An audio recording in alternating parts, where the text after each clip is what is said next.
Dear friends, welcome to the conference Global Crisis, Italy, the future depends on us. We Italians have organized this conference here in Italy because we feel it is necessary to address the citizens of our country and to deliver the most important information to each and every one of you. We understand the serious crisis that our beloved Italy is facing right now, and we realize that you are facing it in your lives and hear about it every day in the news. But the news doesn't tell us the most important thing. They don't tell us what's really happening to the climate, both in our country and across our planet.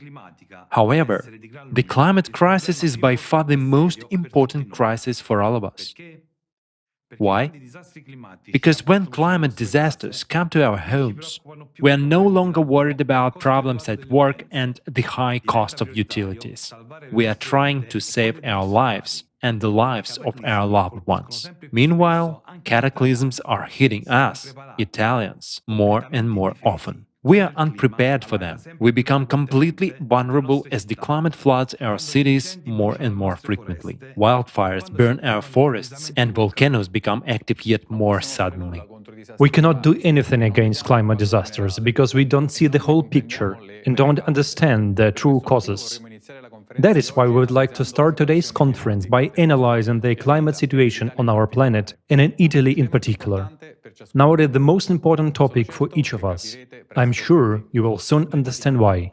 We, Italians, have already witnessed an unprecedented increase in climate disasters in our country. Many of our citizens are forced to leave their homes or are left with nothing as a result of natural cataclysms. But this is just the beginning. What is the reason for such dramatic changes on the planet? What is ahead of us, and what is the solution? Today, many respected scientists and speakers will talk about this at the conference. Right now, the conference Global Crisis, Italy, the future depends on us, is being broadcast in many countries of the world with simultaneous interpreting into 39 languages. Because what we are going to talk about today here in Italy concerns the whole world. Climate cataclysms are on the rise and will become catastrophic in the near future.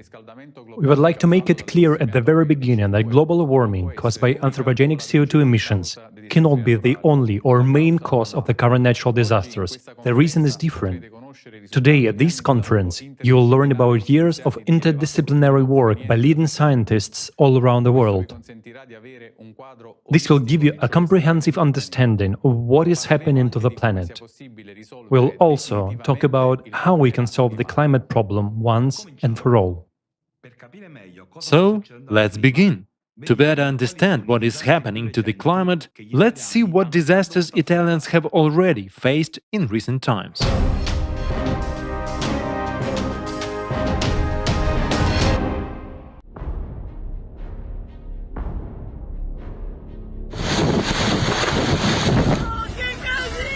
According to the European Severe Storm Laboratory, in just 8 months of 2023, Italy has seen 2,648 dangerous climate events. That's an average of 11 extreme events per day. Our country is devastated by the most powerful climate disasters, the number and destructive power of which are growing rapidly. Look at the graph. It shows the progression of natural disasters in Italy from 2010 to August of 2023. If in 2018, there were about 1,000 of them, then in 2022, there were over 3,000, and this year, there are already 2,648 climate disasters. However, 2023 is not over yet. Even a school child can calculate the progression of catastrophes and make a forecast for the coming years. Here's this progression. The number of natural disasters in 2028 will reach such a point where it won't even fit in this graph. Do you think it will be possible to live on the territory of Italy with such a quantity of catastrophes? After all, it will be just 5 to 6 years from now. Hasn't anyone told you about this yet? But it's happening right before your eyes. With natural disasters still being labeled as a bad weather. Do you think anyone is dealing with this issue seriously? At the same time, climate catastrophes are escalating, which cannot be related to anthropogenic factor and also cannot be explained by the increase in CO2. So why don't we Italians, along with the rest of the world, realize the obvious and accept reality? Floods. Italy, due to its geographical location, has historically faced the risk of floods, landslides, and coastal erosion. However, dramatic climate change has recently expanded the risk zone enormously. In 2022, nearly 94% of all municipalities in the country were already at risk. In 2023, nearly 40,000 people were affected and evacuated due to landslides and floods in just 6 months. It is twice the cumulative total of the last 5 years. Furthermore, the number of unprecedented large-scale floods in our country is skyrocketing. You can see it in the graph. The number of these disasters has increased from less than 20 per year to 105. That is more than 5 times. The reason for this dramatic increase in floods and landslides is due to record-breaking downpours. They are called water bombs because extreme amounts of rainfall in a matter of minutes. The flooding in the Marche region in September 2022 was a catastrophic event. At that time, the province of Ancona was hit by a half year's worth of rainfall in less than 3 hours, causing an unprecedented flood. Residents compared it to a tsunami. In just 10 minutes, water rose by almost 1 meter.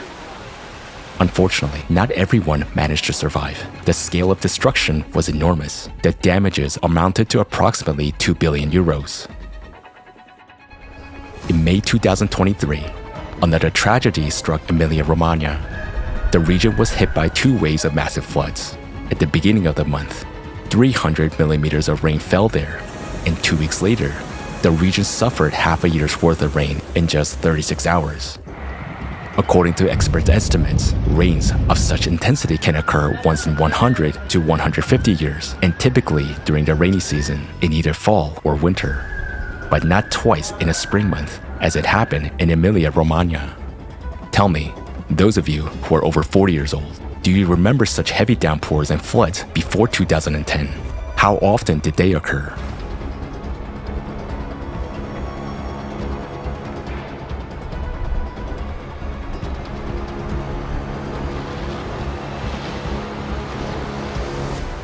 What is the cause of these events?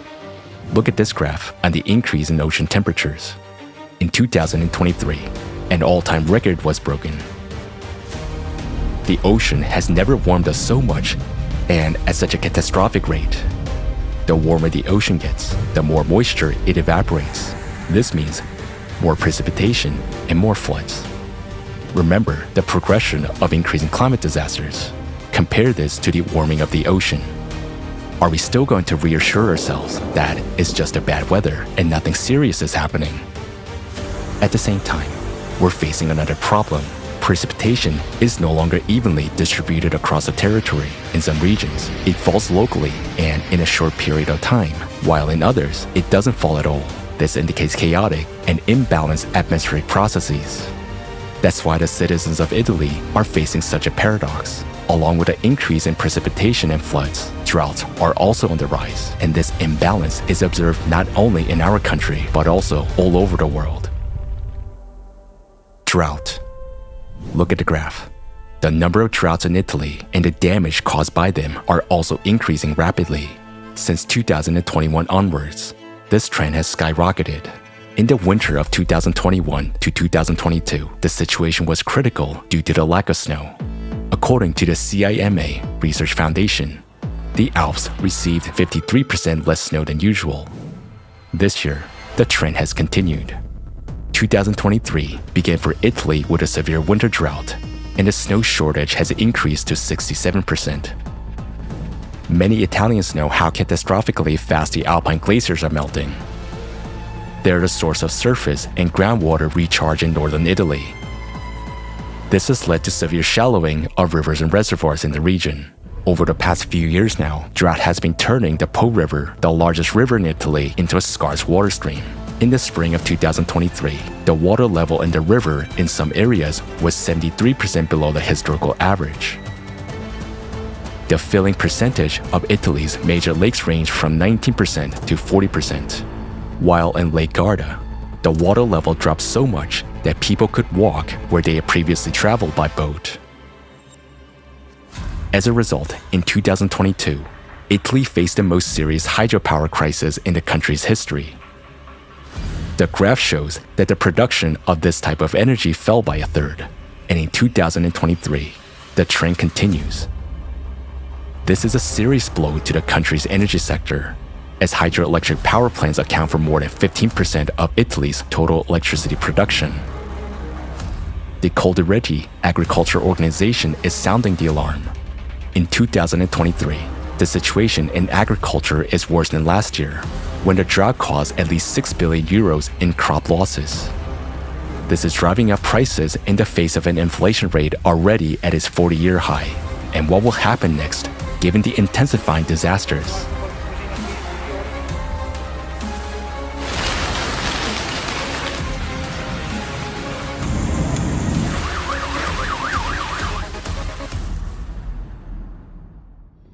Currently, the water shortage for agriculture has reached 40%. 1 in 10 farms has stopped its work. At risk are the flagships of Italian cuisine: durum wheat, rice, tomatoes, and olive oil. But the fact that we may lose our favorite national dishes is not the worst part. Now, the water crisis has also affected drinking water. According to Francesca Vincenzi, president of AMBI, tap water is becoming a scarce service for 3.5 million Italians. Tell me, are you ready to accept not having tap water tomorrow? Extreme temperatures. Temperatures in Italy have been rising steadily in recent years. In this graph, we can see how rapidly summer temperatures are increasing compared to the norm. The record heat wave of the summer 2022 killed more than 61,000 people in Europe. Almost a third of them, 18,000 people, died in Italy. Experts estimate that 2022 was the hottest and driest year since weather observation began in the country. And in 2023, new records followed. July 18th was the hottest day on record in Rome, with staggering 42.9 degrees Celsius. On July 24th, a heat record of 47 degrees Celsius was also set in Palermo. And in the island of Sardinia, 48.2 degrees Celsius was recorded. This is a new heat record in July, not only for Italy, but also for the entire Europe. It's not just a heat wave. Experts are extremely concerned about a dangerous trend. Several records have been broken in a very short period of time, and the difference between their values has reached 3 degrees Celsius, whereas previously it was just tenths of a degree. Ask the older generation. Do they remember the temperature of 47 to 48 degrees Celsius in Italy? Do they remember experiencing such a heat wave? Wildfires. The increasing heat and drought are causing severe wildfires. 2021 became a black year for Italy as wildfires destroyed almost 160,000 hectares of land, which is larger than the province of Milan. At that, in 2022, wildfires in Europe reached an all-time high as recorded by satellite measurements. Let's take a look at the graph. The blue line represents the annual average of burned areas, while the red line is the area destroyed by wildfires in 2022. We are witnessing a threefold increase, and it is escalating. In the past few years, wildfires have begun to spread at lightning speed. According to ISPRA, Italian Institute for Environmental Protection and Research, wildfires in Italy destroyed an area comparable to the size of the city of Ravenna in just 8 months. But almost half of this area burned in just 3 days. The fire spread so rapidly that an area equivalent to 10 San Siro stadiums burned down in just a minute. Storms and tornadoes. According to ESWD, the number of storms and tornadoes in Italy is growing unprecedentedly. Every 5 years, starting from 2009, their number doubles. And in 2023, in just 8 months, there were as many storms and tornadoes as there used to be in the previous 5 years combined. This is happening due to the heating of the seas surrounding the Apennine Peninsula. In July 2023, the surface temperature of the Mediterranean Sea exceeded the norm by 5.5 degrees Celsius. This has increased the frequency of Mediterranean tropical cyclones. Last winter, 3 such events formed off the coast of Italy, which is a record since the beginning of observations. The number of hailstorms is also increasing, and the falling hail can hardly be called precipitation. These are icy cobblestones falling from the sky. In July 2023, the European record for the largest hailstones was broken twice in Italy within 5 days. First, it was 16 centimeters, and then 19 centimeters. Do you remember hail like this falling before? It is not just the size of hail that has grown. In the last decade, it has fallen more frequently with over a 30% increase. And on July 22, 2023, 46 hailstorms hit Lombardy and Emilia-Romagna in just one day, destroying hundreds of hectares of crops. Are you sure you heard that? In just one day, 46 hailstorms. In 2022, Italy experienced an unprecedented surge in the number and severity of natural disasters, and they continue to increase at record speed, causing enormous damage. Over the last 40 years, Italy has suffered losses from floods, landslides, and heat waves totaling 82 billion euros. However, in the last 2 years alone, 2021 and 2022, the damage totaled 24.5 billion euros. In 2023, flood damages in Emilia-Romagna in just 1 month exceeded 9 billion euros. Our country is setting records, but they're nowhere near the records we can be proud of. On the contrary, it is a series of climate disasters that are destroying our future at a record pace. In the blink of an eye, Italians are losing not only their possessions and homes, but also what is most precious, their lives.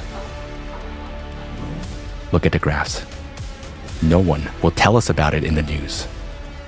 If we remain silent, what future awaits Italy and us Italians? If we continue to ignore and turn a blind eye, nothing will go back to normal tomorrow. We're the only ones who can defend our lives. Whether we like it or not, the responsibility lies with us.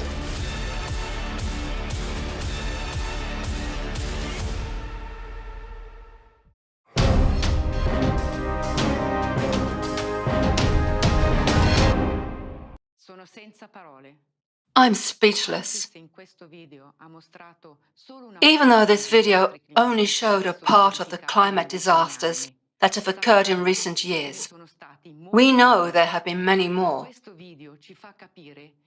But this video gives us a complete picture of cataclysm growth dynamics, both worldwide and here in Italy.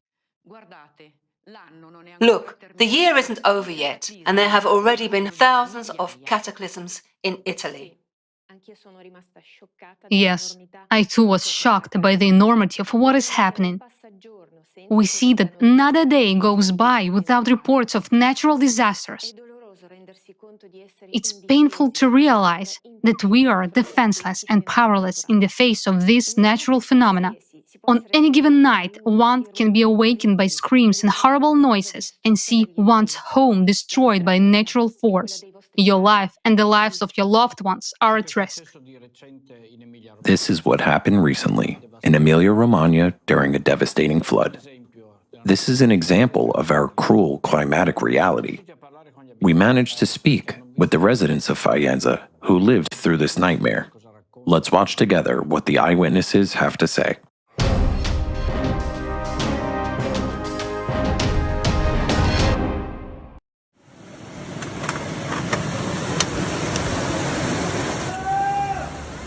Just a moment passed, all bridges were flooded, and suddenly a wall of water appeared. And in a matter of seconds, everything was taken from us. In apartments, there was only 30 centimeters of air left. They would have died there.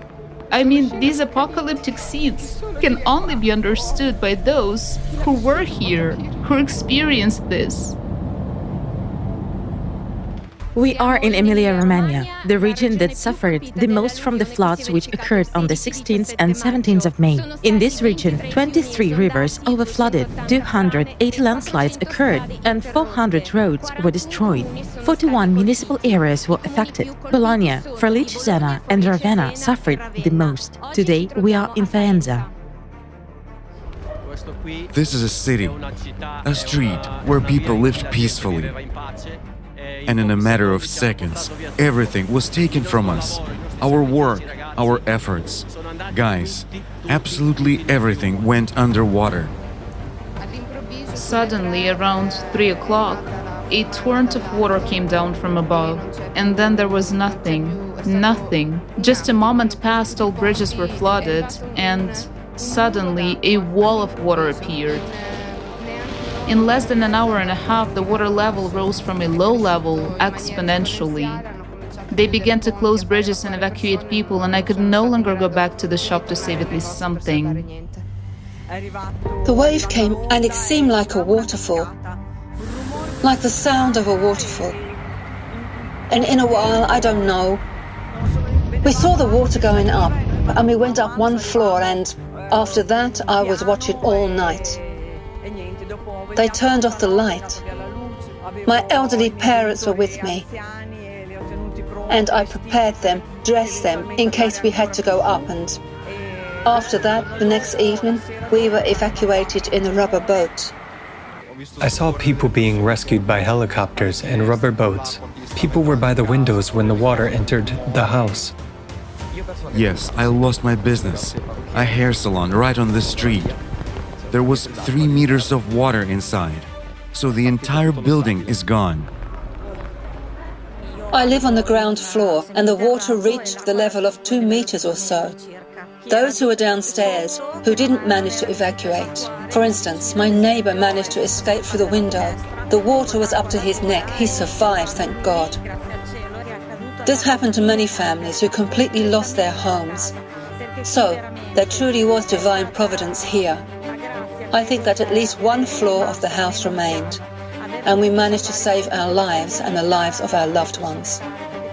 Unfortunately, there were casualties as well. I hope that step by step, little by little, we will be able to receive some aid.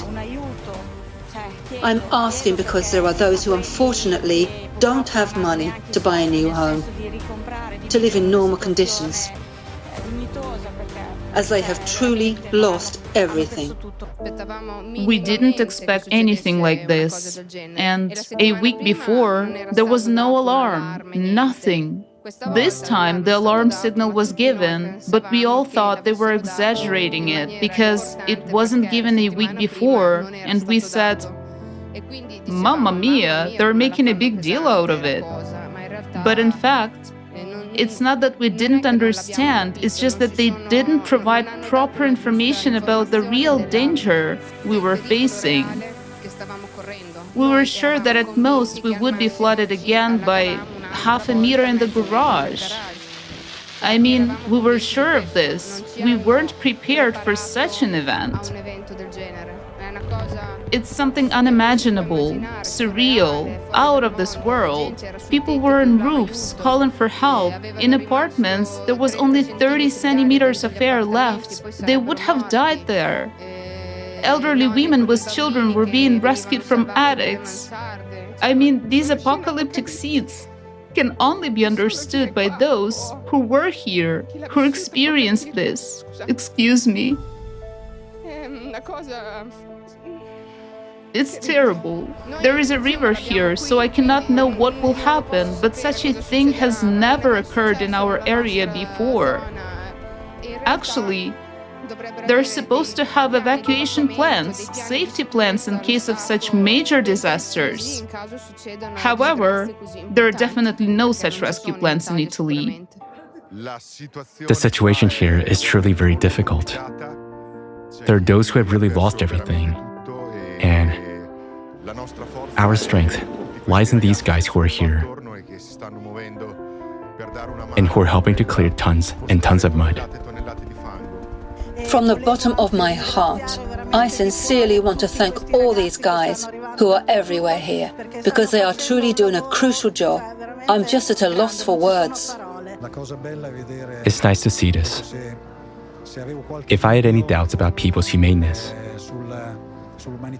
if there's anyone who's talking about it, just come here and look at the affected areas. Thank you to all the volunteers who came here and to all people who surround us. We need everyone, but above all, we need your warmth, your support. Because in this material life, nothing matters but people around us. They mean a lot. We lack the words to express our gratitude. Emotional state. In such times, you only see the negative, the damage, people's despair. But at the same time, I see so much strength in our people of Faenza and Emilia-Romagna as a whole. And amidst all this negativity, there is one positive aspect: the people whom I want to thank from the bottom of my heart. These are the volunteers. Although many believe or say that young people don't want to do anything nowadays, a lot of young people have actually shown the opposite in places like Faenza and other cities. What would you like to say to people who have never been in such situations and perhaps watch this and think, but this won't happen to me, right? We also thought that way, but unfortunately, it can happen. In this area, we can't remember events like this happening for so many years. Because you always imagine that you are on a happy island, and as you said, it will never happen to you. But eventually, it does happen. The only thing I can advise is to always stick together. That's the most important, because on your own, you won't do much. We see similar situations now in the rest of the world. They're becoming the norm, unfortunately. In places where this happens, it leads to destruction. The problem is that now, as in this case, it's no longer localized. My father is still alive, and he tells me that even the Second World War didn't cause such a massive destruction, because the front was along the Sinjo River, and only some areas were subjected to bombing. It's like carpet bombing. I mean, on the very first day, I looked at the houses on Lapi Street, which is behind us. It seemed like they dropped a napalm bomb. It was shocking. I want to say that videos absolutely don't give a real sense of what's happening. It's truly similar to an apocalypse.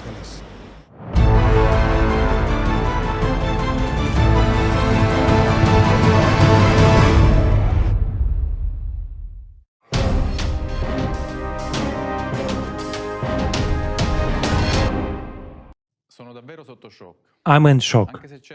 Even though there was a warning about the impending disaster, people didn't expect the flood to be so severe and rapid. It seemed to them the water would rise gradually. They really couldn't imagine that a massive wall of water would suddenly appear and instantly sweep away everything in its path. We express our deepest condolences to all those affected by this terrible disaster. I join you in offering condolences. It's a loss for all of us. Unfortunately, it's clear that we are not prepared for the new climate reality. The destructive power of climate disasters is rapidly increasing. An eyewitness said the devastation after the floods was worse than that after bombings. We expect that in case of an emergency, rescue will arrive, but with disasters of this magnitude, no country is capable of organizing the necessary aid. And all this because we still don't realize the seriousness of what's happening. Yes, and we need to quickly grasp the extent of the climate crisis we are experiencing and that will progress. We must realize the danger of the situation. After all, what is the main problem, or, more precisely, who is the problem? The core issue is us, human beings.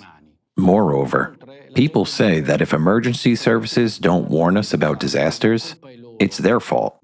And if they do, they are still to blame, because they are too intrusive or because they raise unwarranted alarms. We should be grateful to those who alert us, as it's extremely difficult to calculate or predict a climate catastrophe. We don't know exactly what and where the next disasters will happen. Today, no one knows anything about climate disasters, what will happen, where it will happen, and how it will happen. It's time to grow up. If we don't value our own lives, how can we value the lives of others? Do you know what I realized while watching the eyewitness video of the flood in Faenza? For those who haven't faced the harsh weather yet, cataclysms may seem like just a show, numbers and facts. But behind all of these, there are the fates and lives of people.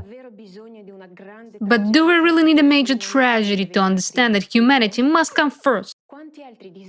How many more disasters have to occur before all people realize that nothing is more important than human life?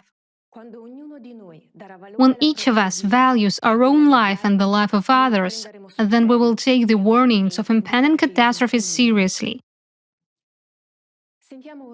Let's now hear what the scientists are warning us about.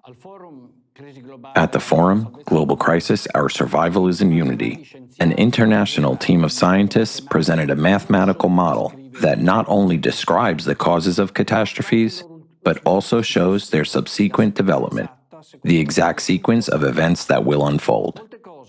Many things scientists had already warned us about have already occurred.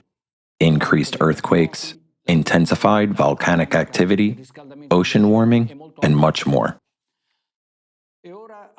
And now, we have the honor to introduce our distinguished speakers. John Ahn, PhD in Chemical Engineering with an MBA, expert in the development and commercialization of new technologies in the fields of energy, chemical processes, and natural sciences. John Ahn holds an MBA from INSEAD, a PhD in Chemical Engineering from Technical University of Munich, and an MS from the University of California, Berkeley. Anastasia Pashagreva, Research and Development Scientist, PhD in Chemistry. Anastasia collaborates with scientists within the independent international platform Scientific Community, which is part of the Creative Society Project. She has conducted dozens of interviews with experts in various fields. Anastasia coordinates the research in functional and chemical changes in the atmosphere and is part of a team of analysts that collects data and studies the growth of seismic activity on the planet. Anastasia, John, why are all these cataclysms hitting us right now? And in your opinion, what is the greatest threat Italy will face in the near future? Hello, dear organizers and participants of the conference. I would like to express my gratitude for invitation to speak today. It is a great honor for me to present the results of the work of the Creative Society Project, which includes scientists, experts, and researchers from different countries. Our goal is to provide accurate information about the processes happening on our planet. We will share conclusions of a climate report which were presented at the international forums, Global Crisis, Our Survival is in Unity, and Global Crisis, There is a Way Out. These reports were translated into 150 languages. We will also present the key findings of the global forecast of climate catastrophes for Italy and the world. These research findings will help you to understand why the current catastrophes are occurring. And the most importantly, today, we will answer the question, what is the primary danger that Italy is about to face in the near future? In addition, today, we will introduce a solution that Creative Society can offer in the face of climate collapse. As we were preparing for this conference, we were struck by the number of catastrophes that impacted Italy in a short period. It is a real tragedy. The residents of Italy may have grown accustomed to the disasters due to the country's geographical location and to the fact that after each terrible storm, everything returns to normal and the life is restored. However, now we are facing different reality. These cataclysms are occurring more and more frequently, and there are no longer breaks between them, but avalanche of cataclysms on the same territory. Waves of scorching heat, prolonged droughts, abnormal precipitation, violent hurricanes, uncontrollable fires. These are only visible aspects of the climate nightmare, while what is happening inside our planet often remains invisible, like the hidden part of the huge iceberg. All these disasters are not just a series of random events, they are pattern. Today, you will learn how processes within the Earth shape global climate changes that we observe on its surface. According to the mathematical model presented at the forum Global Crisis, Our Survival is in Unity, developed by an international scientific group, the growth of climate catastrophes is happening in a geometric progression. And here, there is an important question from our hosts. Why is this happening? I want to emphasize that we're not talking about greenhouse gases or CO2 emissions. Many scientists have attempted to link climate change to human activities, but the rate at which disasters are growing outpaces all predictions made by these scientists. What we are experiencing today, what the residents of Italy and other countries are enduring, according to these scientists' forecasts, was not supposed to happen for another 50 to 100 years. Furthermore, in recent decades, there have been a sudden change in the Earth's geophysical parameters and magnetic field, along with an unprecedented increase in the number and strength of earthquakes and volcanic eruptions. It is absurd trying to explain these catastrophes in terms of anthropogenic factor. Take a look at these graphs. You can see the increase in the number of earthquakes in Italy. Experts note that the tensions between the tectonic plates is increasing, which causes earthquakes. But at the same time, the number of earthquakes is also increasing worldwide. And this is not a mere coincidence. Take a look at these two graphs. Note that the increase in the number of earthquakes was recorded after 1995. This is a very important year, and we will talk about it more than once today. Since 1995, the number of earthquakes on the ocean floor has also begun to increase, especially along lithospheric plate boundaries marked in red on the map. Since 1995, there has been a sharp increase in the earthquakes occurring at a depth greater than 300 kilometers in the Earth mantle. These are called deep focus earthquakes. In essence, we observe that the sharp increase in the earthquakes is happening at enormous depth within the planet, on the ocean floor, and near the Earth's surface. There has been a significant increase in volcanic activity. Just in the first 6 months of 2023, there have been as many volcanic eruptions as there were in the entire year of 2022. These facts point to the global changes within the planet. Such enormous changes require immense energy, and I want to emphasize once again that these changes cannot be explained by increasing CO2 emissions. We're now dealing with a much more serious factor that causes abnormal changes in all layers of the Earth. Thanks to the collaboration of scientists from different fields, we have managed to identify the cause of anomalous changes at the increasing frequency of catastrophe. We now understand that these changes occur cyclically every 12,000 years.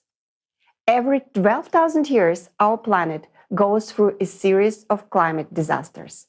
Supervolcanic eruptions, devastating earthquakes, mega tsunamis, hurricanes and storms, deadly floods, and mega fires.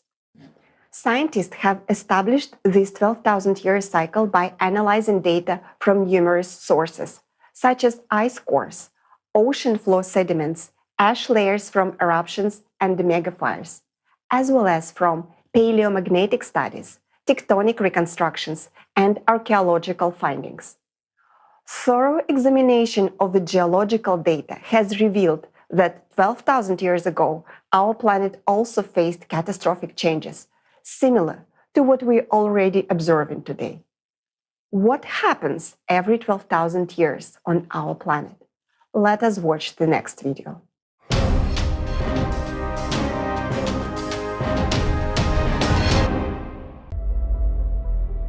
Changes similar to what we now see occurred before the peak of the crushing disaster just about 12,000 years ago. Those events are called the Alarid Oscillation and the Younger Dryas glaciation that followed. 12,800 years ago, global temperatures rose as much as 15 degrees Celsius within just a few years. Most of the ice sheets suddenly melted, and the Earth emerged from a full ice age. At that time, there were extreme floods and other natural disasters, along with an intense sea level rise. The Gulf Stream stopped at that time, just as it is happening nowadays. Scientists from the University of Kansas have proven that about 12,800 years ago, there was a giant fire on Earth that covered a tenth of the entire planet's surface. Other researchers have also found that large fires raged in Siberia 12,000 years ago. Similarly, nowadays there are more and more large-scale fires that cannot be extinguished. Based on an analysis of satellite images, scientists have discovered that 10 to 13,000 years ago, the largest known dunes formed in the Sahara Desert and other regions, indicating the enormous strength of winds during the Younger Dryas. A short-term intensification of winds during that period has also been documented from Greenland ice cores data and research in Alaska. Nowadays, the same phenomena are happening on Earth as during the Younger Dryas. We see winds, hurricanes, typhoons, and tornadoes intensifying and destroying entire cities, razing them to the ground. Right at the cycle change 12,000 years ago, there was a very intensive seismic activity. This is indicated by radiocarbon data, as well as paleographic reconstructions of the Younger Dryas. During the same time period, more than 12,000 years ago, as well as now, there was a drastic weakening of the magnetic field and a pole shift, which was called the Gothenburg excursion. The reason for all these abrupt changes was an abnormal magmatic activity caused by changes in the core. This was expressed in large-scale volcanic eruptions that scientists recorded in the Younger Dryas by dust and traces of acid rains and glacial cores. Analysis of sediments found in Hall's Cave points to volcanic eruptions that caused a volcanic winter about 13,000 years ago, and glaciation across the globe. After the sudden warming in the Younger Dryas, an equally abrupt cooling occurred. This event caused a mass extinction of megafauna.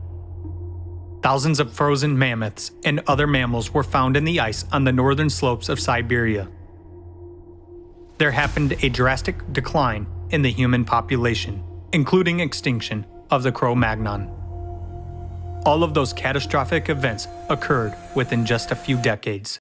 The same catastrophic events occurred on the planet not only 12,000 years ago, but also earlier. Taking into account errors in dating, this cycle is very well traced in the geological data. Catastrophists among scientists wrote about it independently of each other in their books and works. Vladimir Bubnenkov, Vitaly Bushyev, Alexander Baturin, Igor Kopolov, Nikolai Petrov, Maynard White, Douglas Vogt, and many other scientists have come to understand the cyclicity of global cataclysms on Earth with a period of approximately 12,000 years. In geology, paleontology, and archaeology, there is numerous evidence of past disasters of this cycle.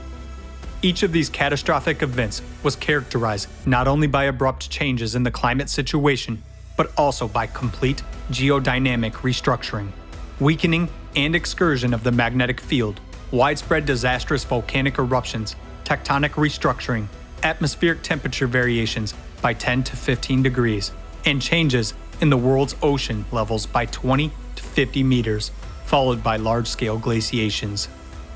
Since every cycle is accompanied by a change in the magnetic field and powerful volcanic eruptions, it clearly indicates that the cycle is associated with changes in the planet's core, just as it is happening now. We are entering the active phase of the cataclysmic cycle.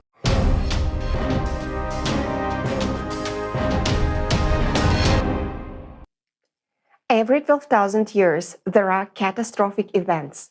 The magnetic field weakens.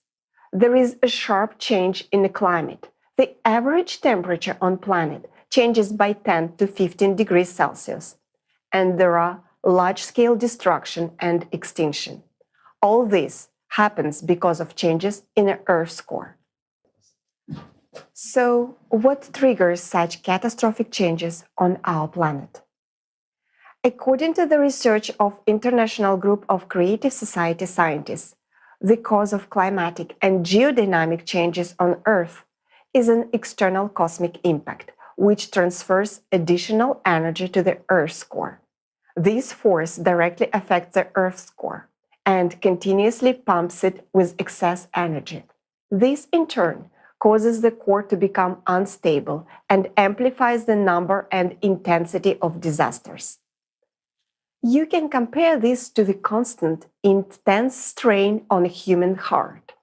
When the heart cannot cope with this load, it starts working less efficiently.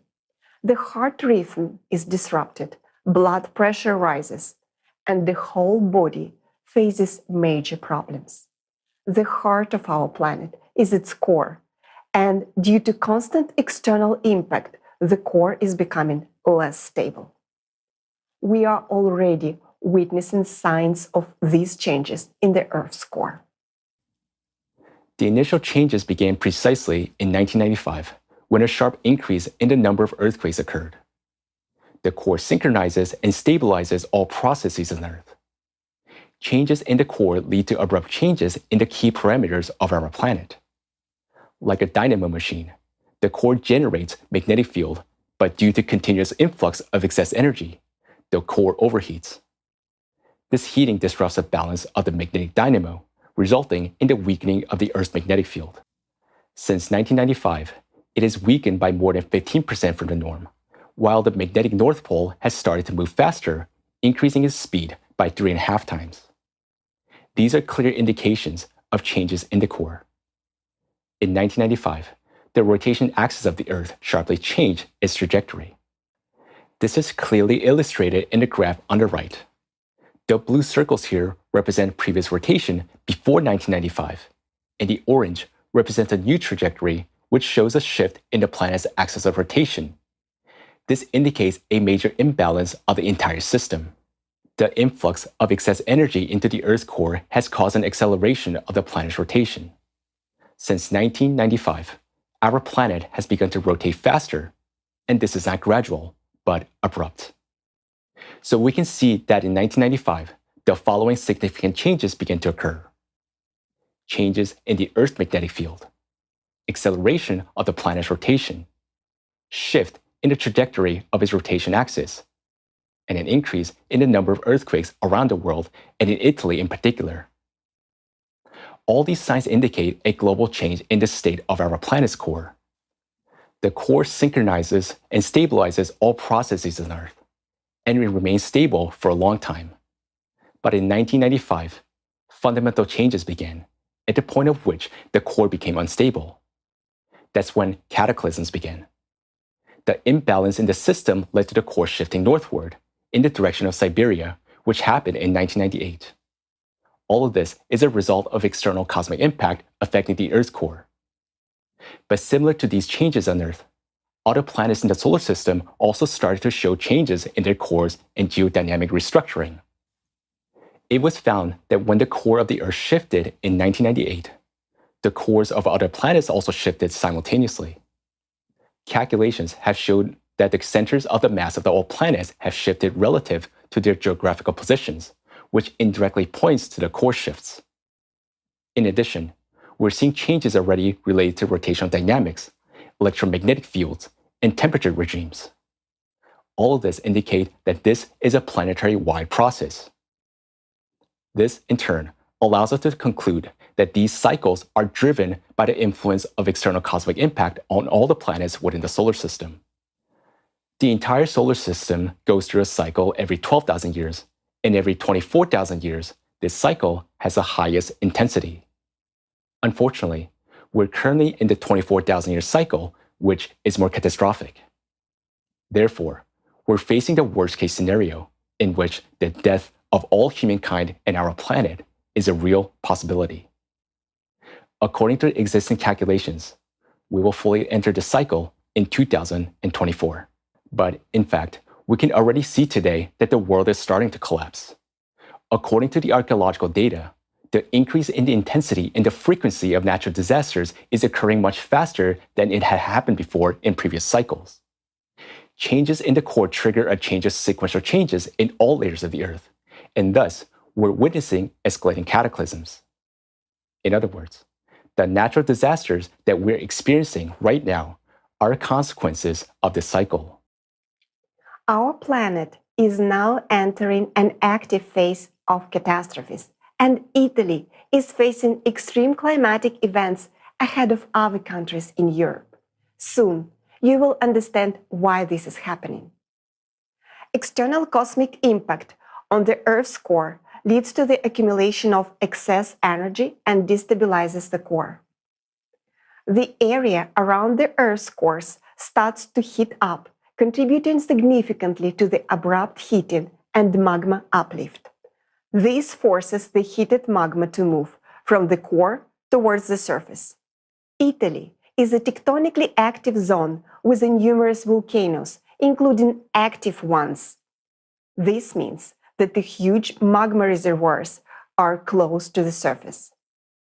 It is this area that responds first to the rise of magma from the depths. As a result, we witness catastrophic increases in disasters, specifically on the territory of Italy, earlier than in other European countries. The rise in magma hits the ocean from the bottom up, and the rates of its heating are catastrophic. Italy, surrounded by water on the three sides, faced record temperatures in the Mediterranean Sea in July 2023. The hot magma is so active that it essentially melts through the Earth's crust from below and approaches underground water reservoirs. This process hits the crust and causes intense evaporation of both underground and surface water. Consequently, humidity in the atmosphere increases, leading to more intense precipitation and widespread flash floodings. Recent events, such as flooding in Faenza and the massive flood in Marche in 2022, illustrates this problem.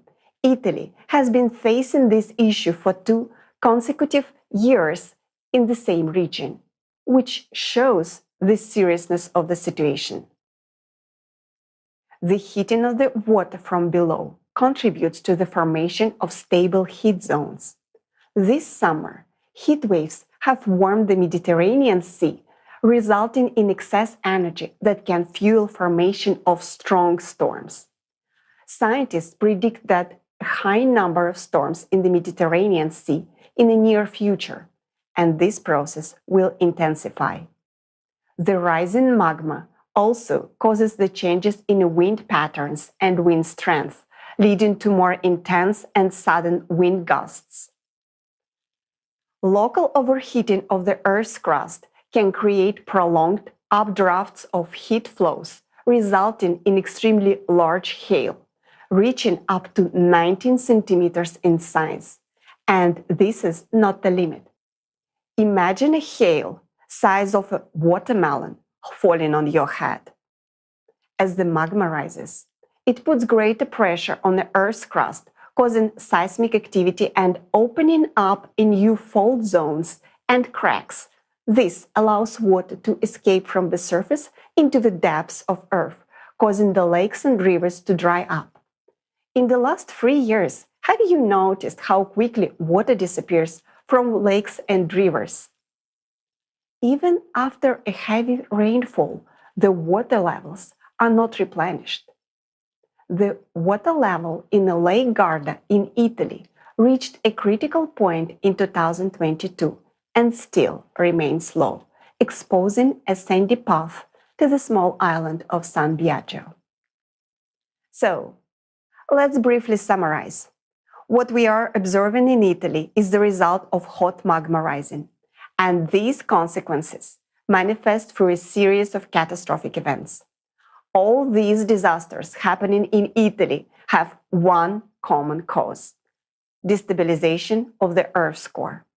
The changes happening inside our planet are shaping the atmospheric phenomena that we see on its surface. Based on the dynamics within the Earth, our mathematical model predicts that more devastating disasters await Italy, and what is currently happening in Italy will spread throughout Europe. It's important to understand that the climate situation will only get worse from here on. I want to draw your attention to a very important point. Our planet endured all previous cycles of catastrophes, although with great losses, but this cycle could be the last. Events in the current cycle are unfolding much faster, and the conditions for the planet are much more dangerous, with a high probability that the planet will not be able to withstand the stresses of this cycle. Now, let's explain why this is happening. As you already know, climate changes on Earth are related to the cosmic impact that transfers additional energy to the Earth core. This activates the flow of hot magma that heat and erode the Earth's crust. In the previous cycles, our planet could withstand these changes, and the ocean played a significant role in cooling the Earth's crust and removing excess heat from the Earth's interior into the atmosphere and space. However, the ocean can no longer perform this function due to contamination by microplastics accumulated in its waters from human activities. Ocean pollutions alter its heat conductivity, making it less effective in cooling the Earth's crust and the magma beneath. In essence, the ocean is losing its ability to dissipate excess heat from the Earth's interior into the atmosphere. This leads to magma to heat up and rise more rapidly to the Earth's surface, which is observed in many parts of the world today. Look at this graph. It demonstrates the alarming trend of heat accumulating in the ocean, meaning that even more heat is accumulating within our planet's interior, further destabilizing the core. This in turn leads to even more destructive catastrophes. But the most dangerous aspect is that the rising magma causes an increase in earthquakes and volcanic eruptions. Dear Italians, we are well aware that you are used to earthquakes and volcanic eruptions, but now it is time to draw your attention to important information that we are about to share. This is a matter that concerns not only your safety, but also the future of our planet. I'd like to emphasize that the 12,000-year cycle is characterized by catastrophic eruptions of volcanoes and supervolcanoes. In the graph, you can see when such eruptions occurred. The size of the circles reflects the size of eruption. Take a note of the big red circles. They indicate that every 24,000 years, volcanic eruptions are more catastrophic. Supervolcano eruptions during every 12,000-year cycle wiped out almost all life on the planet. Archaeological evidence suggests that during each of these catastrophic eruptions, entire species of Homo sapiens almost died out. Unfortunately, we are currently in another 12,000-year cycle, which overlaps with a more catastrophic 24,000-year cycle. Therefore, we are facing the worst-case scenario. The most significant danger in the coming years is volcanic eruptions, including supervolcanoes. We've now entered a period when hot magma is ascending from the Earth's interior to the surface.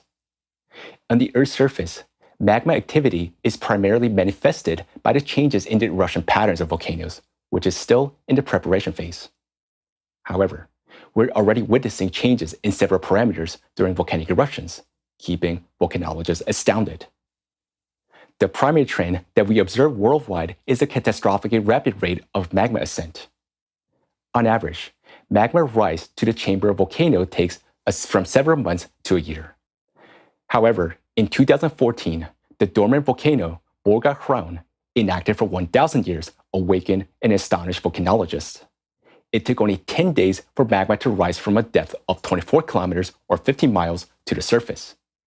But this is an existing volcano with an established magma channel. But nowadays, volcanoes began to appear in a matter of moments. For example, in 2019, before the eyes of researchers, a new underwater volcano was born off the coast of Mayotte, near the Madagascar, where it had never existed before. It typically takes decades or even centuries for a volcano to form, but here it took just a year to form a new magmatic channel in the 80 kilometers thick crust. This location is just above the region of hot, rapid magma ascent from the depth near the Earth's core. The activation of the core and the magma pressure lead to such a record-breaking ascent rates. The rapid ascent and penetration of active deep magma into rocks are accompanied by a large number of earthquakes. The series of earthquakes resulting from magma intrusion is known as the earthquake swarm. The increase in the number and intensity of earthquake swarm from year to year has been well studied in some regions.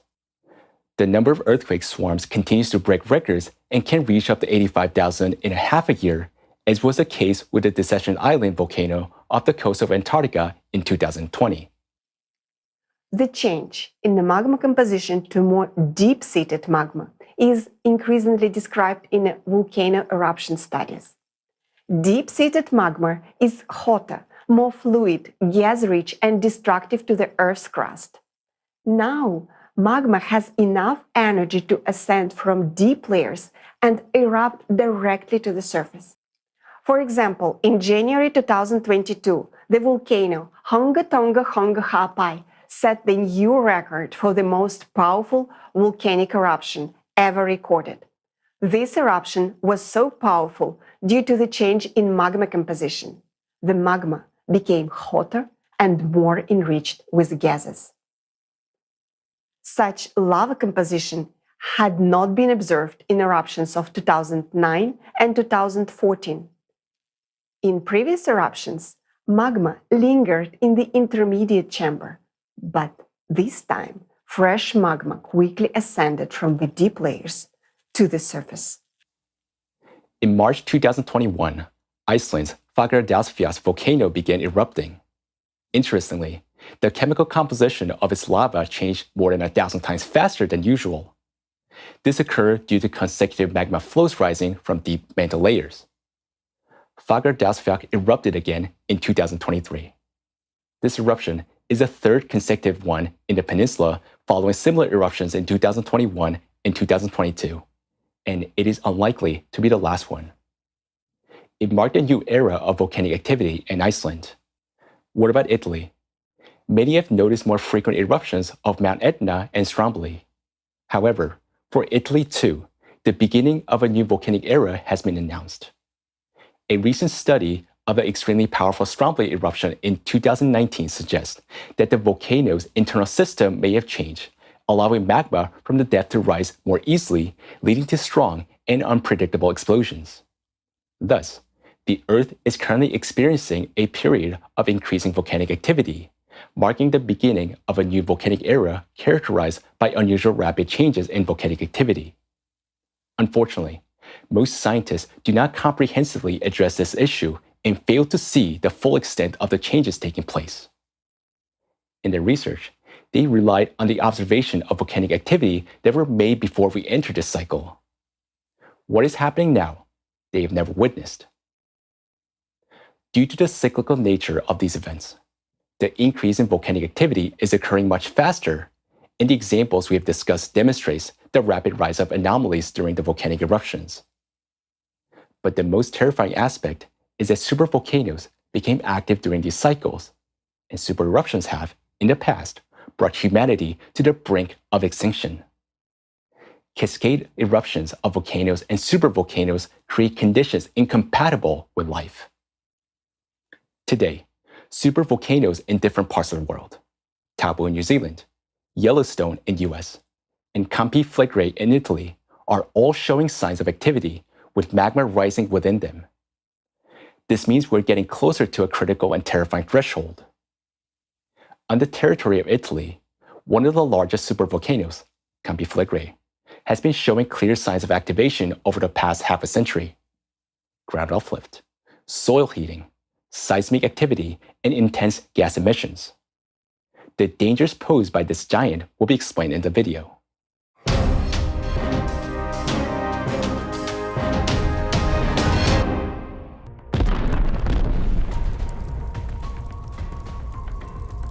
Everyone has heard of the Yellowstone supervolcano, but have you ever heard of a supervolcano in Europe?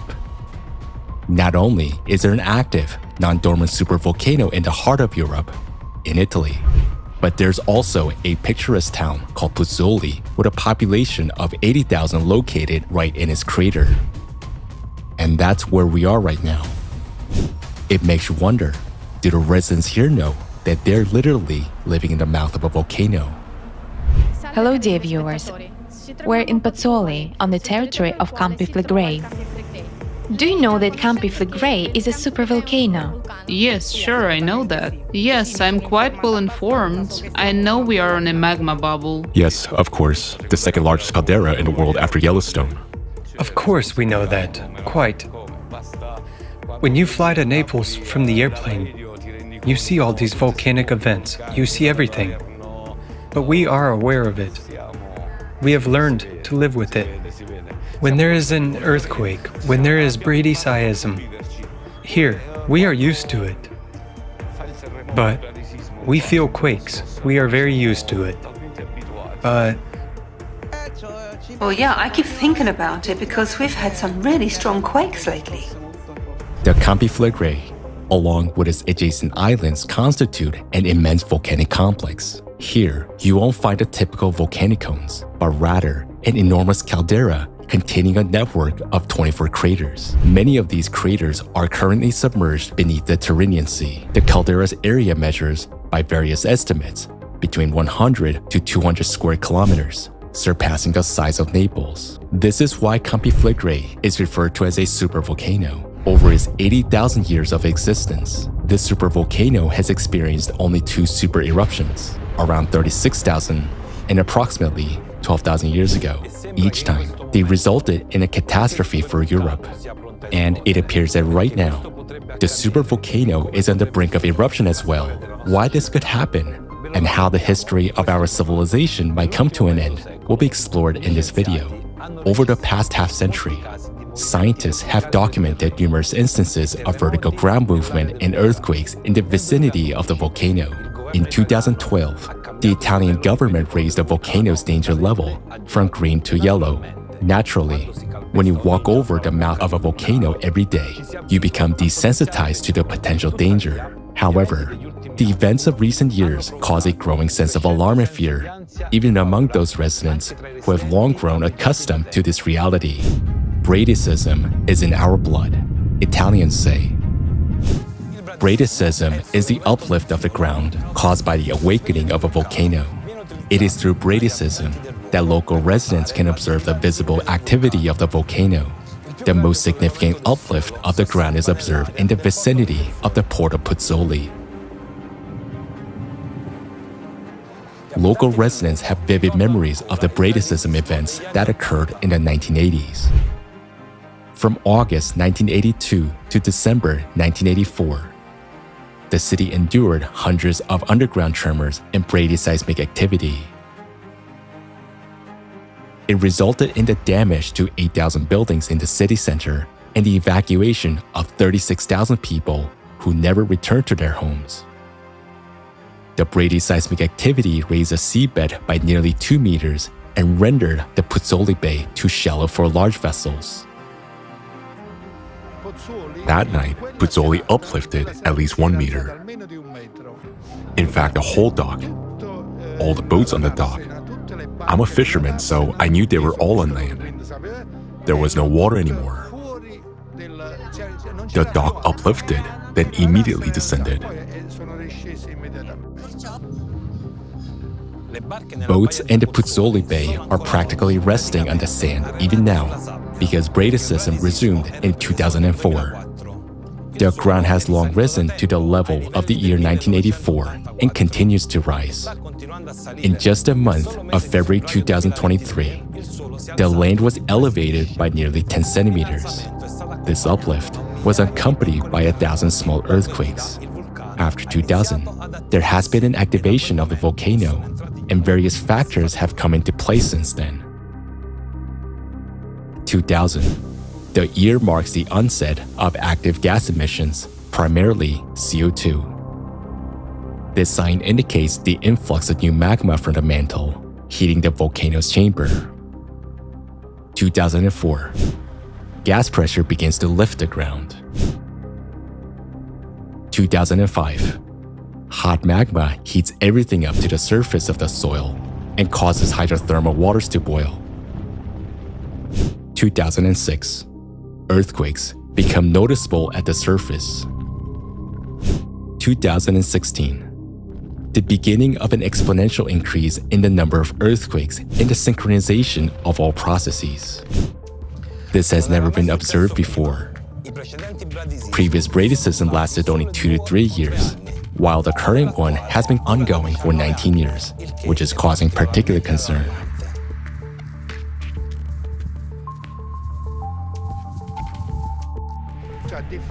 Excuse me. Unlike the year 1980, when there were actual earthquake tremors, here we only have tremors related to steam underneath.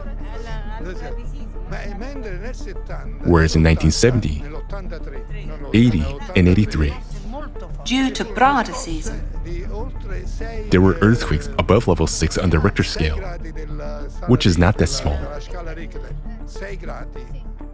One was on October 4th, and the other on September 4th. But there were actual earthquake tremors. that's why they predicted a volcano. They predicted the most terrible things. Thank God nothing has happened there since that time. Well, I hope it will be the same now. Local residents and scientists are comparing the current situation to the bradycism of the 1980s, when no eruption occurred. They believe that before the upcoming volcanic eruption, there will be stronger earthquakes and ground uplift than what occurred last time. However, there is an undeniable evidence that conditions have changed, and we can no longer rely on previous experiences. What is happening with the volcano today? What makes today's bradycism more dangerous than that of the 1980s? Scientists, led by Christopher Kilburn, have determined that the properties of the Earth's crust in the Campi Flegrei area have changed, with the crust losing the strength and elasticity it once had.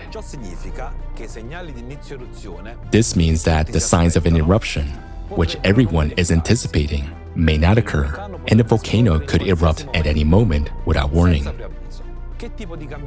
What changes have occurred in the crust beneath Campi Flegrei over the past 40 years?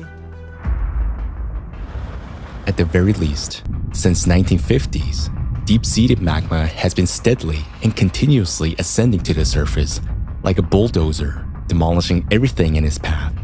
Sometimes it finds weakened zones in the rocks and penetrates them through narrow intrusions. From the 1950s to the 1980s, it would intrude, raise the ground, and then stabilize at a certain level. Take a look at the graph. You can see this from the sharp rise and sustained level of the ground. The crust used to be sturdy enough to contain these magma intrusions. During the bradycism of the 1980s, the magma pressure was exceptionally high, resulting in powerful magma intrusions at depths ranging from 7 to 2.5 kilometers. It was terrible. The city of Pozzuoli was rocked by thousands of earthquakes. Evacuations were underway. The streets were filled with police, military personnel, and weeping residents whom the government was forcibly evacuating from their homes. No one understood what would happen in the next minute. Many houses were cracking right before the eyes of residents who hadn't managed to flee to the streets. At some point, during the bradycism of the 1980s, the pressure from the magma and gases became so intense that it exceeded the crust strength limit, leading to its catastrophic rupture.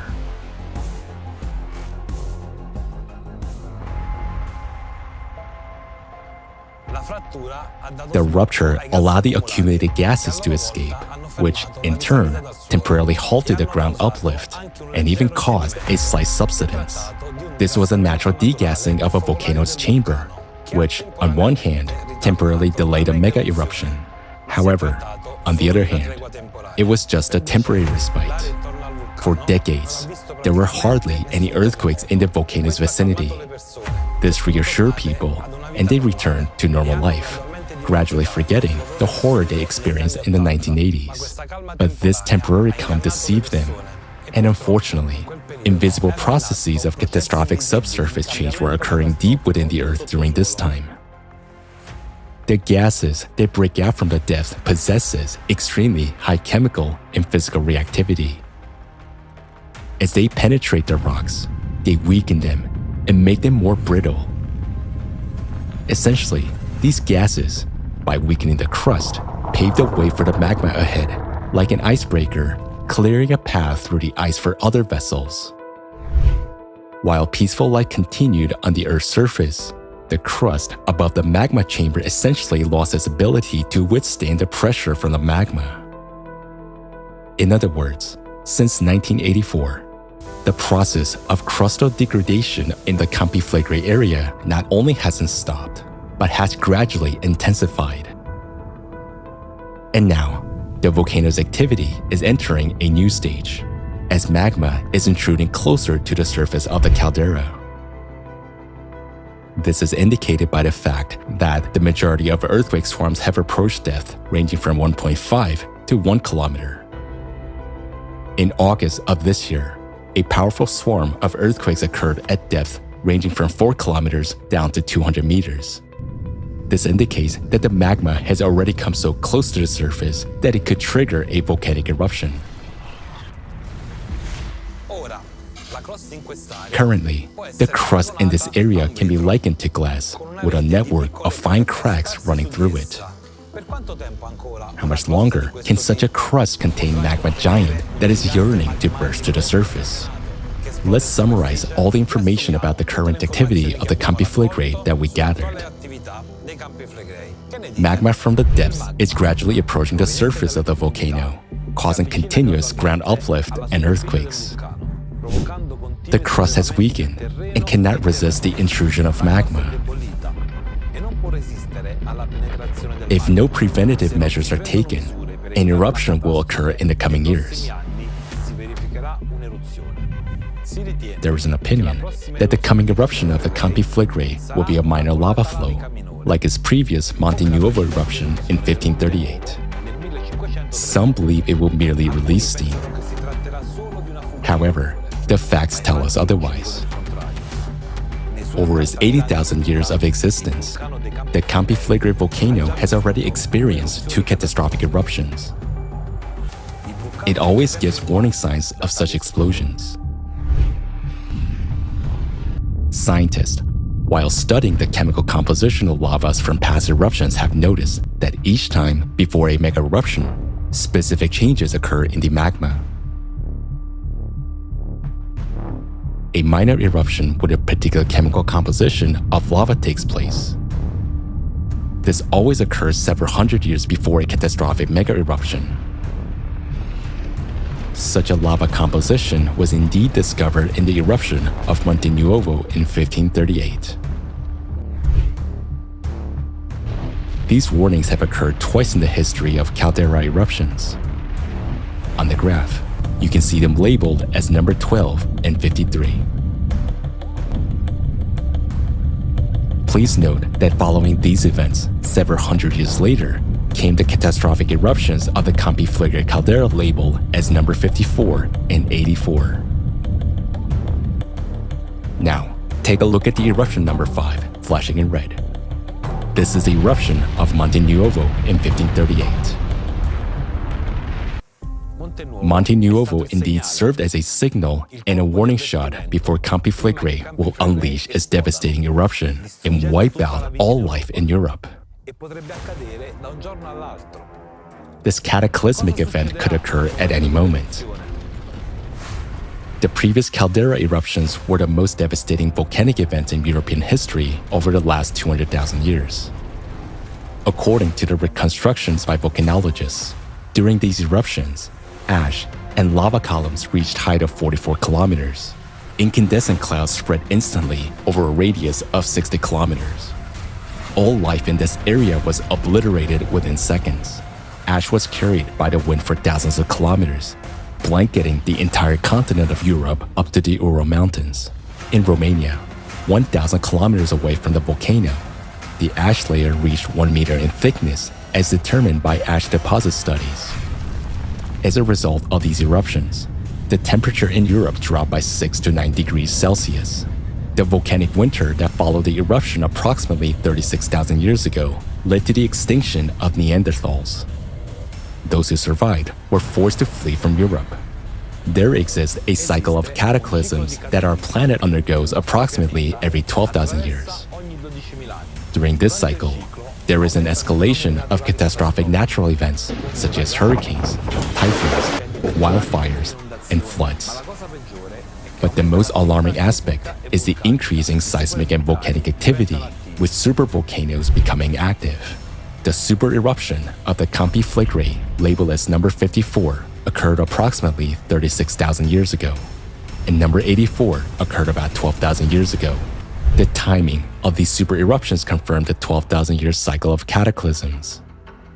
What triggers the eruptions of supervolcanoes during this 12,000-year cycle? During this cycle, external cosmic influences activates the Earth core. This leads to an increase in endogenous energy, resulting in a widespread ascent of deep-seated magma. Deep-seated magma is hotter, more liquid, and mobile, and it is what initiates mega eruptions. Analysis of mega eruptions approximately 12,000 and 36,000 years ago revealed the presence of deep-seated magma in them. Just like in the past, magma is currently rising from the depths. There is a critical question that no one is discussing. Deep focus earthquakes occurring in various parts of the world affects the seismicity of the Campi Flegrei, thereby inducing magma ascent.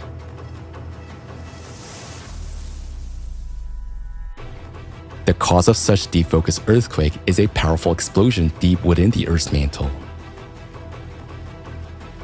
As a result of this explosion, we observe deep focus earthquakes. In the case of a supervolcano, this is reflected as a swarm of earthquakes. The catastrophic increase in the number, depth, and strength of deep focus earthquakes indicates a buildup of internal energy within the Earth. Such explosions can trigger a spontaneous eruption of the Campi Flegrei and any other supervolcano. We are already witnessing this phenomenon in the example of supervolcanoes like Yellowstone, Ira, and Campi Flegrei. They are undergoing synchronous awakening. Furthermore, there is an increase in activity of Taupo, Lak, and Toba, precisely the same supervolcanoes that also erupted in the previous 12,000-year cataclysmic cycles. The planet has already entered a cycle of cataclysms, as evidenced by all the climatic and geodynamic processes. Campi Flegrei is a volcano of this cycle. The eruption of one supervolcano, acting as a detonator, will trigger a chain reaction of eruptions in all others. If Campi Flegrei alone is capable of blanketing the entire Europe in ash, what will happen when other supervolcanoes start erupting? What will become of our planet? This will be a catastrophe not only for Italy, but for all of humanity.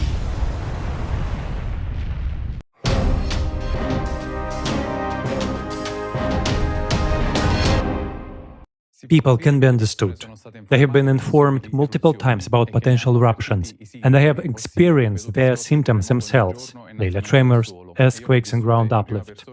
I have experienced these firsthand as a resident of Pozzuoli. Such things have occurred many times in the past, but fortunately, everything eventually returned to normal, and nothing serious happened.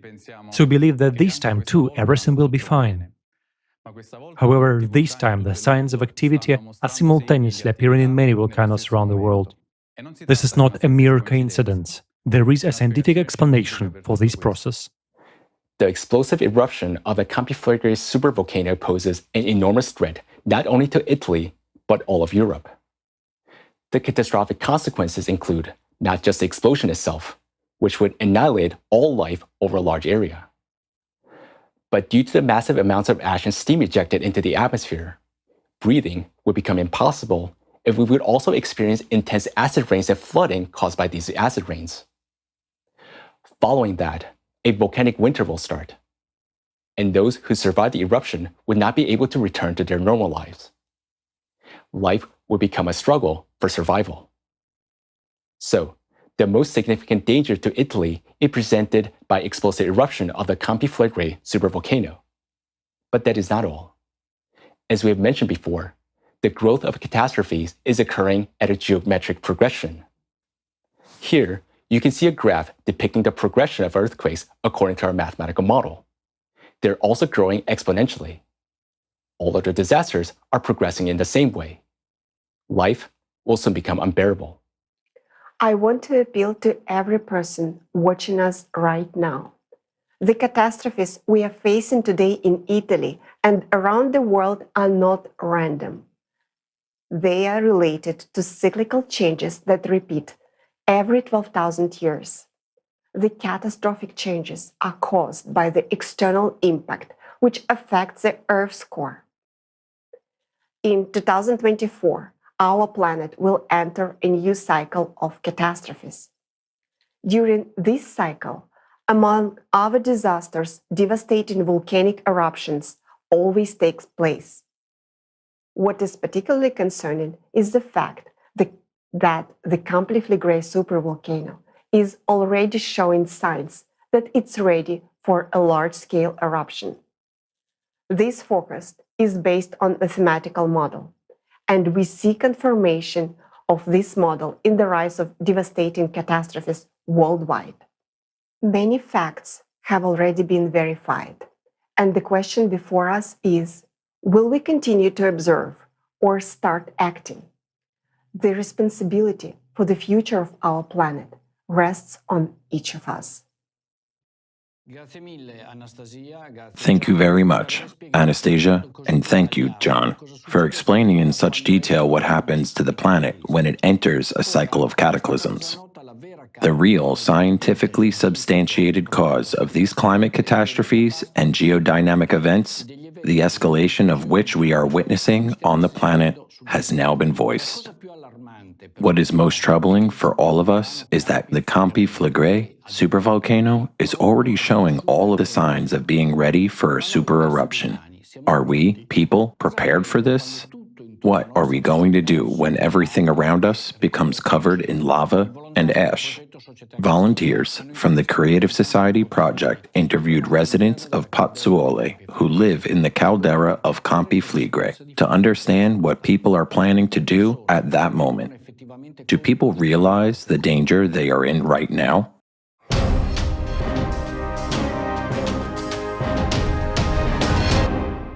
Good evening. Do you know that Campiflagre is a supervolcano? Yes, of course. Were you informed by the local authorities about what you should do? An evacuation plan, any other actions in case of an emergency? Yes, there were some news reports, but it's not, well, they didn't really handle it properly. No training was held. It's just like this from time to time. Personally, I'm from Baccoli, and currently we haven't received any information yet. Yes, the official sources, in fact, don't say anything. There is no information at all. In your opinion, have the authorities proposed any well-thought-out plans for the population in case of an emergency situation with a volcano? Well, there's an old evacuation plan that I think dates back to at least 1980. So it's no longer valid because they changed the whole scenario, toponymy, and everything else. So it must be completely redesigned. Because everything has obviously changed. Yes, even the population numbers have changed because of regeneration and so on. And then there's a need to work a lot on the scenarios. I mean, it should be understood how people would react to such an event and in what time frames. It's all very complicated. Yes, they have.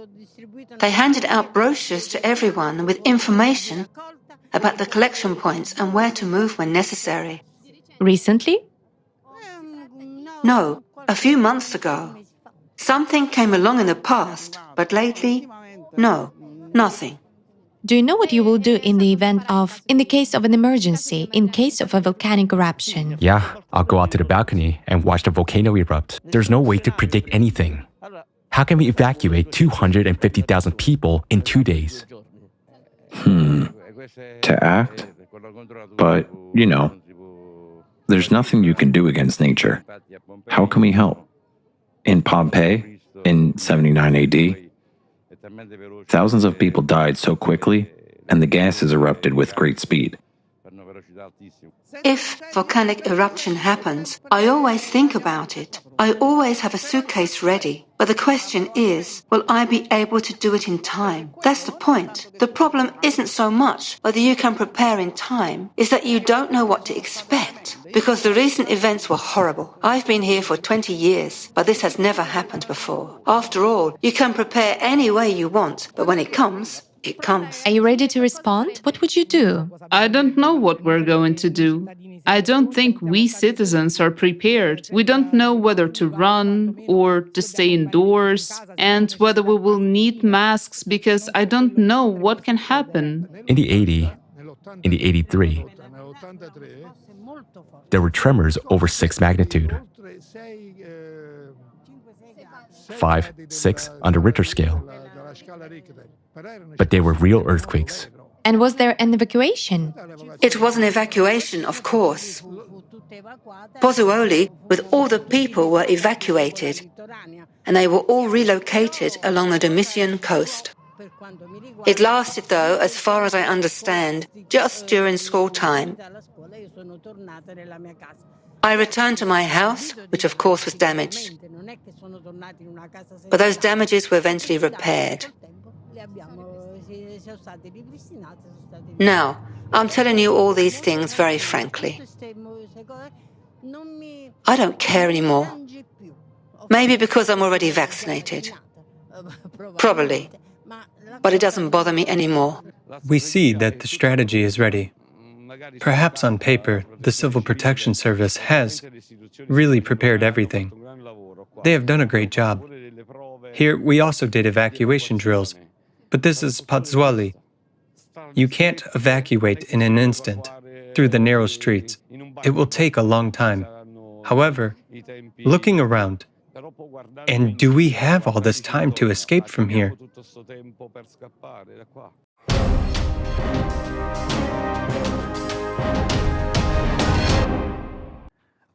Apparently, the residents of Pozzuoli have no clue about the kind of disaster that's looming beneath their feet.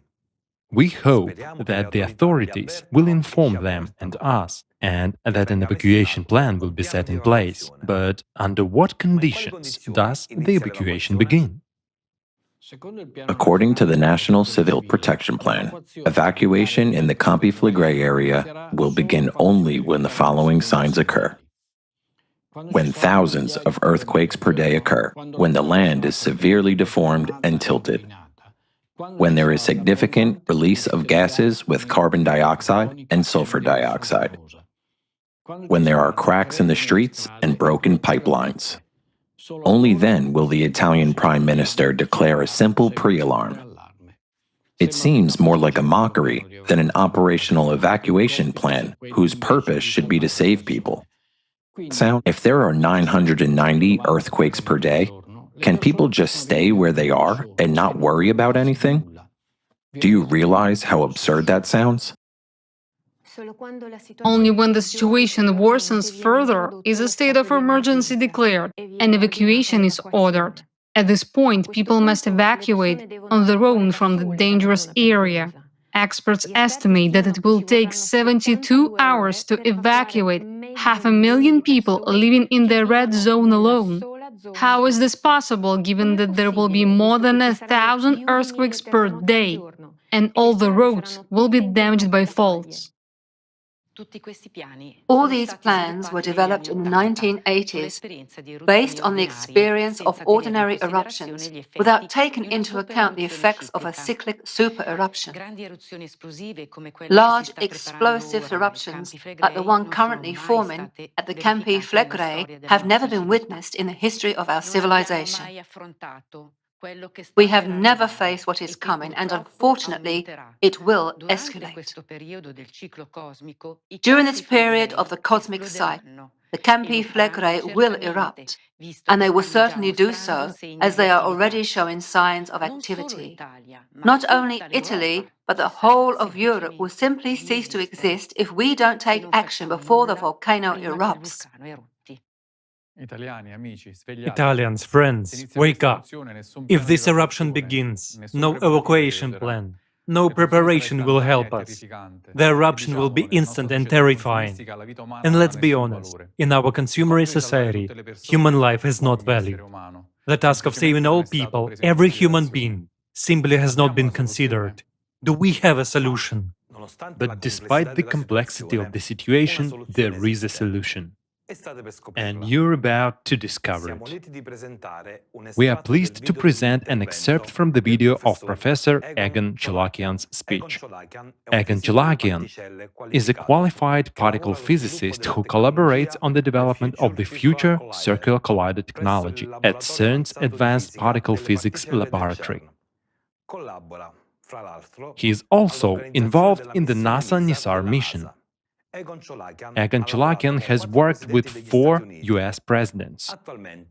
Currently, he is a federal lobbyist for the United States Congress and the White House. Professor Chalakian has proven himself as a recognized expert on climate change and matters of national security.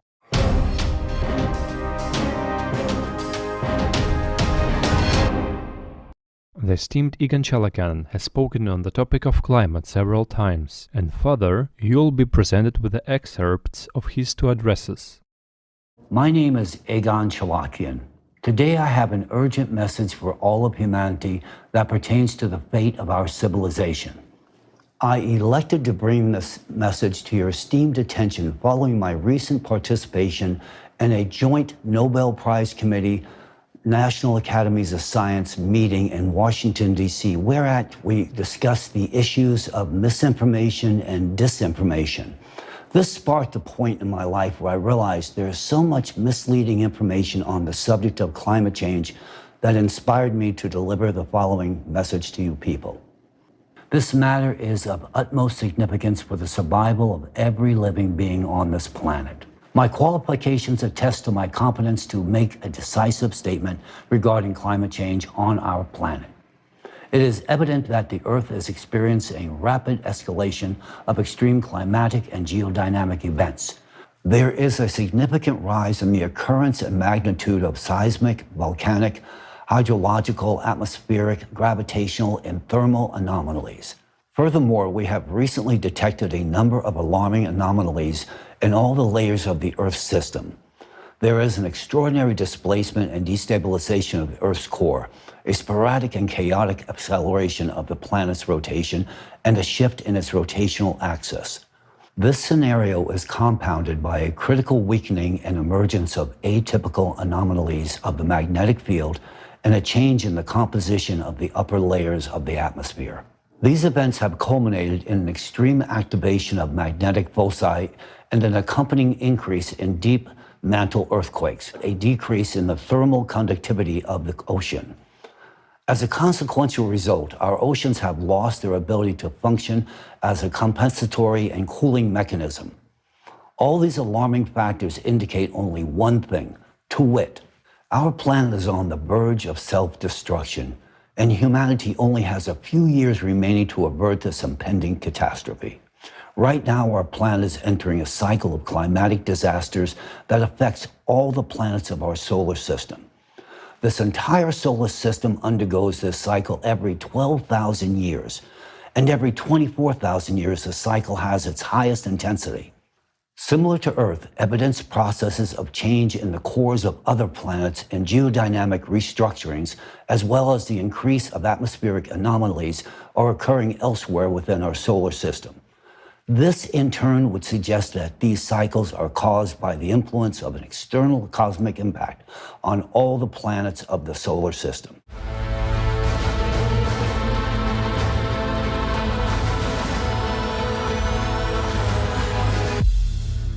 Now let's talk about volcanoes. This portion of my presentation will be centered on the cataclysmic volcano activity, both historical and forthcoming, and on the impact likely to be visited upon mankind. Whether viewed through the national security or national disaster lens, the threat warrants immediate global attention. Accordingly, from the introductory presentation, it is hoped that a blueprint to address this issue at hand may ultimately be born. The enhanced frequency of extraordinary geophysical events indicates pronounced instability in the Earth's core. This same instability will consequently manifest itself in the form of intense heat and subsequent magma, as witnessed just a few weeks back. The seismic events unfolding before us today should not be overlooked or discounted. Earthquakes realized in Turkey and Syria, compounded by a succession of volcanic eruptions and subordinated activity, ought to provide ample warning of imminent danger at our doorsteps. Should an earthquake occur in a geospecific region of China or elsewhere on the planet that produces a force magnitude similar to that recently visited upon Turkey, such an extraordinary event could actually trigger volcanic activity as far away as Yellowstone caldera, located in North America. Volcanic networks are indeed incestuous in all respects.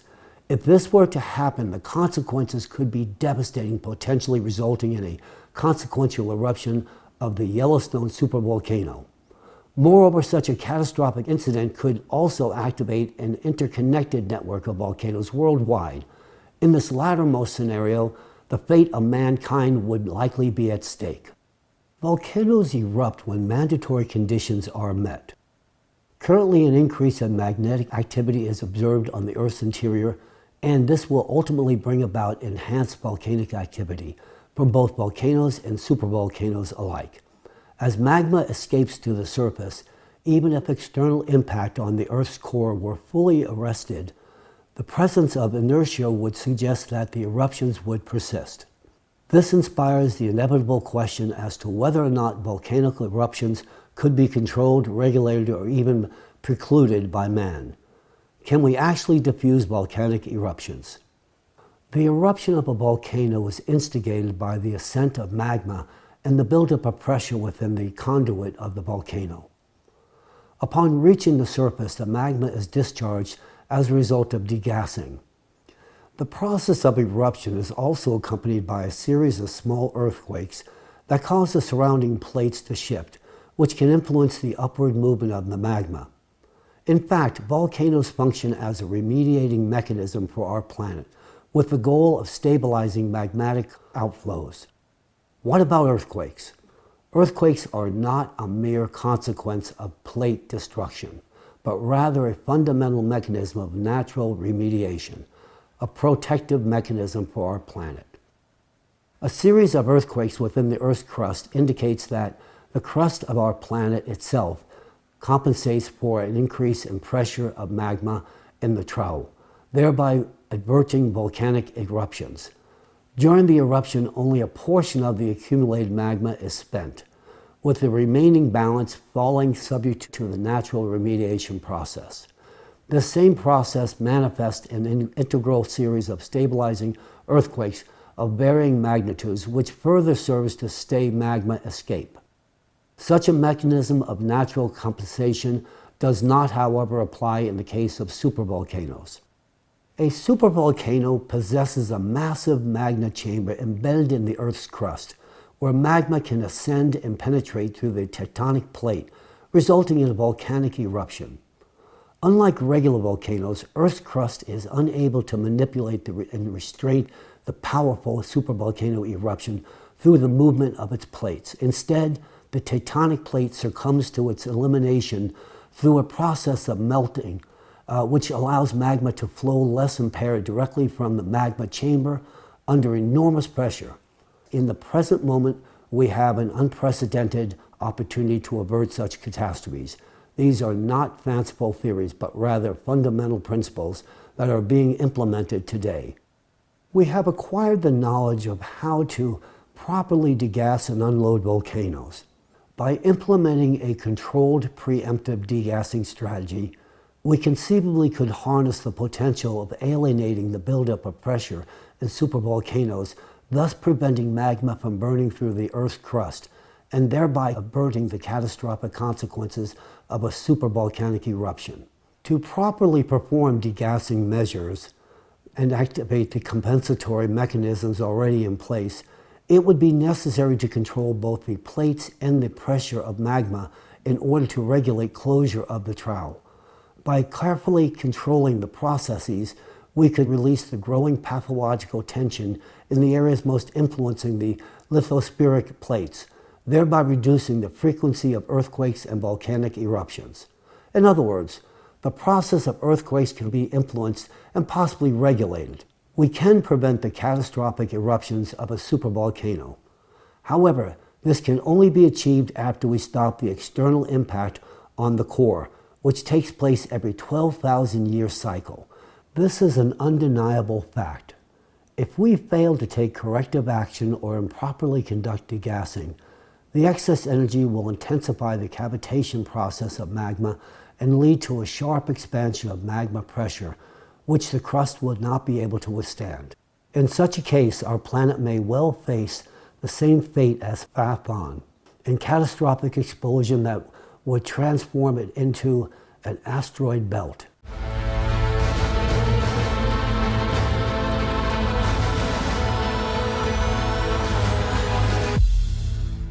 And in due course, I realized that any comprehensive understanding of such a complex and sophisticated subject would likely require an intimate interface within not only the geophysical and astrophysical domains, but a variety of other specialized scientific domains as well. The problem of the scientific world, which is supposed to solve such issues, is that this academic world is divided. Everything is studied within the narrow confines of a specific discipline. Whereas the question of synchronous and anomalous destabilization of all the Earth's layers and the associated risk of imminent destruction of our planet can only be investigated with the use of a global interdisciplinary approach. Some scientists and policymakers argue against disseminating information about the severity of the situation to avoid causing panic and destabilizing society. However, such an approach can be dangerous, and it hinders the search for practical solutions to this problem. It's akin to a situation where a patient has a disease and refuses to go to the doctor, hoping for self-healing. In such cases, the risk of the patient's death significantly increases. Therefore, an open and objective dialogue among all interested parties is essential to choose the optimal strategy for saving humanity from a global catastrophe. However, what has the global community been preoccupied with regarding addressing climate issues? We're still collecting funds to combat the rise in CO2 concentrations, which is in fact a compensatory mechanism during the 12,000-year cycle of catastrophes. It's the result of ocean warming that leads to CO2 emissions. The subsequent natural step in compensating for the heat rise within the planet is the activation of volcanoes. This is a natural process. We urgently need to establish a unified international scientific center, essentially an international interdisciplinary alliance of the world's best scientists who will work on solving this problem.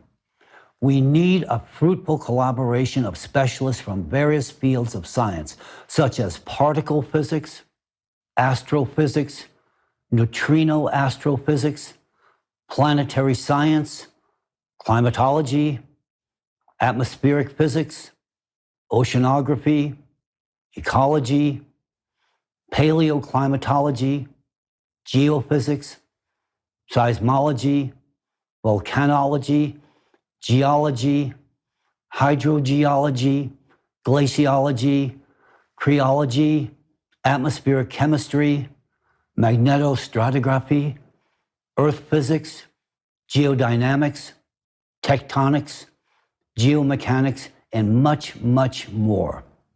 We need the brightest minds of this world capable of thinking unconventionally and innovatively. We need people who are ready to collaborate and to act in the interest of all humanity. The prompt creation of a unified international research center and its immediate launch into active operation is crucial for successfully accomplishing our vital task.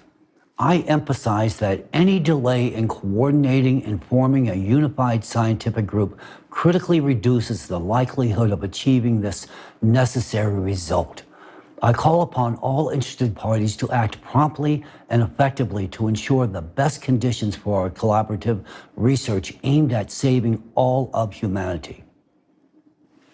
Dear colleagues, friends, today I, Egon Shalakian, address you with the most important and urgent call in the history of humanity.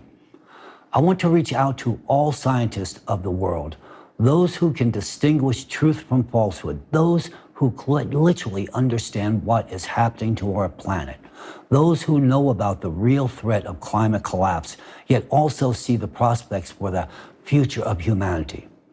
I address those who have dedicated their lives to science and practice, and those unafraid to seek the truth. I implore you to unite for the sake of saving the future of all of humanity, your lives and the lives of your children and grandchildren. I also want to address all people, every person in the world. Today, I, Egon Shalakian, address you not as representatives of different nations, religions, or political forces, but as a united humanity, as fellow citizens living on one unique and vulnerable planet. I urge you to support the creation of a unified international scientific research center and to support the leaders of your countries in endorsing this international initiative. This is not just a project, it is our shared responsibility and our chances for survival. We cannot afford to waste time on conflicts, disputes, and divisions. We cannot afford to ignore facts, evidence, and warnings. We cannot afford to be indifferent to the fate of humanity and to each one of us. We must change the world, and for that, as a society, we need to mature in the shortest time possible. It's now time for collaboration, not competition.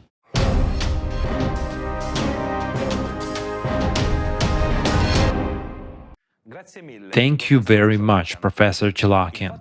The fact that there is technology to prevent volcanic eruptions is encouraging. I'd like to address our respected experts. If this technology exists, why is it not being used yet? Is it possible to apply it to the Campifligray volcano? We have a good understanding of developing technology to safely release pressure and prevent volcanic eruptions, and that indeed gives hope. However, this technology cannot be implemented right now for two reasons. Number one, as emphasized by Dr. Chalakian, we need to address the root cause of climate disasters, which is external cosmic impact. It continuously transfers energy to the Earth's core. This excess energy heats up the core, causing the overheated magma to expand and rise to the surface. In addition, the ocean plays a crucial role in cooling the heated magma.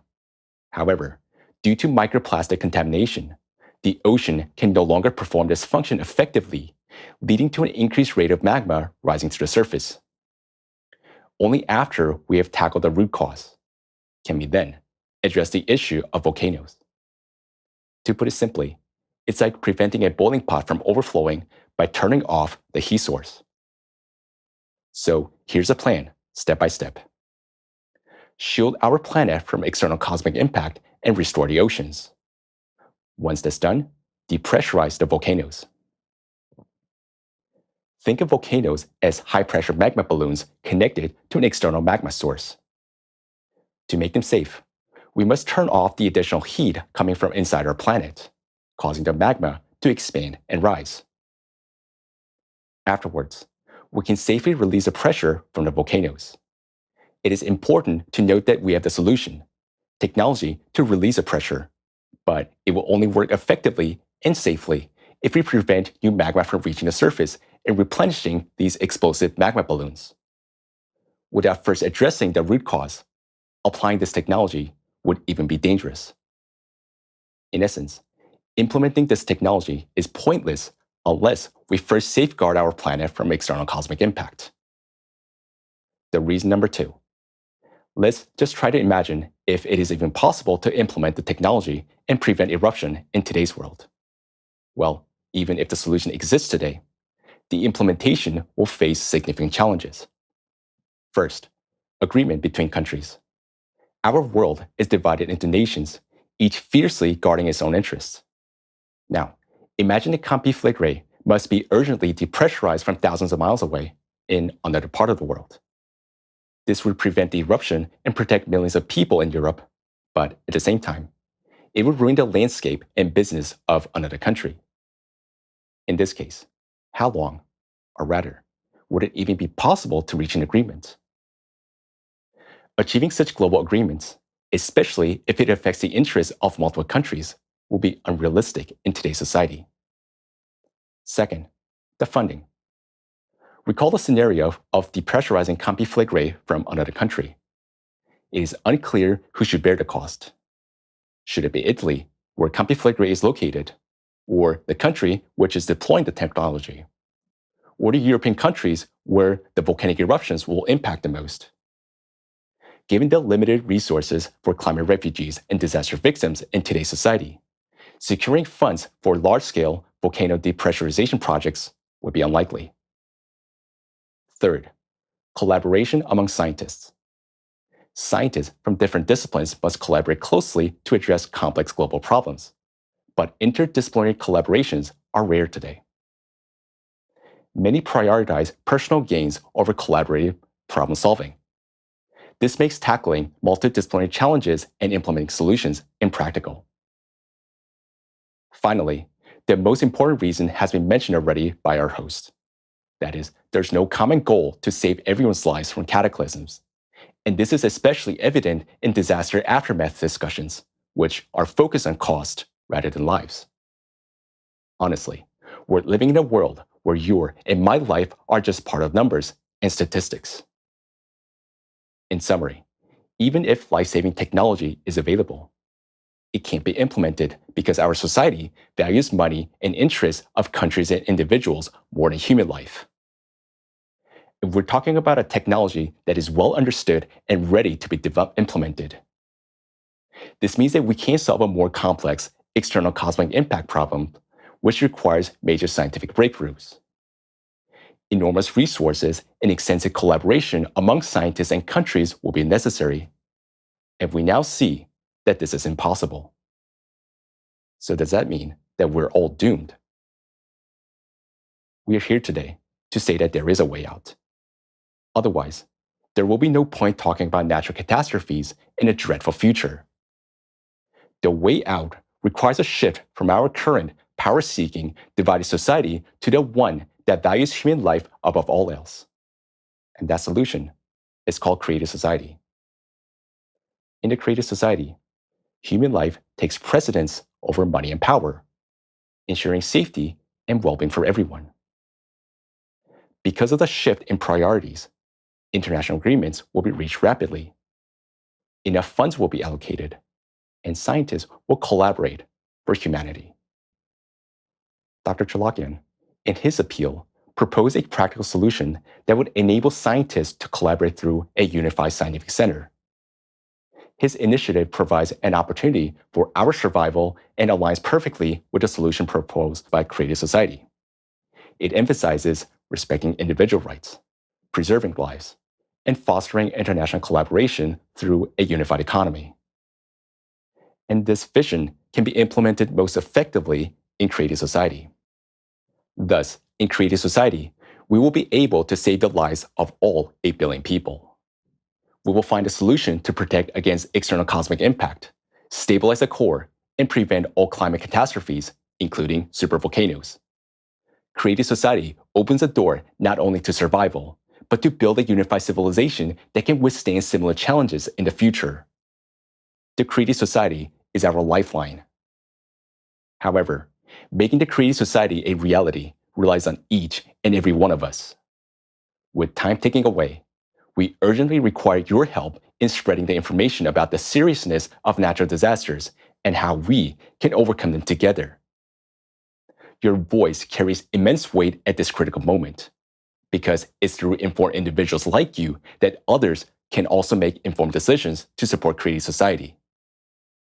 This is a time for our collective choice that shapes the future of all people and our planet. It is time to act now.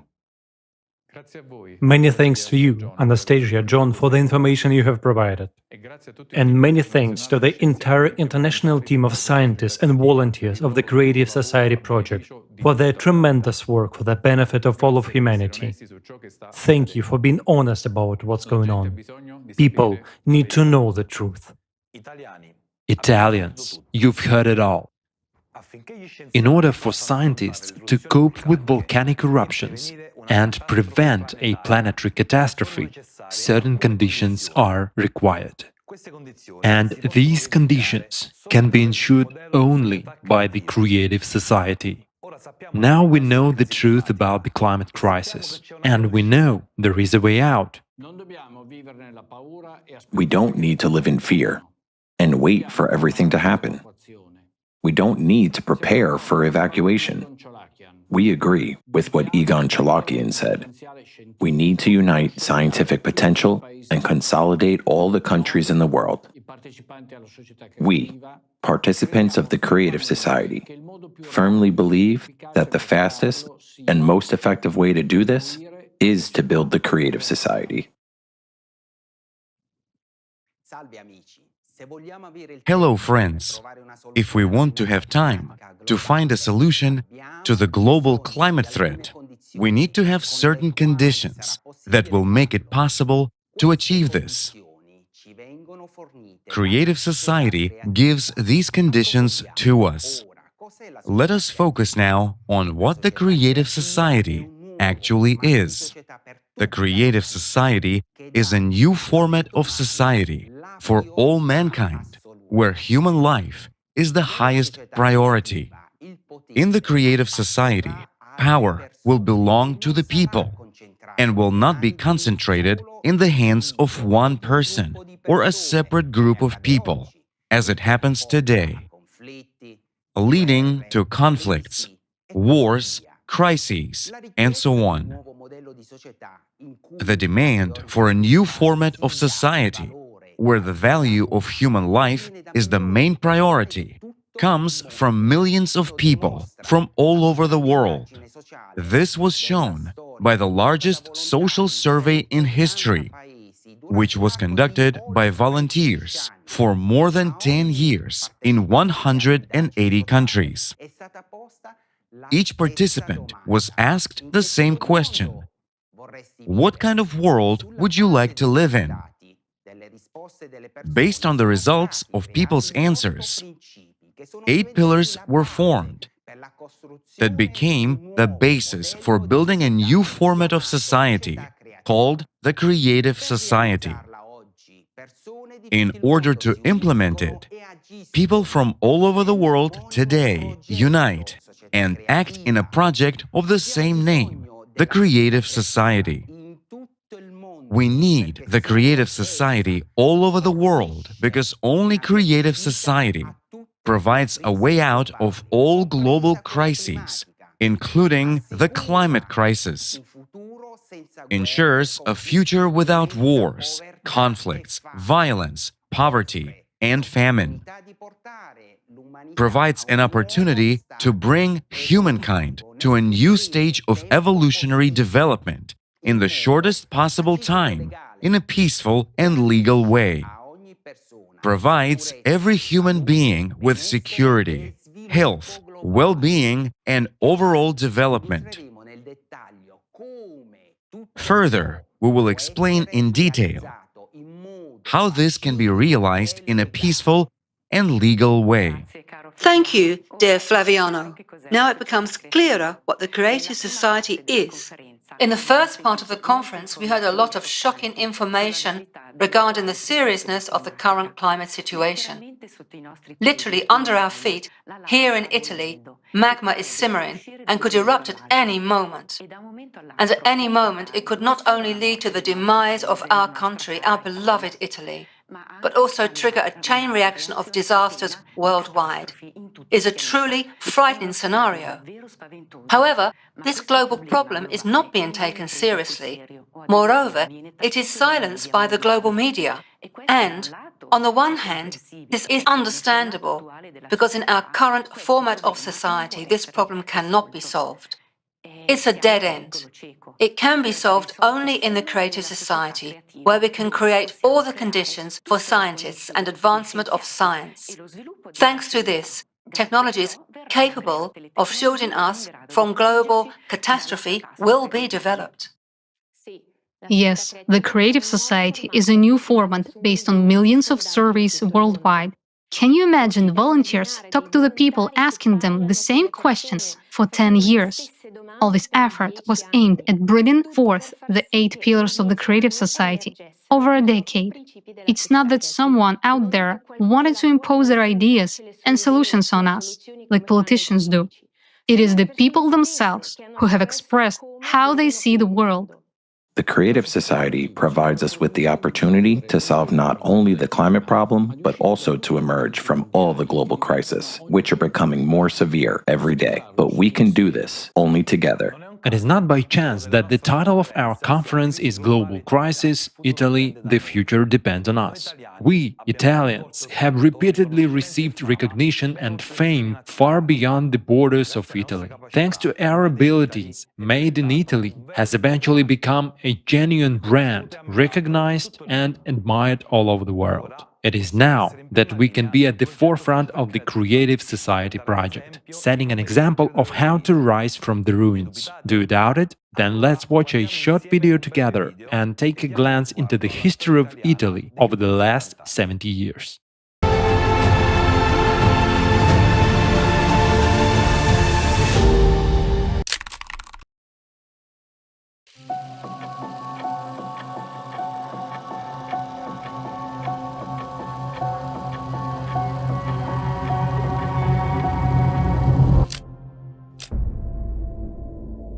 Let's recall what Italians have been capable of.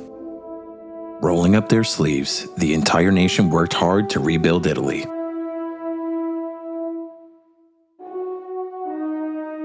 Italy awakened.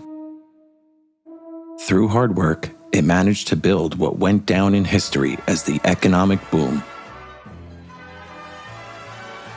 Thanks to the burgeoning economy, Italian families started having a better quality of life and more free time.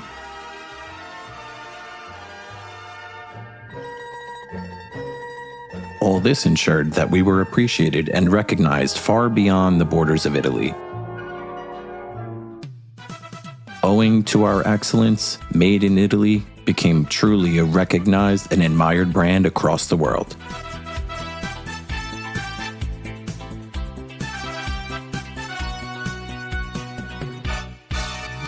However, afterwards, the rise was followed by a decline, and starting from the 1970s, Italy experienced a number of crises.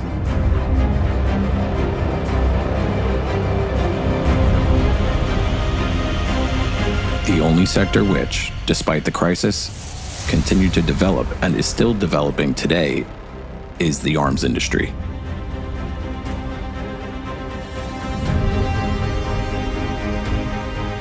The latest events have shown that this field will not help to save people's lives. How did we get to the point that in the conditions of aggravating cataclysms and the economic crisis, the only developing sector is the military industry? Can weapons actually stop these processes? We have the opportunity to create a wonderful future and to become one united civilization. Italians, with their talent, diligence, and organizational skills, can contribute to the building of the creative society. Italian craftsmen and thinkers will again be at the top of the world list of the most famous people, as it was with Leonardo da Vinci and Michelangelo. And they will make history, not just for centuries, but forever. Our only way out is the creative society. It's time to unite. It's time to take action.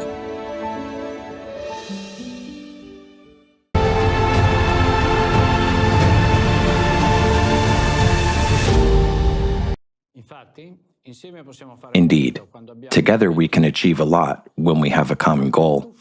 I have just plunged back in Italy's history, not just for 70 years. I've felt immense respect and gratitude toward all Italians for our history. But it's very painful that now we've lost everything we worked so hard to create. It's evident that our knowledge, skills, organizational abilities, creativity, and talents are very much needed by the entire world to build the creative society. But we should not forget that we, Italians, get accustomed very quickly to problems and crises. We must remember that our nation has this ability. But now there is no time to be inert. We must come together even more and utilize all our talents to build the creative society. It's a turning point for our country and for the entire world. Do you see what's happening now in Italy? In the heart of Europe? It was a shock for me to discover how many homeless and hungry Italians there are today. Just recently, we earned the world's respect in fashion, cinema, and art. And now, in Italy, poverty is becoming a regular part of our lives. My God, but is this normal? How can poverty be the norm? We conducted a social survey and asked Italians what concerns them the most right now. Let's hear it together.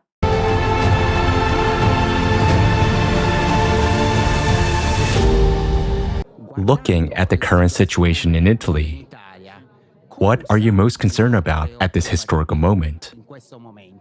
Unfortunately, this is not an easy time from any perspective. Economic, social, commercial, as well as international, both in Italy and in the whole world. Today, it is difficult to create something. Today, it is even difficult to form a family because you are afraid of not securing a good future for your child. Of course, it's the uncertainty of the future that young people are facing nowadays, putting them in a difficult situation, both in terms of work and plans for the future. That is what I'm concerned about. The lack of confidence that young people are experiencing nowadays, sadness, the fact that they think there is no future for them, and very often they look for it outside their country. Unfortunately, as people inside the economic system affirm to me, the inequality is constantly growing. Rich people are getting richer and richer. Poor people are getting poorer and poorer. And poor people are exploiting other poor people to survive. Thus, we are traveling down a perilous slope.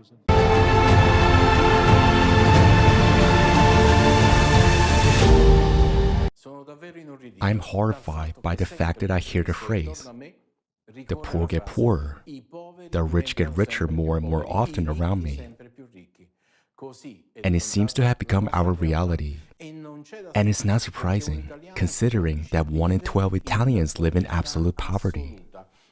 Poverty has hit us, Italians, particularly hard, especially since 2022, due to rising energy prices and climate disasters, such as droughts, floods, and hailstorms. The pandemic was just the beginning. This situation is especially challenging for the poorest families, constituting over 2.6 million people in Italy, who are forced to rely on social aid, including soup kitchens for the underprivileged and homeless, and more frequently, food parcels. We witnessed this during Christmas in Milan, when a kilometer-long line of around 10,000 people, including the elderly, mothers with children, young people, and people of various professions formed outside the Pane Quotidiano social kitchen. According to the staff, there are so many people, we can't keep up. There are hardly any homeless people in the queue. It's mainly families facing financial difficulties,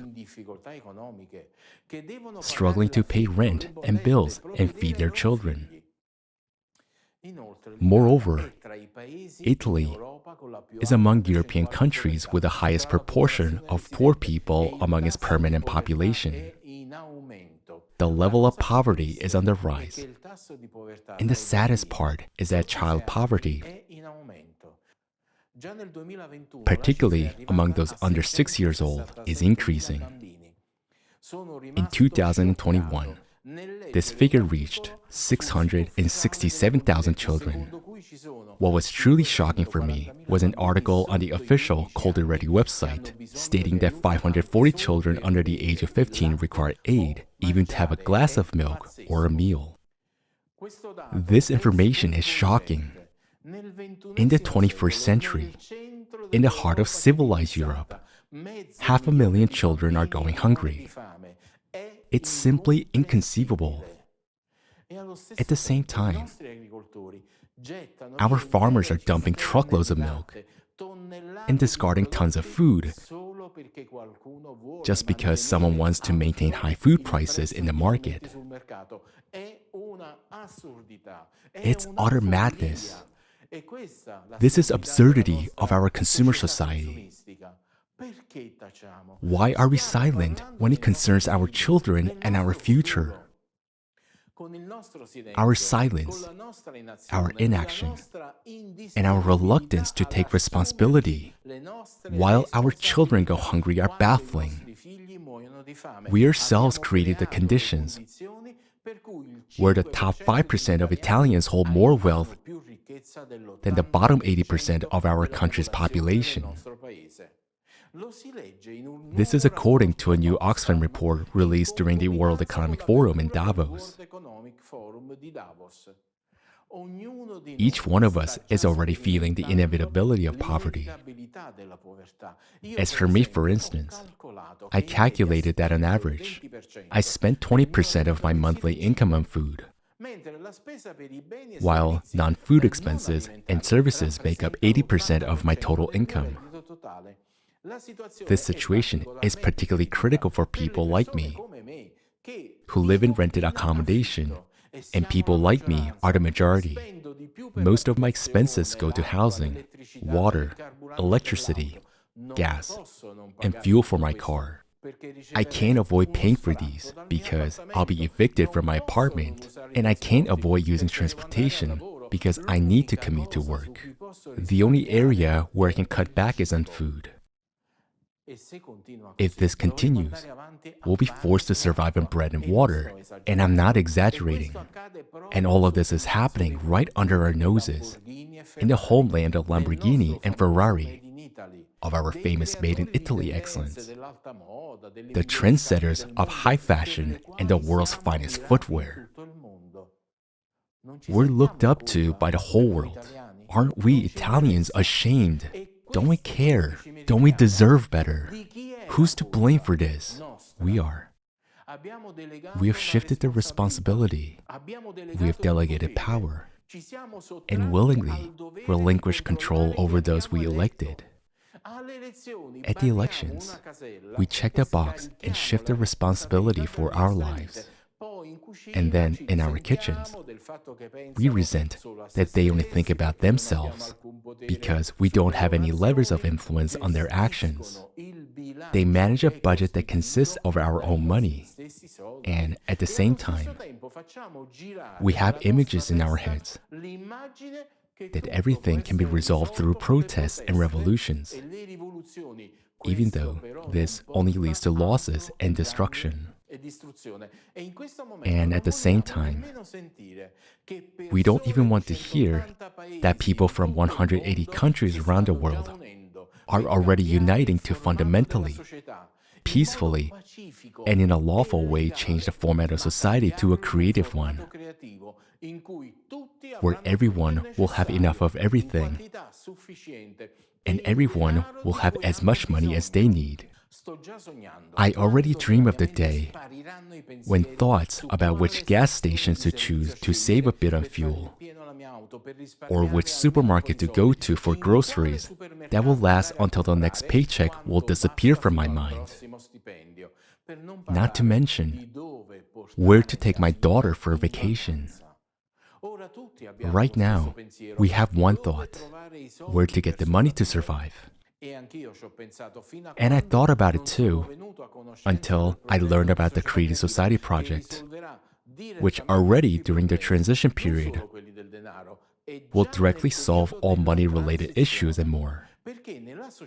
In the creative society, every person is guaranteed to receive an unconditional basic income equivalent to $10,000 per month, free high-quality healthcare and education, no utility bills, cancellation of debts, and no taxes.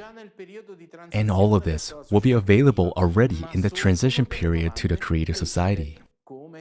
But fair questions arise. How is this possible, and where will we get so much money? Today, together with you, we will hear the answer to this question in the presentation of a new economic model prepared by an international team of economists, especially for the online forum, Global Crisis, There is a Way Out. This innovative model will change our lives from the very first day of its implementation.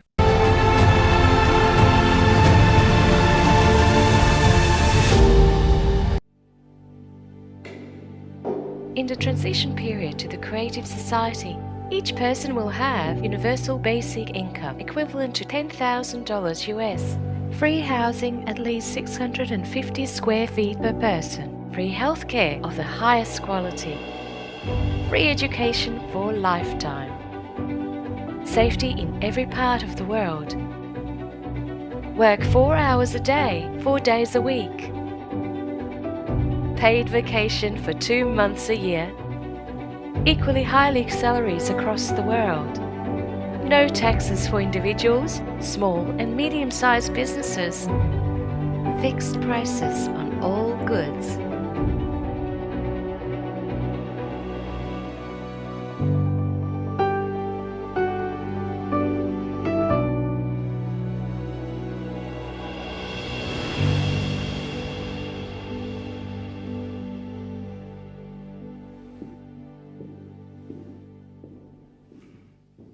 When I look at the picture of this kind of the world, a thought comes to my mind.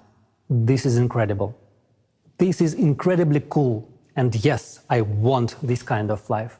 But just like in any person, a skeptic inside me begins to rant and says, first of all, it is impossible to implement. And even if it is possible, it certainly won't happen in my lifetime. And goes on to affirm, no one will let you do this. And you know what I reply to him?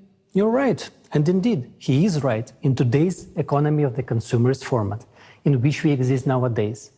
This cannot be implemented. This requires a different economic model.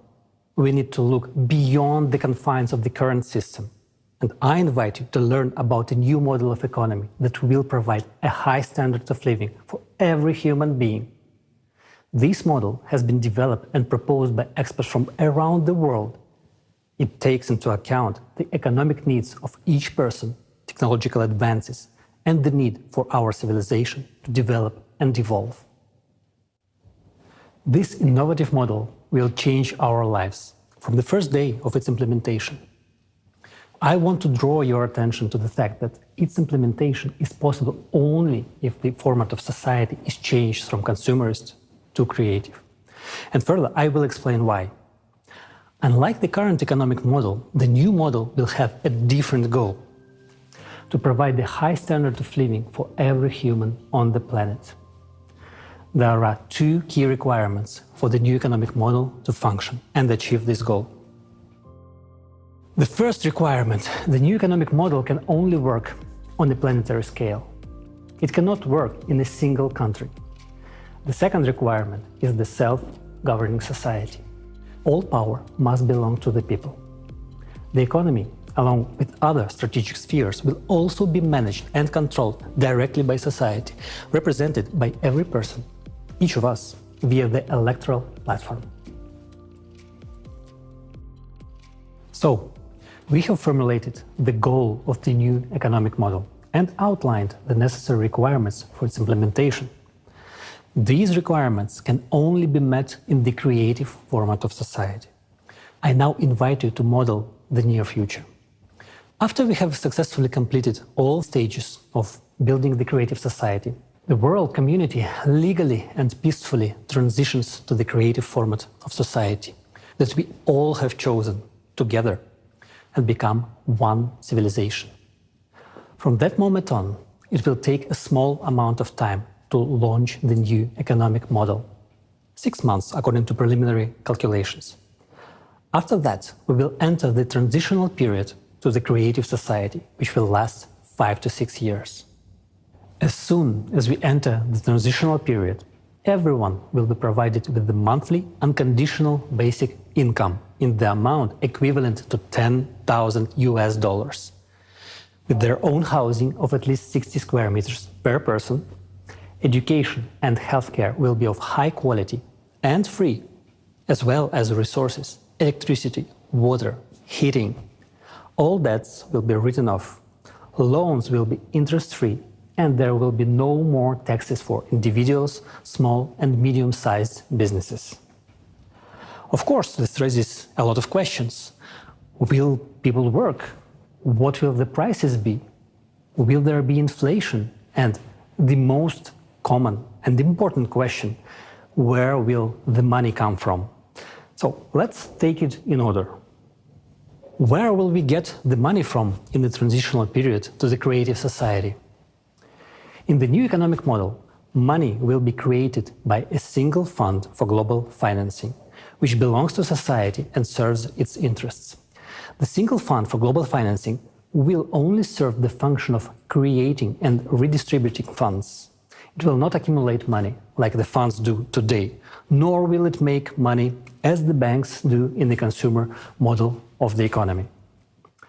There will be no banks in the transitional period to the creative society because there will be no need to keep money, because money will be exclusively digital. In fact, there will be no money in the conventional sense of the word. These are just numbers and equivalent for exchange. That's your assets. You can exchange them for something, a product, a service, and so on. The more the economy grows, the more means of exchange, what we now call money, are created. In contrast to the consumerist format, all financial transactions will be open and transparent to everyone. The task of the single fund for global financing is to supply the right amount of means of exchange at society's request. Well, how will this work? Society decides what needs to be improved, created, and what projects and initiatives to implement. Experts will use the artificial intelligence to calculate how much money is needed to achieve those goals. And the single fund for global financing will create the necessary amount of money. If there is a request for the implementation of a project in a village, city, or country, an application is submitted to the electoral platform. For example, if a city decides to replace its asphalt pavement, it submits a request, and funds are allocated for this from the single fund for global financing. It's just like in the family. You know what everyone needs, and you allocate money from the family budget to buy the necessary goods, pants, sneakers, a piano. It's the same at the city and global levels. The only difference is that our budget as a society is not limited. We can spend as much as we want if there is something to spend on and we need it. This approach does not limit the development of the economy. The economy develops and our opportunities increase. In the new economic model, there will be no budgets of cities and countries. There will be no such thing as state money either. The only place where money can accumulate is your personal account. And you yourself dispose of it as you please. If a country, city, or village has a budget, there will inevitably be those who will try to make a profit from that budget, local officials and others. And when there is no budget, it cannot be taken away. And this is the answer to the question of why there will be no corruption, theft, and bureaucracy. There won't be a situation where the asphalt pavement was changed last year and this year it is changed again, and someone makes money on it. It will not happen because the monitoring system will guarantee the transparency of all operations. Monitoring that the money allocated has been used as intended will be done with the help of technologies that already exist, such as the multipurpose complex Voskhod. You won't be able to buy building materials for a higher price than those that are sold everywhere, and everyone can see their price. How is it possible to steal if what you buy and sell can be seen immediately? Money flows are transparent. Anyone can see what every penny is spent on. Now, in the consumerist format, this information is hidden. But in the transitional period to the creative society, it will be available to everyone. You can see exactly how money has been spent in any part of the world, regardless of where you are, because society's money is your money. For the convenience of transactions and complete transparency, a new single monetary unit will be introduced, which can be used anywhere in the world. It will belong to society and be created by the single fund for global financing. It will be digital. It will not be possible to seize or freeze it, and it will not lose value. You cannot lose digital money. It cannot be stolen, and its flows are completely transparent. From the first day of the transitional period to the creative society, an exchange of existing currencies for the new monetary unit will take place. All savings, capitals, and assets of people and enterprises will be converted into it. Why will the single currency be digital? Because firstly, it guarantees the transparency of all financial transactions. And secondly, with modern technology, there is no need for paper money or documents. Digital money is both environmentally friendly and convenient. A person doesn't need to carry a wallet, a passport, or a plane ticket. No chips or third-party devices are needed. A person can be identified by retina or a fingerprint. All this information will be stored in a single database that would be under the control of society as a whole, rather than individual countries or special services, as it is today, where everything is fragmented. This high-tech approach would simply eliminate any illegal activity. It will be impossible to engage in stealing or money laundering. It will all stop. In the creative society, a person has nothing to fear or hide. They are absolutely open and free. Everything starts with a clean slate. The key mechanism of the new economic model will be a limitation of wealth, which is the limit of maximum wealth per family that we will set as a society. At the present time, the recommended amount is $10 million, and it is confirmed by recent research. This is the total amount, including all movable and immovable property, all the assets and liabilities of each family member. This amount is more than enough for a comfortable, prosperous life, but not enough to gain unlimited power. When a person's wealth goes over the set limit, the excess funds simply disappear. They are not credited to anyone's account and are essentially written off. We are used to thinking in terms of the economy of the consumerist format, but here you have to understand that this is a different form of settlement, not the usual banking form. Therefore, money is not accumulated. When society needs money, the single fund for global financing simply allocates the necessary amount, which goes into circulation. Society is financed without limitations for as much as required for its needs. In the transitional period, money is needed as an exchange fund to limit the wealth, so that humanity or a group of people would not build empires and usurp power again. This would create a high standard of living for all people. Let's summarize. In the consumerist format, money is a means to retain power. People try to accumulate it, hide it, take it away, while in the transitional period to the creative society, money is a tool to achieve society's goals. And money is needed only during the transitional period to the creative society, as a temporary measure for 5 to 6 years, and it will not be needed in the future. And later we will explain why. Nowadays, they say that the problem is not money, but its quantity. As we have already understood, in the new economic model, there will be no such problem. But the question is different. Will it lead to inflation? The answer is simple. There will be no inflation at all. It is impossible. In the current economic model, this would indeed lead to skyrocketing prices, hyperinflation. But in the economic model of the transitional period to the creative society, this simply could not happen. Why? Because prices would be fixed worldwide by law for all resources, goods and services. They simply cannot be raised, and this means that inflation cannot be created. But it raises another question. At what level will the prices be fixed? Will the bread cost $1,000? Well, if you make that decision, of course it will, because we will decide as a society anyway. The optimal prices will be calculated using artificial intelligence, considering all the costs and profitability, but the final decision on pricing will be made by people.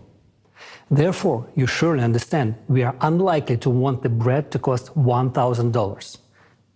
We would rather want it to cost less than it does today. And it will. All prices will be less than they are today. And thanks to what? Because there will be no interest on loans and taxes for medium and small-sized businesses included in the prices. Electricity, water and gas will be free. There will be a single economic environment in the creative society.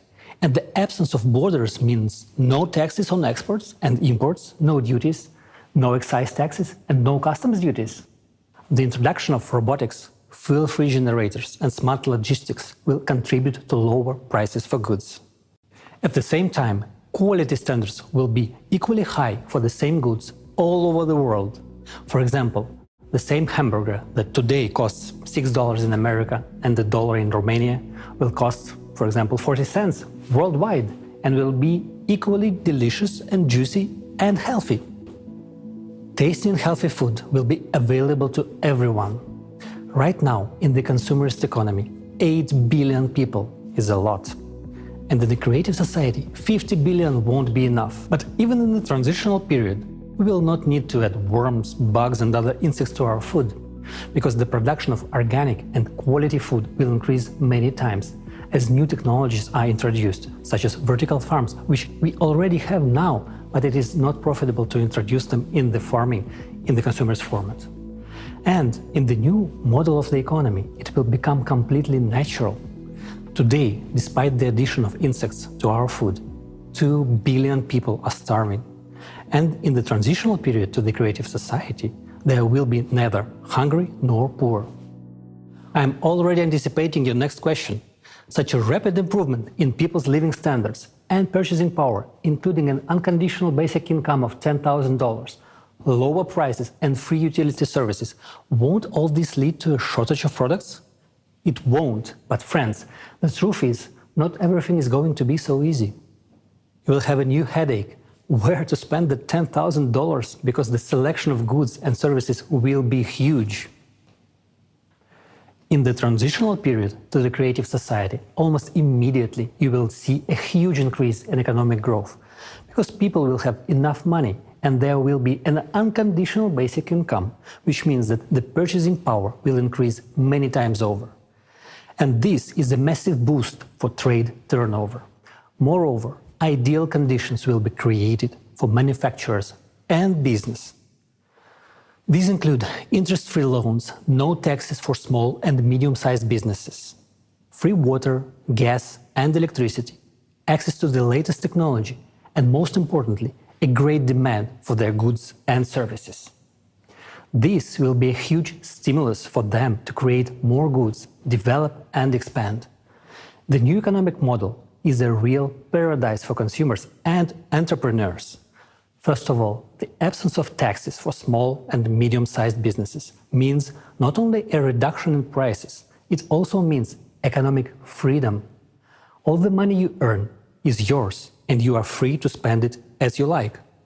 No one will be able to take them away as it is done today through taxation, taxes will be simply not necessary because there is a wealth cap and funds above a certain amount are already directed towards the needs of society.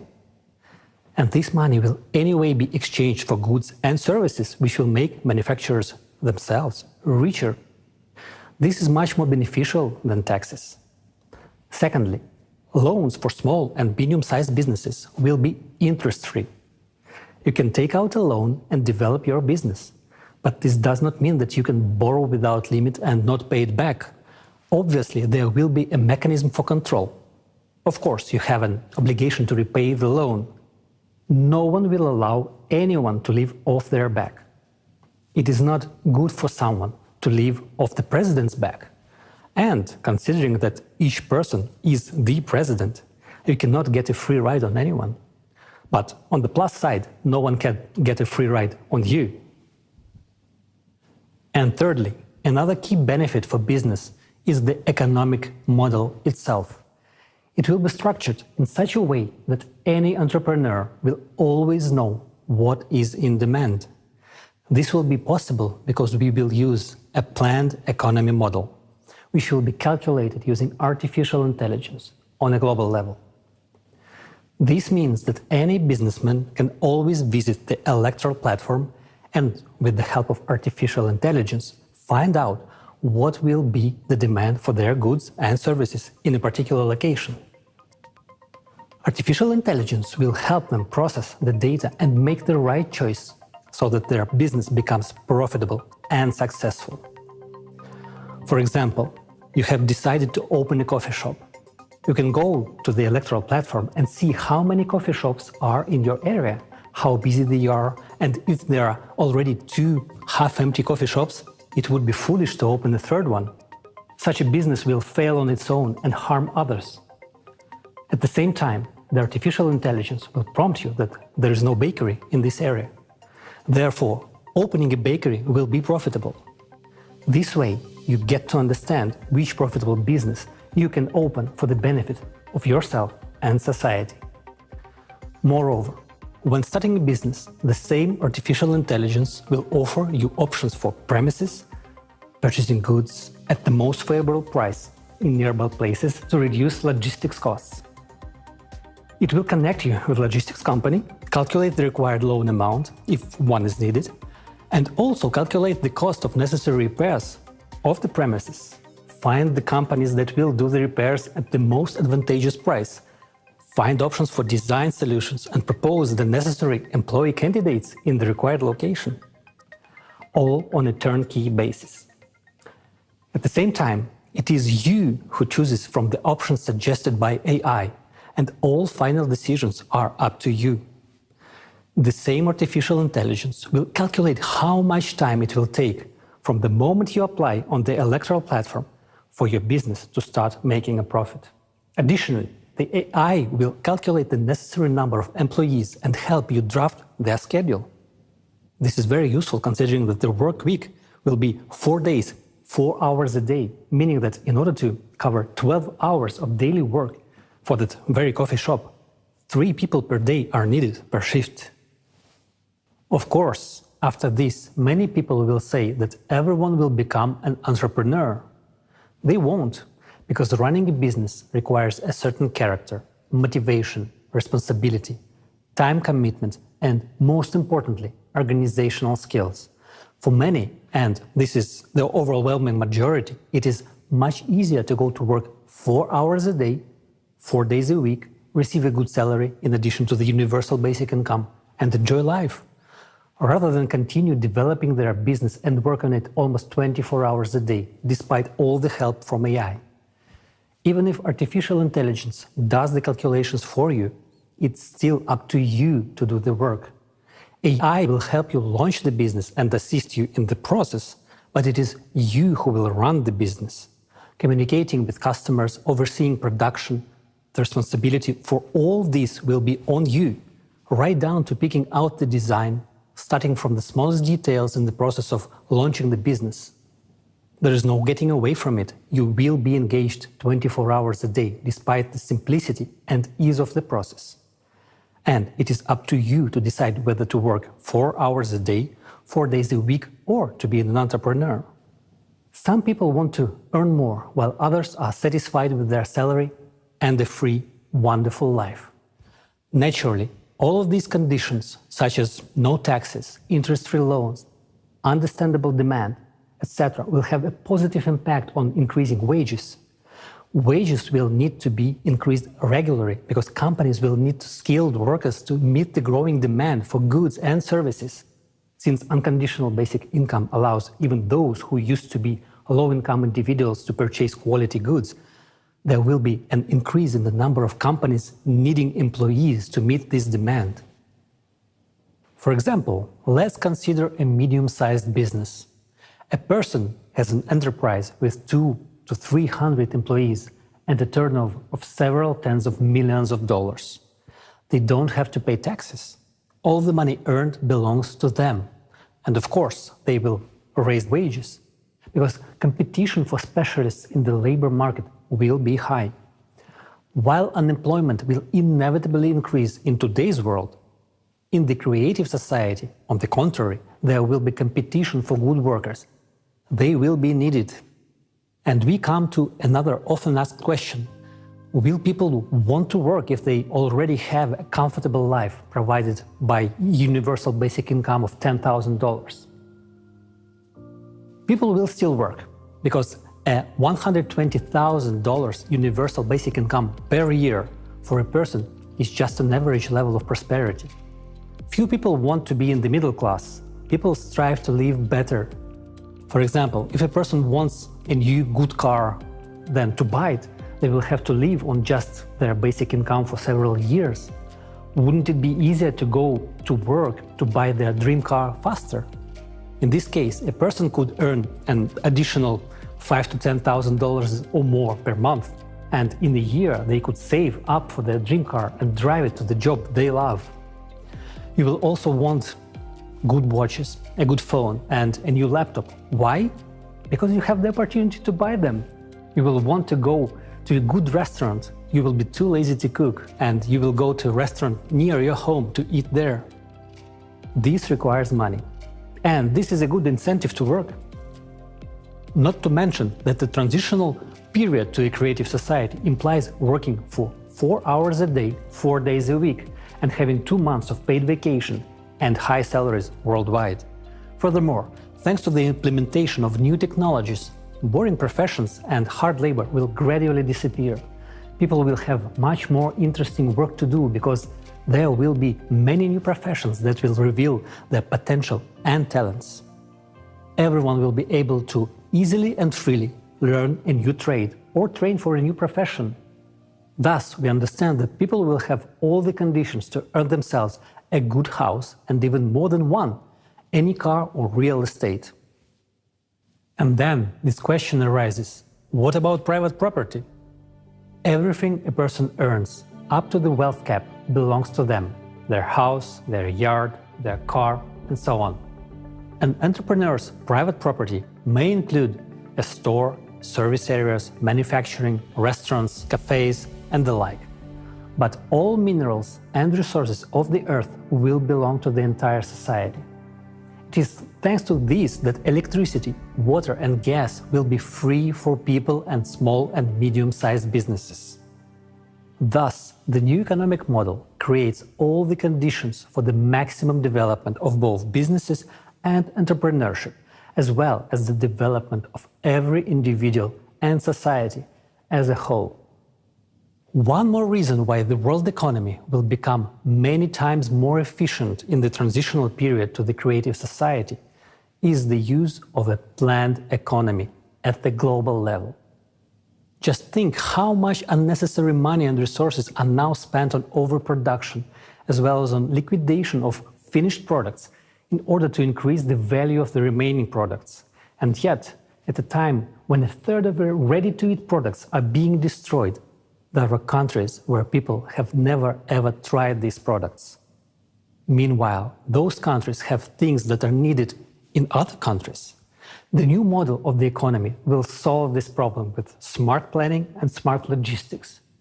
Logistics will be calculated by experts with the help of artificial intelligence in order to efficiently redistribute goods so that everyone will have the opportunity to buy everything they need. In the model of the transitional period to the creative society, there is no limit to improving human life. It will be possible and necessary to improve life, but prohibited to make it worse, and it will be fixed at the legislative level. Remember, the highest value in the world will be human life and his benefits. Well, friends, let's sum it up. Now you understand how the economic model of the transitional period to the creative society works. It provides everyone with the high standard of living. This includes a monthly unconditional basic income equivalent to $10,000, fixed prices for all goods, high level of wages, free and high quality healthcare, education, and excellent conditions for business development. What's more, there's only a part of its advantages over the current consumerist format of economy. The absence of wars, inflation, crisis, and stable income, all of this makes society healthier, and this is extremely important. There's no need to commit crimes, no reason to risk a happy life. The simple question is, what for? When human life comes first, the world changes drastically. Your happy life is what you will treasure. These are your opportunities, and these are the opportunities for the entire civilization. Today, humanity stands at the threshold of controlling matter. This is the reality of today. Only minor gaps in understanding separate us from controlling matter. The only thing we really lack to fill these gaps and make a scientific breakthrough is scientists from around the world working together in this direction with unlimited funding. And this will be possible from the very first days of the transitional period to the creative society. And most importantly, unlimited funding for science is the only chance to eliminate the climate threat, because this is the top priority vital issue today. As early as this stage, we will be able to save the planet from climate collapse and launch the processes to solve environmental problems. The transitional period will take about 5 to 6 years. After its completion, we will enter the creative society.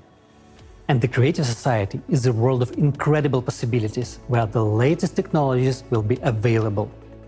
The health capsule will allow everyone to extend their lives beyond the species limit and live in a healthy and young body for at least 1,500 years. The replicator is the technology that will enable us to create anything from the tiniest particles, manipulating matter at the quantum level. These technologies will be in every home. And that's the answer to why we will no longer need money.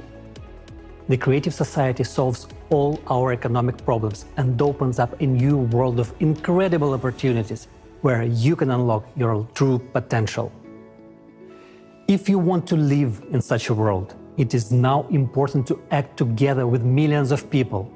You and I are now launching a worldwide demand for the creative society, which will very soon become the main trend of humanity. If each of us takes an active part in this first and most difficult stage of building the creative society, the stage of informing. In one way or another, each of us is suffering in the economic model of the consumerist format. But we are searching for a way out within the familiar paradigm. However, the way out is only in the creative society. Therefore, for those who understand what the way out is, it is important to tell others about it. Creative society will open up perspectives for growth and development of each individual and of society as a whole. This is what will make us free. In the consumerist format, there can be no real freedom for a person. There's always the exploitation of the majority by a few individuals. But even those few individuals are themselves enslaved by this format. Therefore, not a single person has freedom in the consumerist society. It is only in the creative society that the person can attain true freedom.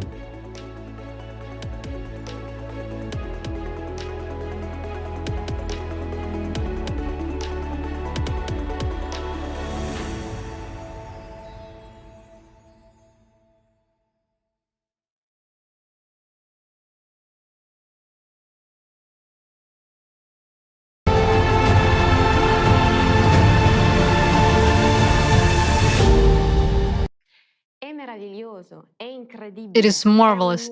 It is incredible. It is an entirely new and excellent model of economy. And when the world's top economies come together during this transition period, a fully functional economic model will be created based on this concept, which will serve us, people. I'm so tired of paying these endless bills. The only thing left for us to do now is to try and save on food. Unthinkable, but that's our reality today.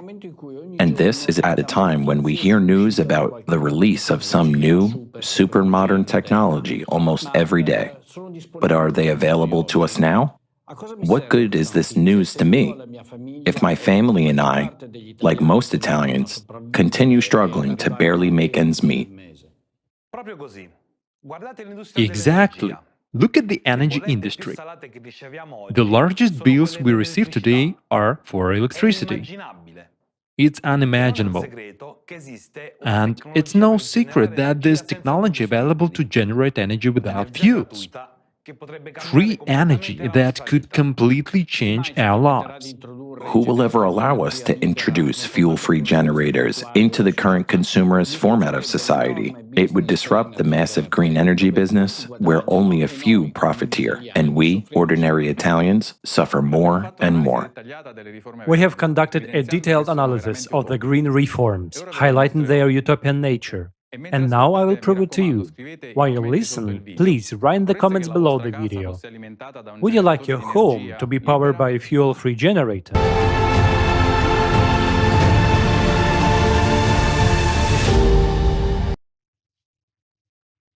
Today, every Italian can see that any climatic event can turn into a catastrophe right before their eyes. Imagine that a flood, hailstorm, tornado, earthquake, or the ash emissions from a volcano destroyed the entire infrastructure for miles, and miraculously, you are still alive. The first thing you will have to face is the lack of vital resources like water and heating, because all industries rely on electricity. In fact, to devastate a region, you can shut off electricity for only 3 days, and epidemics will take care of the rest. Without electricity, everything that supports the infrastructure that sustains a community comes to a halt. I hope you do realize how much our lives depends on energy. Let us now discuss our country's energy system. In Italy, there are 100 power plants fueled either by coal or by natural gas, along with 92 solar plants and 1,913 wind farms. There are no nuclear power plants since all 4 were shut down and dismantled in the 1990s, following the 1987 referendum that brought an end to the Italian nuclear program. Italy's energy dependence is one of the highest in Europe. Given the current climate situation, this is more than alarming.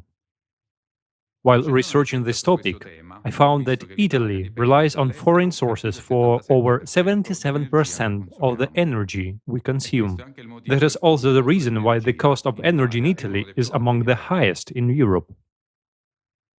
Like other EU countries, Italy is actively engaged in the CO2 agenda. We aim to achieve the European goal of reducing CO2 emissions by 55% by 2030. Focusing on either energy efficiency or renewable sources. Between 2008 and 2014, there was a significant growth in these sources, with national green energy production doubling. Many see this as a well-intentioned objective. However, increasing renewable electricity production will have a significant impact on the distribution network. This in itself will lead to disruptions in electricity supply. Since we'll have 2 networks essentially performing the same functions, differing only in voltage levels at which they operate. Keeping them separate will require developing a coordination procedure between transmission and distribution networks to ensure the stability of the entire power supply system, which is not an easy task to accomplish. An alternative solution is to transfer the management of these 2 networks to a single operator. However, there is a conflict of interest between the two major electricity providers and the renewable energy communities. Unfortunately, in a consumer-oriented society, the interests of the country's residents are not always the top priority. In this case, there is an insurmountable political obstacle to creating a single national electricity network, which, as it turns out, by the way, is not in the best technical condition either. As time passes in our country, the conditions are increasingly being created to make access to energy complex unstable, bureaucratic, and also highly inefficient. Moreover, of course, the icing on the cake is that it is very expensive. Wasn't it easier when we had a state monopoly like Enel? Personally, I think it was. Another goal set for us by the European Commission is to completely switch over from internal combustion engine cars to electric cars by 2035. Battery production for these electric cars had already started in our country, but the project for the facility was suspended due to issues of connecting to the electrical grid in the intended plant construction area. Now, let us consider the situation of electric cars from a purely mathematical perspective. For example, a 2019 study from the Polytechnic University of Milan provides data whose conclusions are still relevant today. The study takes as an example an electric car that travels 11,000 kilometers per year and has an average consumption of 16 kilowatt per 100 kilometers. Therefore, this car would consume 1,760 kilowatt in a year. The average Italian family consumes about 2,700 kilowatt per year, so an electric car consumes 65% of what an average Italian family consumes. This represents an additional load on the electrical grid. And, let's be honest, the current Italian grid will not be able to handle the power needed to recharge millions of electric cars.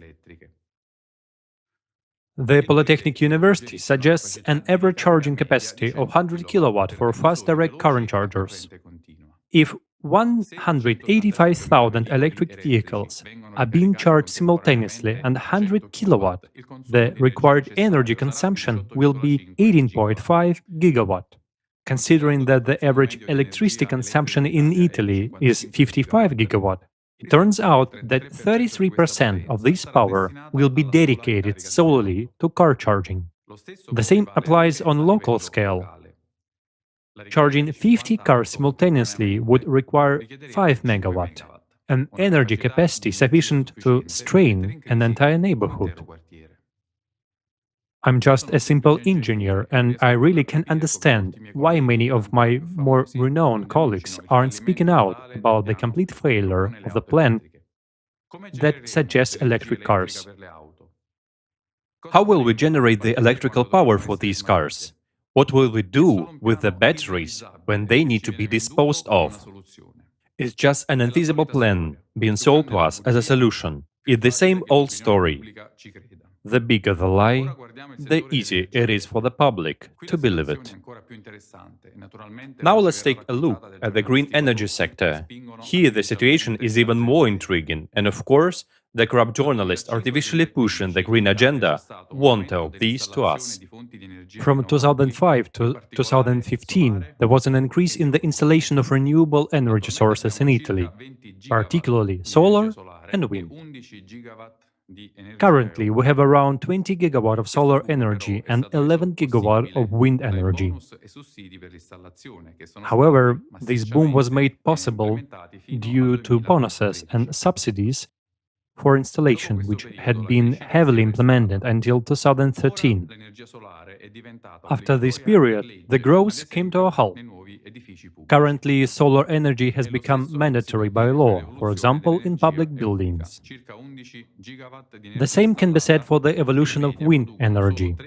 Nearly 11 gigawatt of installed wind energy, but they on average only produces 3 to 4 gigawatt per hour, with a very low efficiency factor of 25%. Following the end of the phase of economic incentives that artificially boosted the number of solar and wind electricity generating plants, we have now entered the legal phase of transitioning to renewable energy sources, aiming to compel the market to legally shift towards green energy.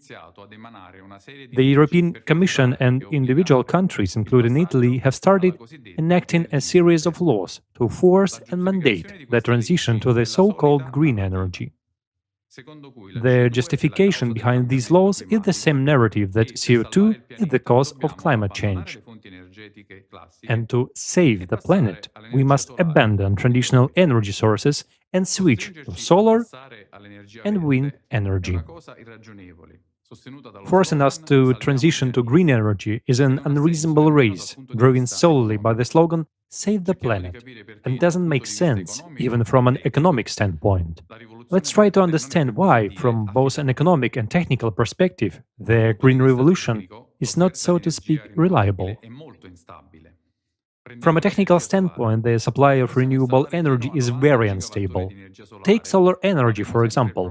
We can install up to 90 gigawatt of solar energy, but we'll always face a problem that sun doesn't shine at night, and its efficiency decreases by 4 to 5 times in winter.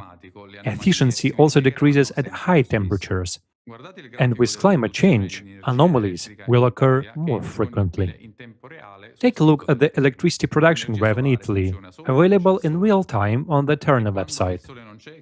Solar energy works only when the sun is shining. And what happens when the sun isn't there? 85% of the energy is still produced from traditional sources, which means approximately half of a typical day's production comes from conventional sources. Furthermore, two interesting electricity components are present in the graph. The first is self-consumption, mainly using gas for local cogeneration. And the second is imported electricity, primarily nuclear energy from other European countries. As you know, these energy sources are banned in Italy, by the way. From a technical standpoint, to make solar and wind energy work would require very challenging, perhaps unattainable conditions. The first condition is to increase solar energy generation to a level where it produces the energy needed during the night. The second condition is to double the instantaneous bandwidth of the transmission network. The third condition is to make the transmission network highly flexible and capable of handling the constant fluctuations in energy productions, the so-called smart grid. The fourth condition is the ability to store all this energy. While points 1, 2, and 3 are theoretically achievable, albeit at very high cost and with lengthy implementation times, and fourth point, energy storage, is currently not feasible. The technology to store this amount of energy is impossible to achieve. The paradox of the rush toward renewable energy is the lack of energy storage systems, both in Italy and worldwide. Today in the world, there are power plants with storage capacities in the megawatt-hour range. The largest is in Australia, capable of storing around 300 megawatt-hours. Imagine that Italy alone, as was estimated, will need to store a much larger amount of energy by 2030, approximately 93 gigawatt-hours. Moreover, these 93 gigawatt-hours would barely cover 2 hours of electricity demand in Italy. We are chasing after solar and wind energy, which are unstable and require storage, whereas reliable storage technology is very challenging to develop. Now let's clarify another point that makes all of this physically impossible to achieve, even if we truly wanted to. Every kilowatt-hour of a battery contains about 150 grams of lithium and 450 grams of cobalt. Therefore, theoretically, to produce storage with a capacity of up to 90 gigawatt-hours, according to the National Environmental Transition Plan, we would need about 13,500 tons of lithium and 40,000 tons of cobalt. So, for just 2 hours of energy consumption in Italy, we need such large quantities of these rare minerals. However, since the night lasts at least 6 hours, we actually need at least 3 times that amount, 40,500 tons of lithium, which corresponds to 50% of the world's production of this mineral, and 120,000 tons of cobalt, which corresponds to 100% of the world annual cobalt production. And let me remind you that we Italians represent only 1.65% of the world's population. Taking into account all the countries involved in the race for batteries, the entire world's lithium and cobalt won't be enough. Not to mention electric cars, which also have batteries made with the same minerals and will be mandatory throughout Europe by 2035. Let's set aside, for now, the environmental consequences of the theoretical extraction of these rare minerals from our planet's crust, which are already depleted due to human activity. These calculations demonstrate that the quantity of rare minerals like lithium and cobalt will never be sufficient to create energy storage systems, neither in Italy nor in the world. In conclusion, the so-called green energy transition is general public. Despite this, it is legally binding for our country. We are already seeing the consequences in the form of rising prices and poor services. The question is, what happens if they actually do it? It seems like a crazy world to me. Now let's see.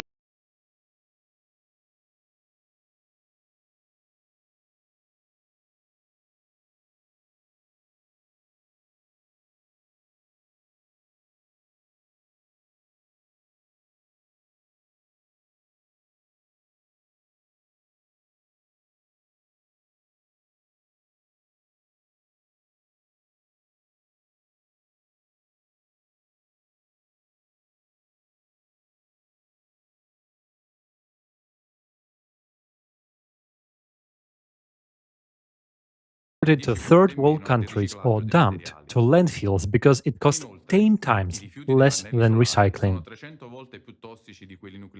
Furthermore, solar panel waste is 300 times more toxic than nuclear waste and can end up in groundwater, negatively affecting human health. And that's just the tip of the iceberg. Another example is wind turbines. Observations show that wind turbines alter the local climate.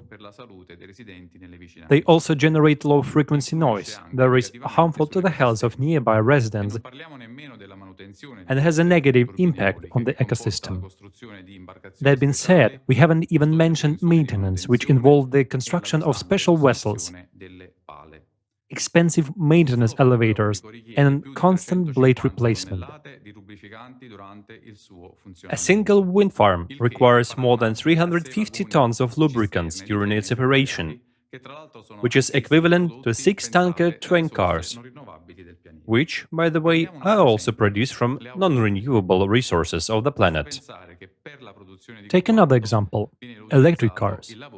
Just think about this. Child labor is used in underground mines in the Congo for cobalt production, and this is happening in the 21st century.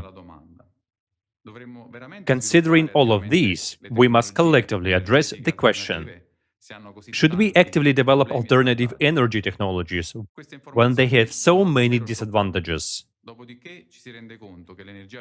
This information is truly shocking.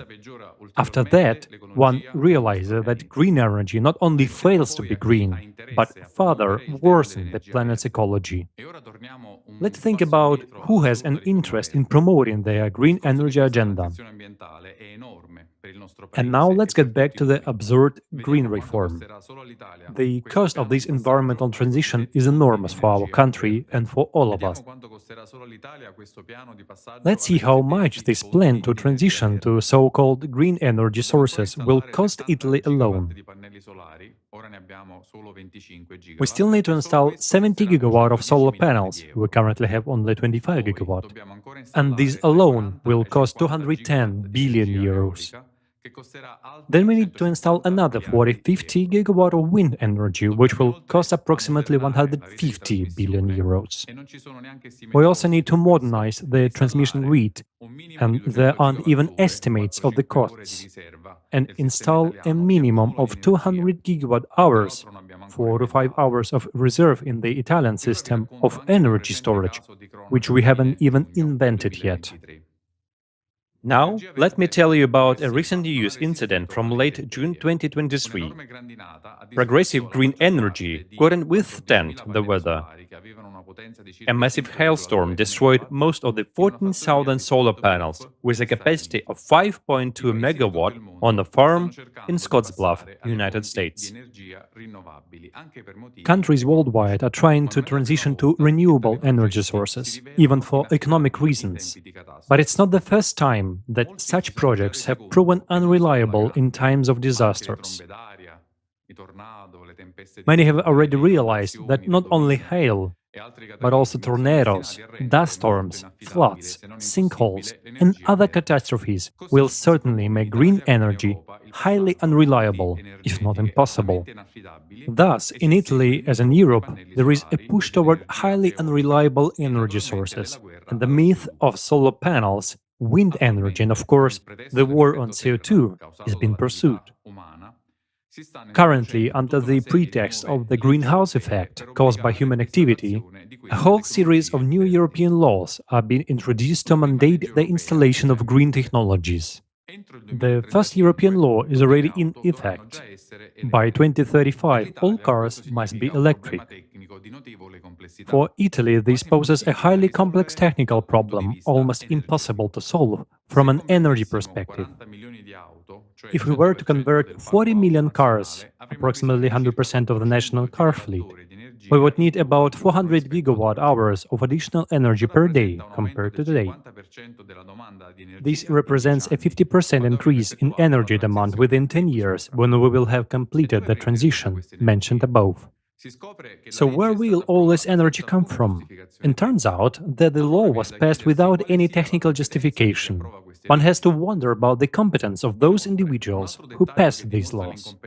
Furthermore, another detail that demonstrates the incompetence or malice of the system: the law only applies to passenger transport, meaning cars.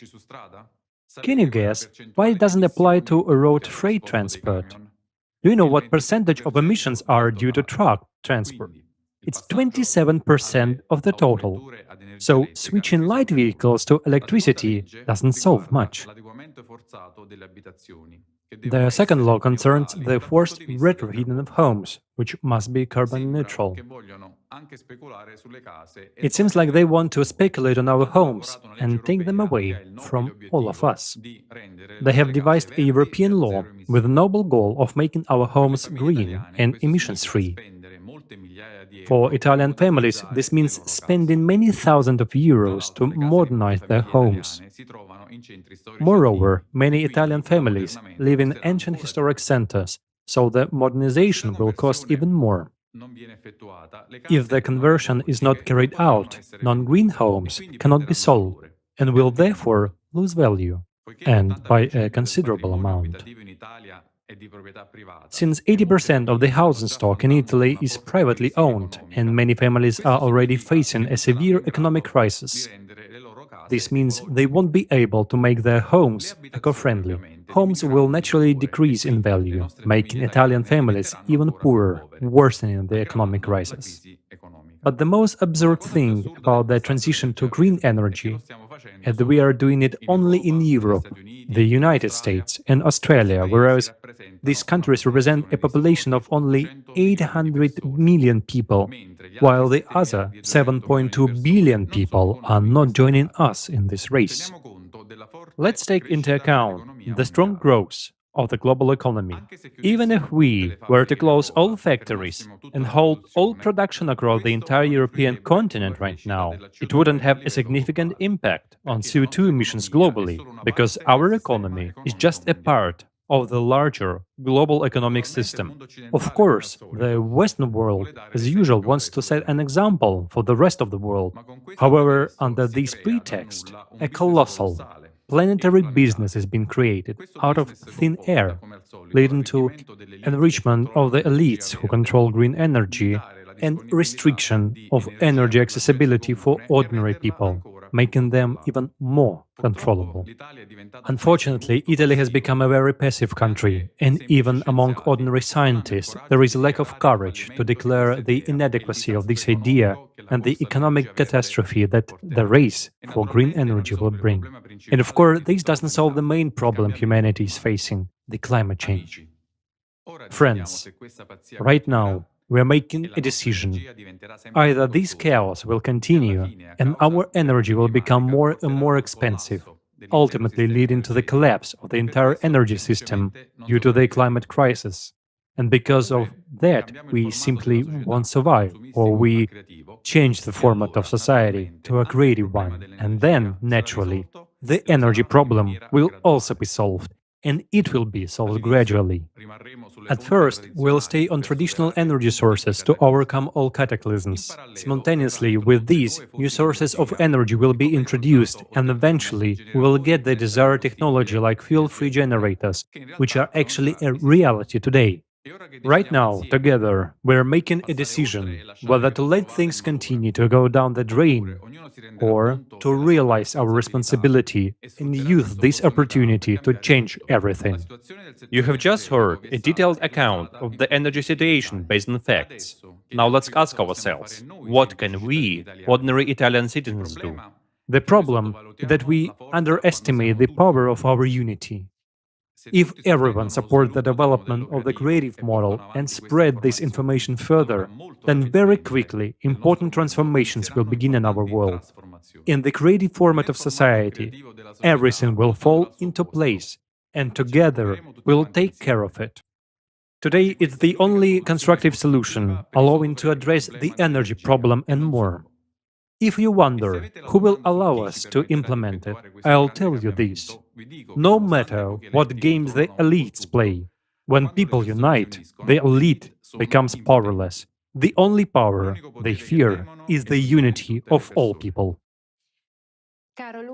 Dear Luca, thank you for explaining the absurdity of this green idea, and we have to pay for this madness at a time when a hurricane can smash to smithereens the entire green energy industry and leave us without electricity. Not to mention hail, the size of baseballs, and floods that inundate entire cities. How can that windmill or that glass solar panel help us when everything around us is washed away by water or bombarded by hail? Yes, it's an absurd decision. At a time when the FFG technology already exists that could provide free electricity to all Italians, one small box can already generate electricity for an entire house or a car. Can you imagine the possibilities it offers us? But it cannot be implemented as long as we live in the consumerist format of society. Yes, the FFG fuel-free generator is only possible in the creative society. Let's see why.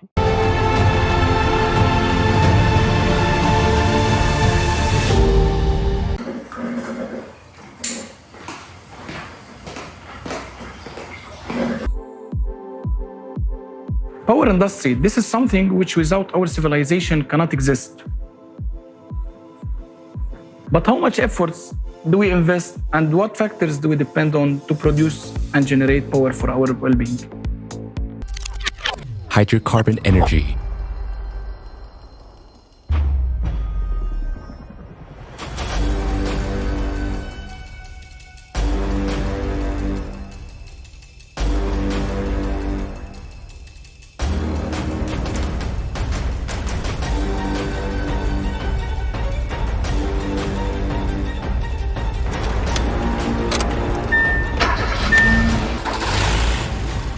Nuclear power.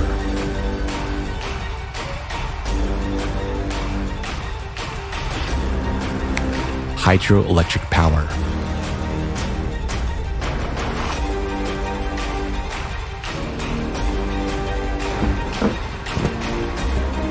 Green energy.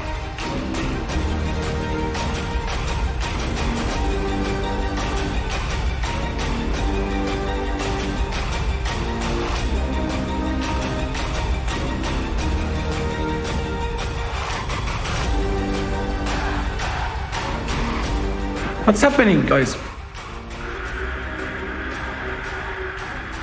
The power is shut down again? Right now, we are totally dependent on our planet's non-renewable resources or weather conditions for our power industry. In the pursuit of producing more power, we are destroying nature. Also, we are jeopardizing our own lives. Is this the limit of our dreams and technological capabilities? We need a new technological leap, and we are able to do it now, but only on one condition. First, let's understand how realistic such a leap is and what benefits each person would gain from it. Fuel-free generators, what are they? Let's start by comparing them with traditional generators. Internal combustion engines and nuclear reactors require a constant supply of fuel to convert thermal energy into electricity. Green energy requires winds or clear skies. Gasoline and nuclear fuel are finite. The sun, wind, and water are unstable, whereas engines based on these operating principles have low efficiency. What does this mean? For example, an engine has combusted 100 megajoules of fuel, and from this energy, the engine has delivered 30 megajoules into the mechanism for operation. Thus, the efficiency will be 30%. The remaining 70% of the energy will be lost as heat to the surrounding space. The efficiency of traditional energy sources is extremely low. Efficiency of thermal power plants, up to 43%. Efficiency of internal combustion engines, up to 40%. Efficiency of nuclear power, up to 35%. Efficiency of solar panels, up to 22%. Even if we go to the most efficient hydroelectric power plant, we can see that its efficiency is no more than 85%. And at the same time, we lose most of this energy while we are transporting it to the end consumer. Because it's impossible for us to implement and put hydroelectric power plant in every home. But it's very possible for us to equip every home with an FFG. The fuel-free generators requires energy only for its startup, and then it operates autonomously, which means the efficiency of fuel-free energy is greater than 100%. Thus, FFG is not a perpetual motion machine, since it requires an input of energy, but a smaller amount than what energy it can produce. An obvious question arises: how energy then would be generated if no fuel required for that? We know from the school physics class that according to the law of energy conservation, we can't get more network output than we had spent on it. But this law only works in a closed systems. Whereas FFG is an open system and it receives energy from the surrounding space. Scientists of the Russian Academy of Sciences experimentally confirmed that, for example, during the operation of magnetic FFGs, the space around the generator does not heat up but cools down. Instead, there are many myths and fakes around this technology that discredit the very existence of FFGs. Someone tries to make money from selling fake devices. Real inventors are being intimidated and even physically eliminated. Many developments were stolen or destroyed. Why is this happening? Energy is not only a tool of manipulation, but also a tool of political influence. It brings billions of dollars in profits for energy corporations, which will be gone instantly with the implementation of FFGs. Consequently, their power over us, those who buy energy and depend on this resource, will disappear too. However, despite all the obstacles, we have working devices from officially recognized inventors. Let's take a look at some of these developments. Magnetic generator. Its original inventor is considered to be John Searle, who used custom-made magnets in his machines. Since 2019, based on a similar technology by the inventor, Dennis Danzig, a US company has been supplying power to its customers using plants with a capacity of up to 25 kilowatts. Since 2019, it's no longer science fiction. Only those who are far from science and do not monitor new technologies laugh on FFGs as a fiction. Therefore, those who make fun at FFGs themselves gave a fun on others. Let's continue. A whole range of fuel-free generators was developed in Ukraine. The principle of operations of these generators was based on a looped electromagnetic gun, a pulse power system. For example, one of the systems produced 25 kilowatt of free energy on a conventional generator with an input of 3 kilowatt. The efficiency is 833%. Gravity generators. In one type of such machines, the pneumohydraulic principle is used. The generator runs on the buoyant force of water according to Archimedes' law. The output of such units depend on their size. The most famous generator of this type is called kinetic power plant. It is also known as Roche generator. Such generators are produced by a German company which has branches in Mexico, Serbia, Switzerland, and Colombia.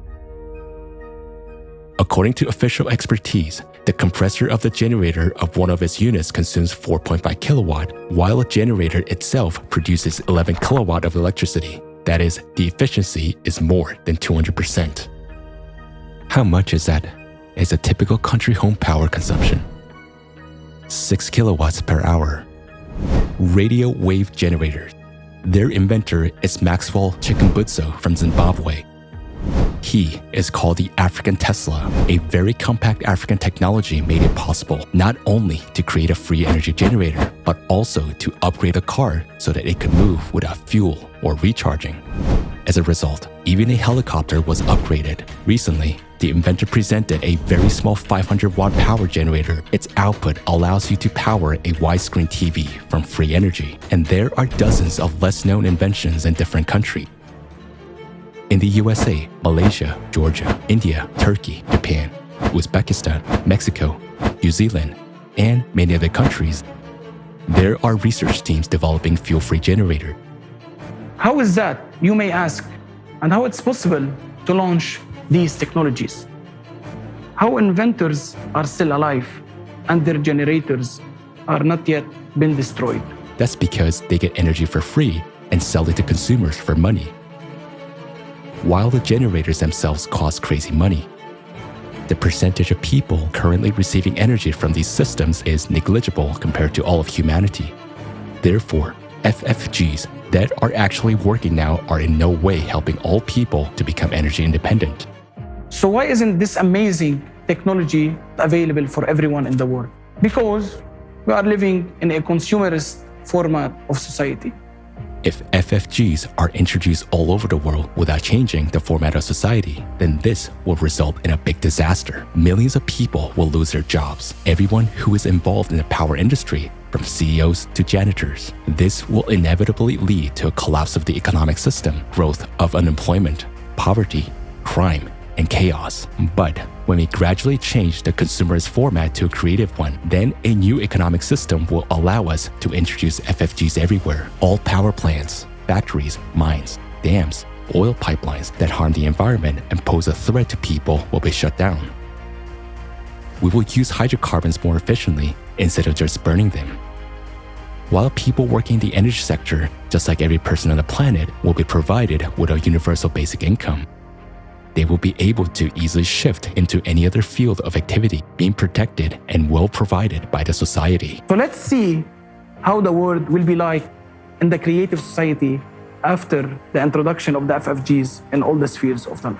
Humanity will have a source of free, stable, safe, and environmentally friendly energy.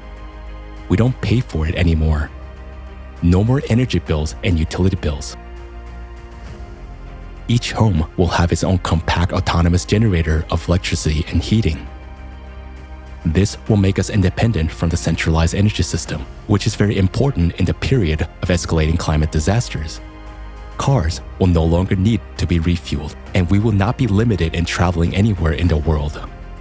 Fuel-free generators will be installed not only in houses and cars, but also in helicopters, airplanes, ships, and space stations. Robots and automatic systems that do all the hard work will be powered with an uninterrupted energy supply of the necessary capacity. Our planet will become free of the wires and pipelines that entangle it.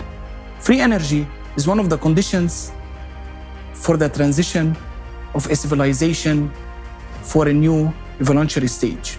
During this transition period, of creative society, energy will be available and free for everyone, everywhere inside the world. If you want FFG to be installed in your house and in your car, support creative society and tell your friends about it.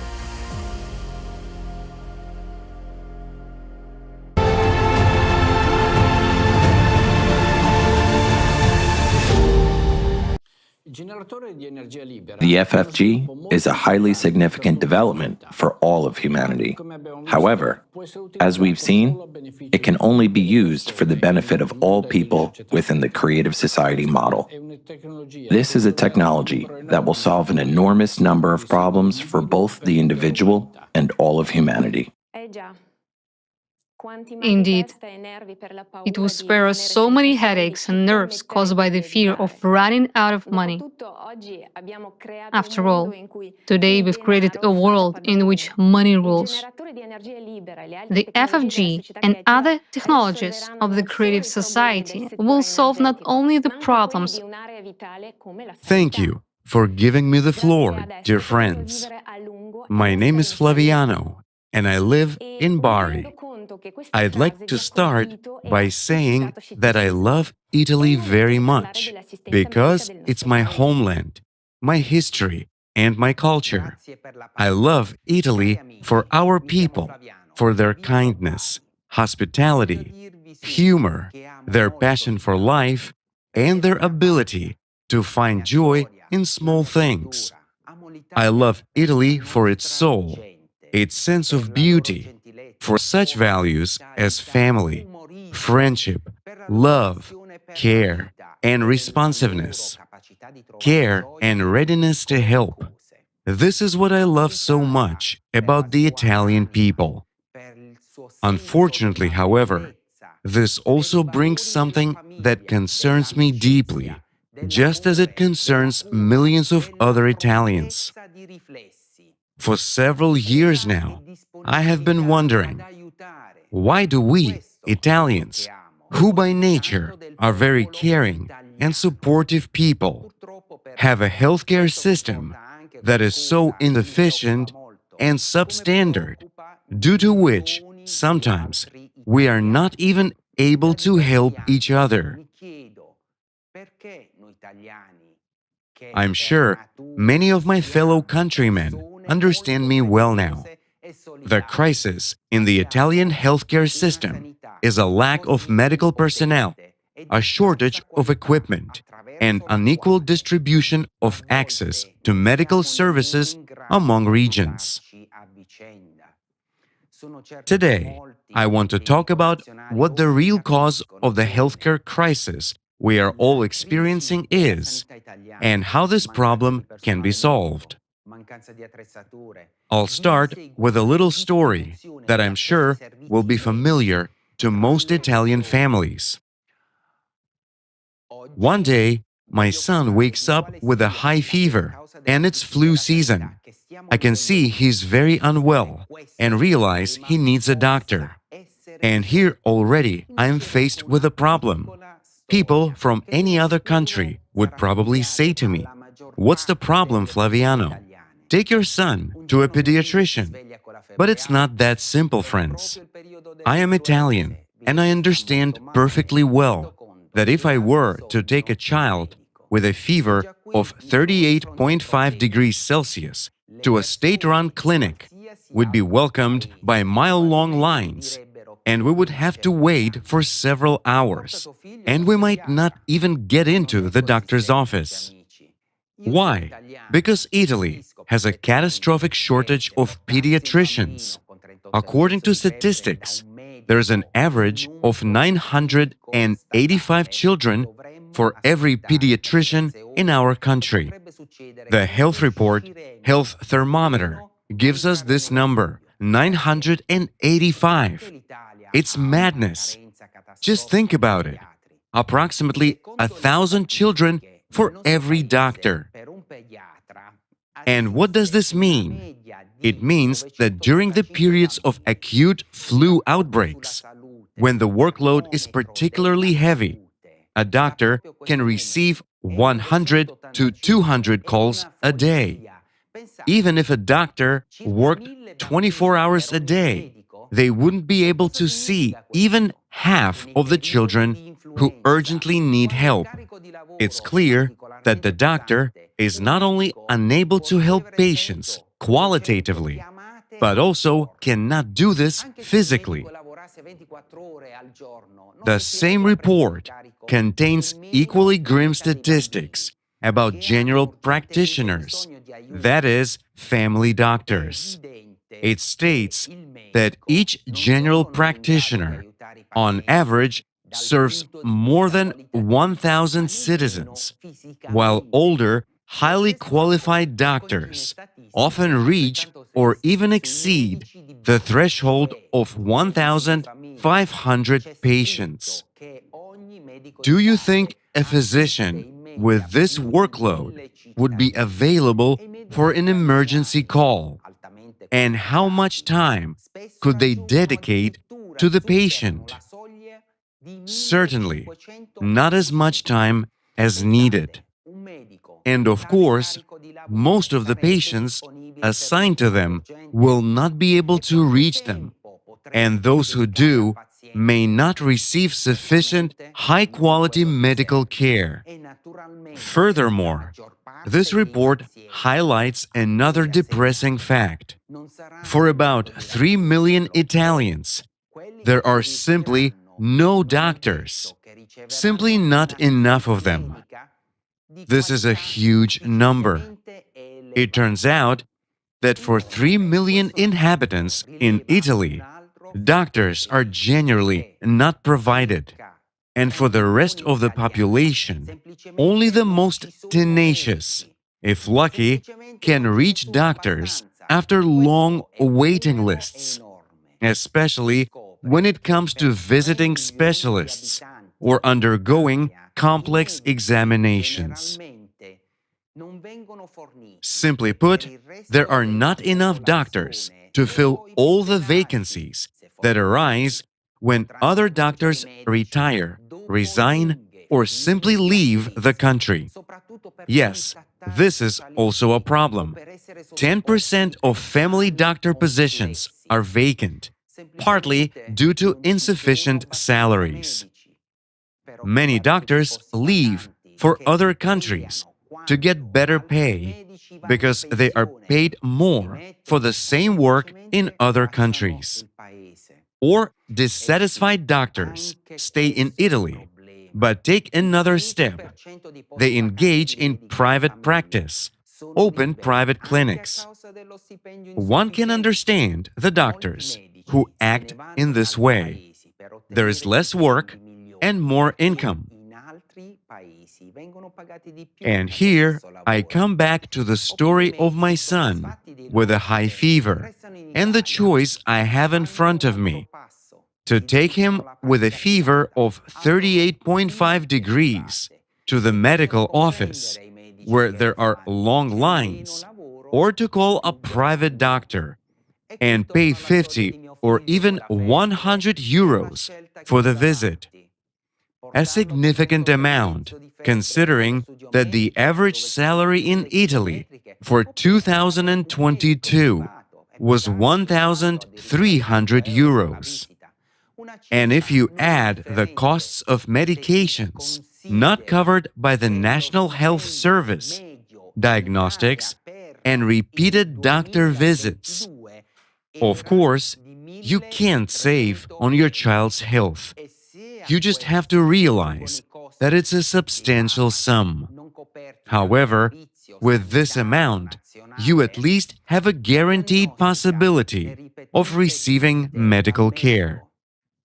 It's natural, then, that the trend shows more and more Italians turning to private healthcare to address health issues. But unfortunately, this means that even for not very serious illnesses, the entire budget of an Italian family can be at risk of being spent on medications, and often it may not even be sufficient. What's even more sad is that those Italians who don't have the money to afford private healthcare are left without the necessary help because their turn will never come in state institutions, or they will have to wait in great agony to get there. I remember when a friend of mine had surgery on her arm. She was discharged the same day.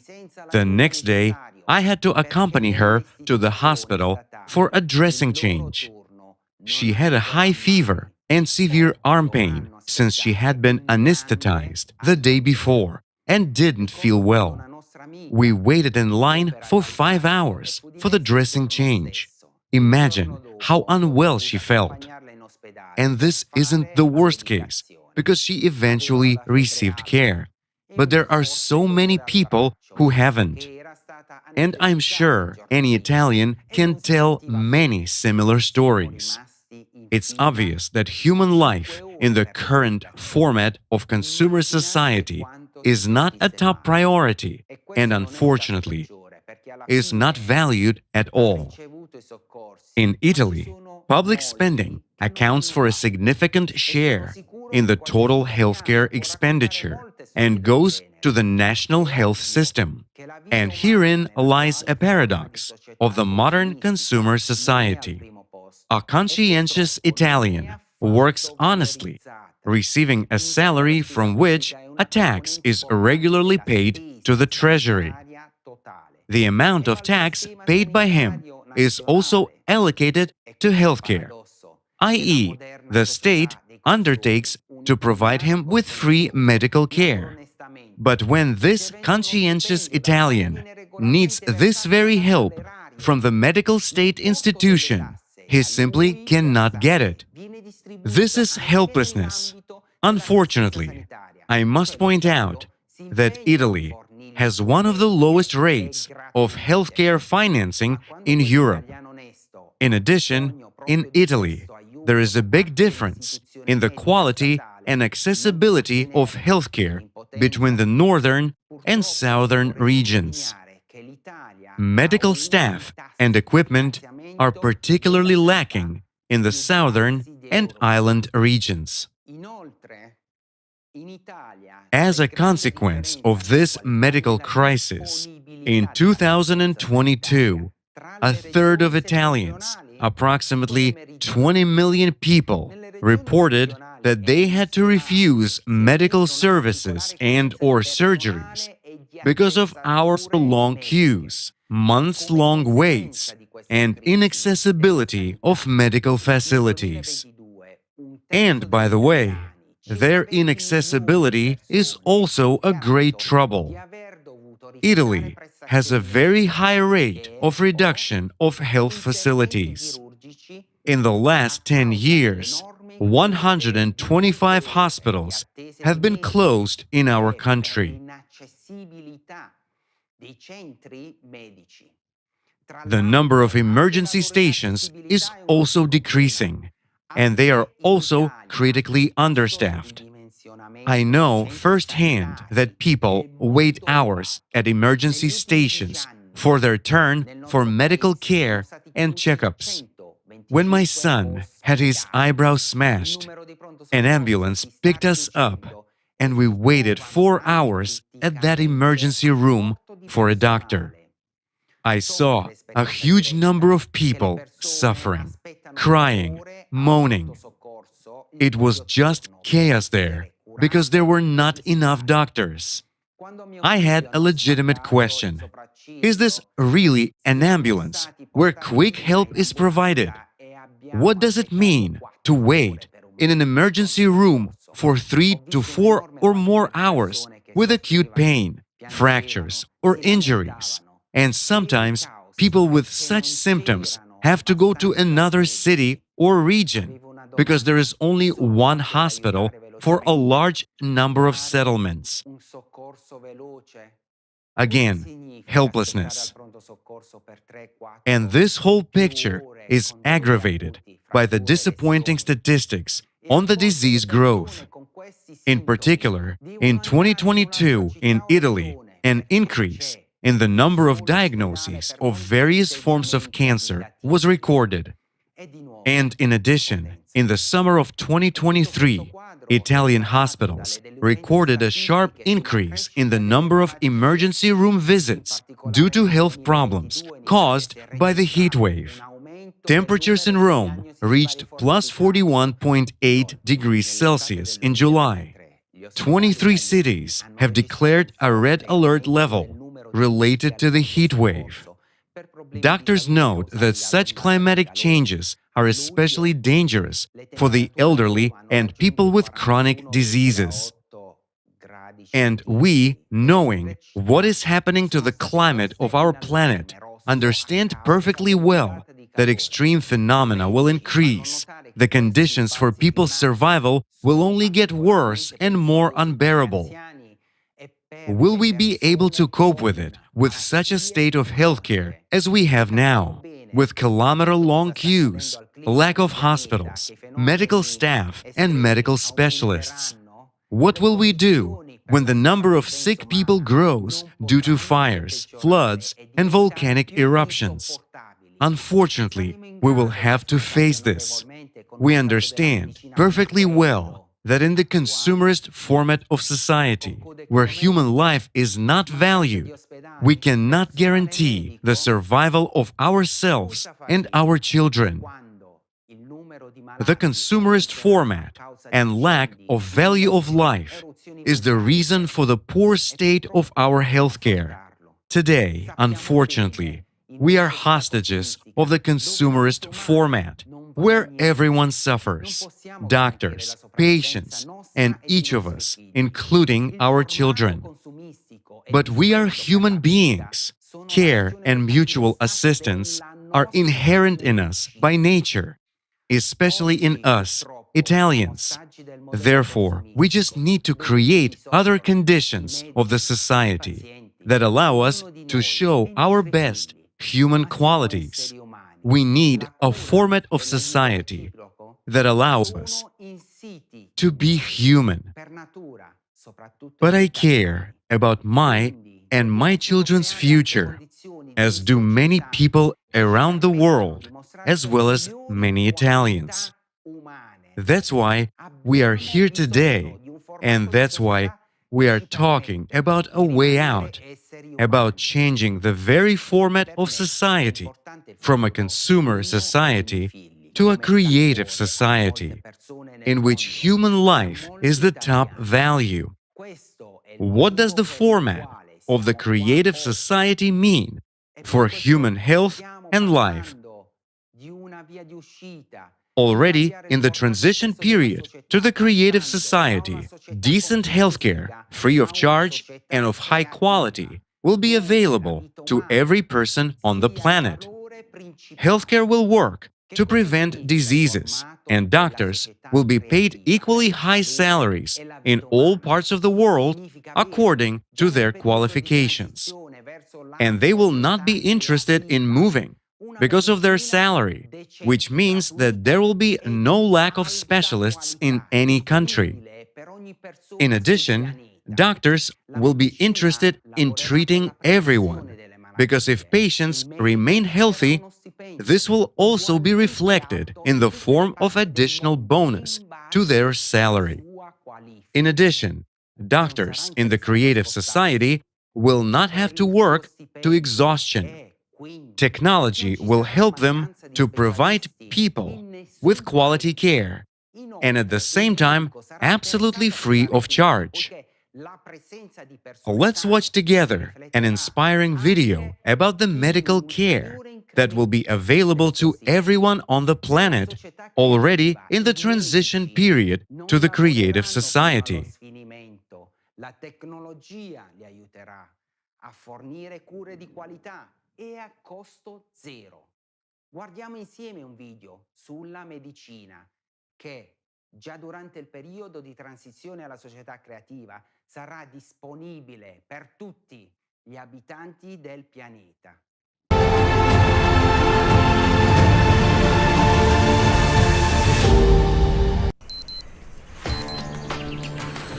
Imagine that you are completely healthy. You have no pain, and your body is in perfect shape. You have your own personal doctor. Their main task is to keep your health at the highest level through preventative medicine. They daily check all your body indicators and provide you with the best recommendations for nutrition, micronutrients, physical activity, and rest. You forever forget what it's like to be overweight, get headaches and colds. Your chronic illness or genetic disease turned out to be easily curable. Your doctor has made a breakthrough discovery, and now you'll be rid of your ailment forever and be completely healthy. Your personal doctor is the best doctor in the world, the most educated and competent. They have the experience of all the doctors in the world and know all the most advanced technologies and contain knowledge of medicine from all the millennia.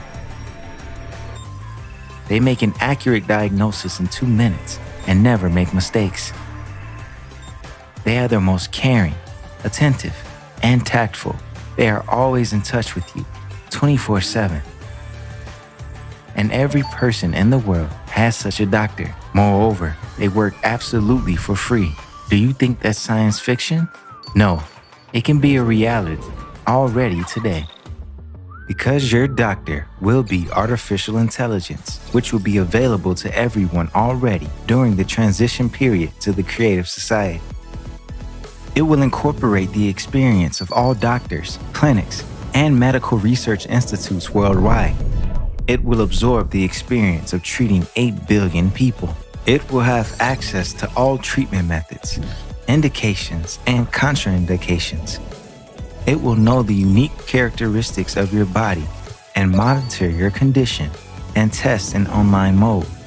Therefore, it will prescribe you the best treatment for your individual case based on its vast experience. Let's see how your personal doctor will be able to interact with the latest technologies that will help you stay healthy at all times. These technologies already exist and will be available to you for free already in the transition period to the creative society. Visits to the doctor, appointments, and queues, forget about them. You won't need to go to the clinic, sit in queues, or take tests because there are already sensors that can continuously monitor vital signs around the clock, online. Temperature, blood pH, pulse rate, blood pressure, blood saturation, ECG.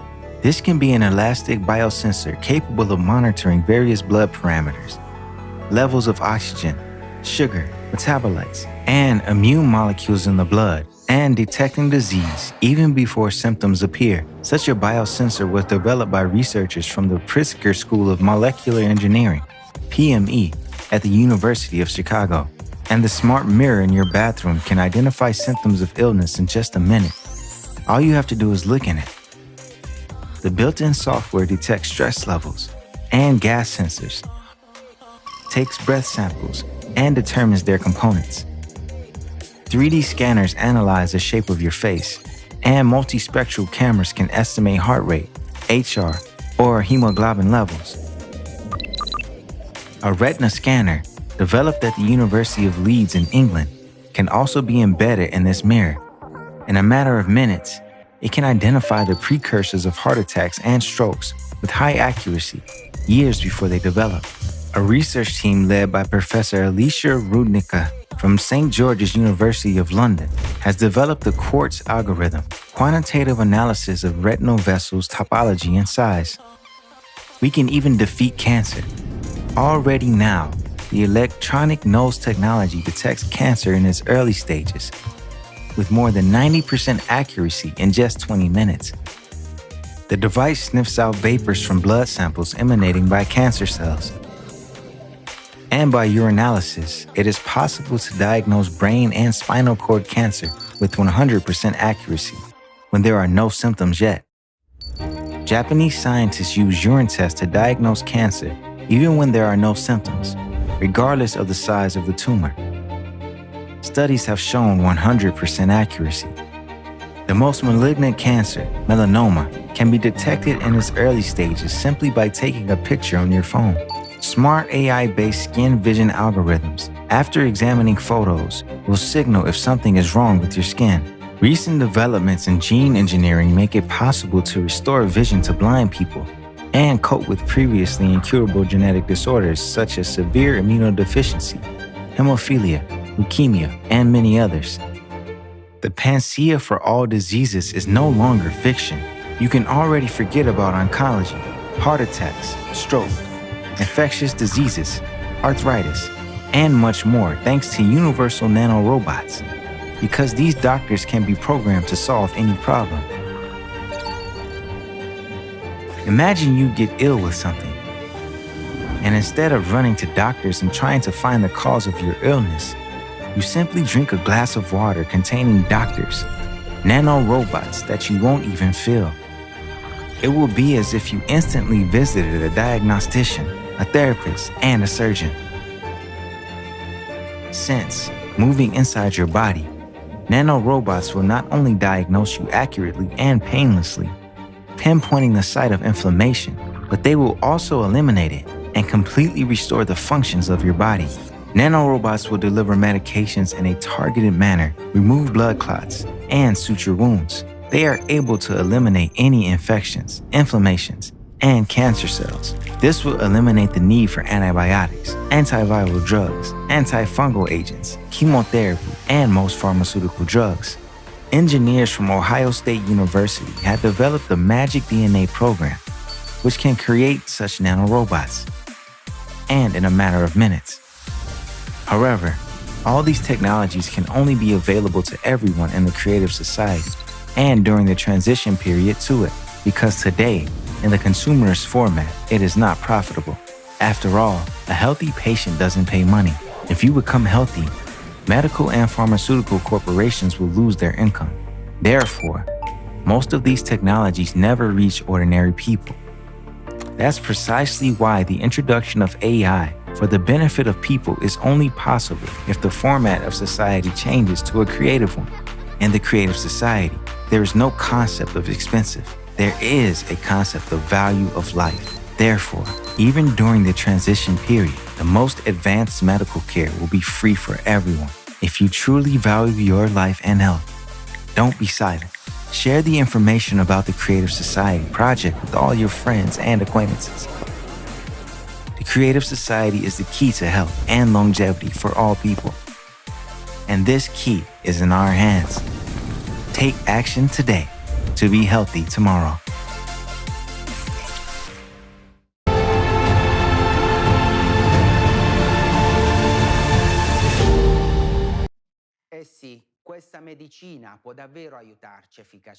Yes, such healthcare can really help us effectively in case of climate disasters. Because with the help of technology, everything is solved quickly and efficiently. In fact, who would refuse to take advantage of these benefits and improve their health and the health of their relatives and friends already now? And why don't we have it now? Because we do not have the creative society yet. And what separates us from the creative society? From these technologies and good health. What separates us is that other people do not know about the creative society, its benefits, and that such a format exists. Therefore, I appeal to everyone who can hear me now. Let's tell our relatives, all friends and acquaintances about the creative society for the sake of our future and the future of our children. Also, friends, please like this broadcast right now, post a comment, and share the link with all people. It is by telling people about the creative society that we bring closer the day when all these benefits will become our reality. Mamma mia! That's wonderful, guys. I wish for a world like that to come sooner, especially when we remember all the problems our healthcare system has. And thinking about how many times we struggle to receive medical assistance.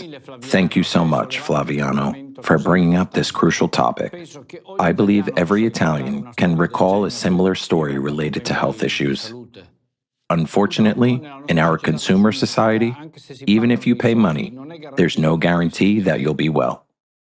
What can the consumerist format guarantee? We've just examined in detail all the problems and crises in our country. We're on the brink. This is our beloved Italy, a civilized, developed European country. Yes, the very format we live in is detrimental to any country. Despite society appearing technically advanced, technology and science are not serving us to the fullest. Why? Because human life and the care of it are not priorities in our society. This is the key point indeed. And here lies the fundamental difference between the consumerist format we live in and the creative society in which human life finally becomes the highest, most important value. This is the attitude towards our own lives and the lives of others that will allow us to save this world and make it much more beautiful. And this kind of warm relationship is so typical of us Italians. Caring comes naturally to us. Dolce Vita is a beautiful world where people really want to live in. Ask anyone what kind of world they would like to live in, and everyone will describe the creative format of society.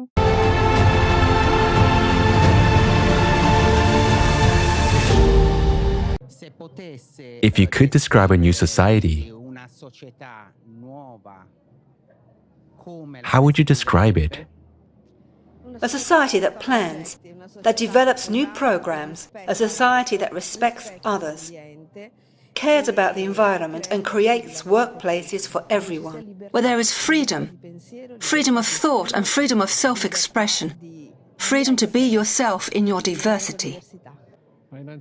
First of all, I would like to live in a society based on cooperation rather than competition. And then, I would like to see a civilization in which differences are not perceived as a threat or an opportunity to build walls, but as an opportunity to cognize yourself through knowing others.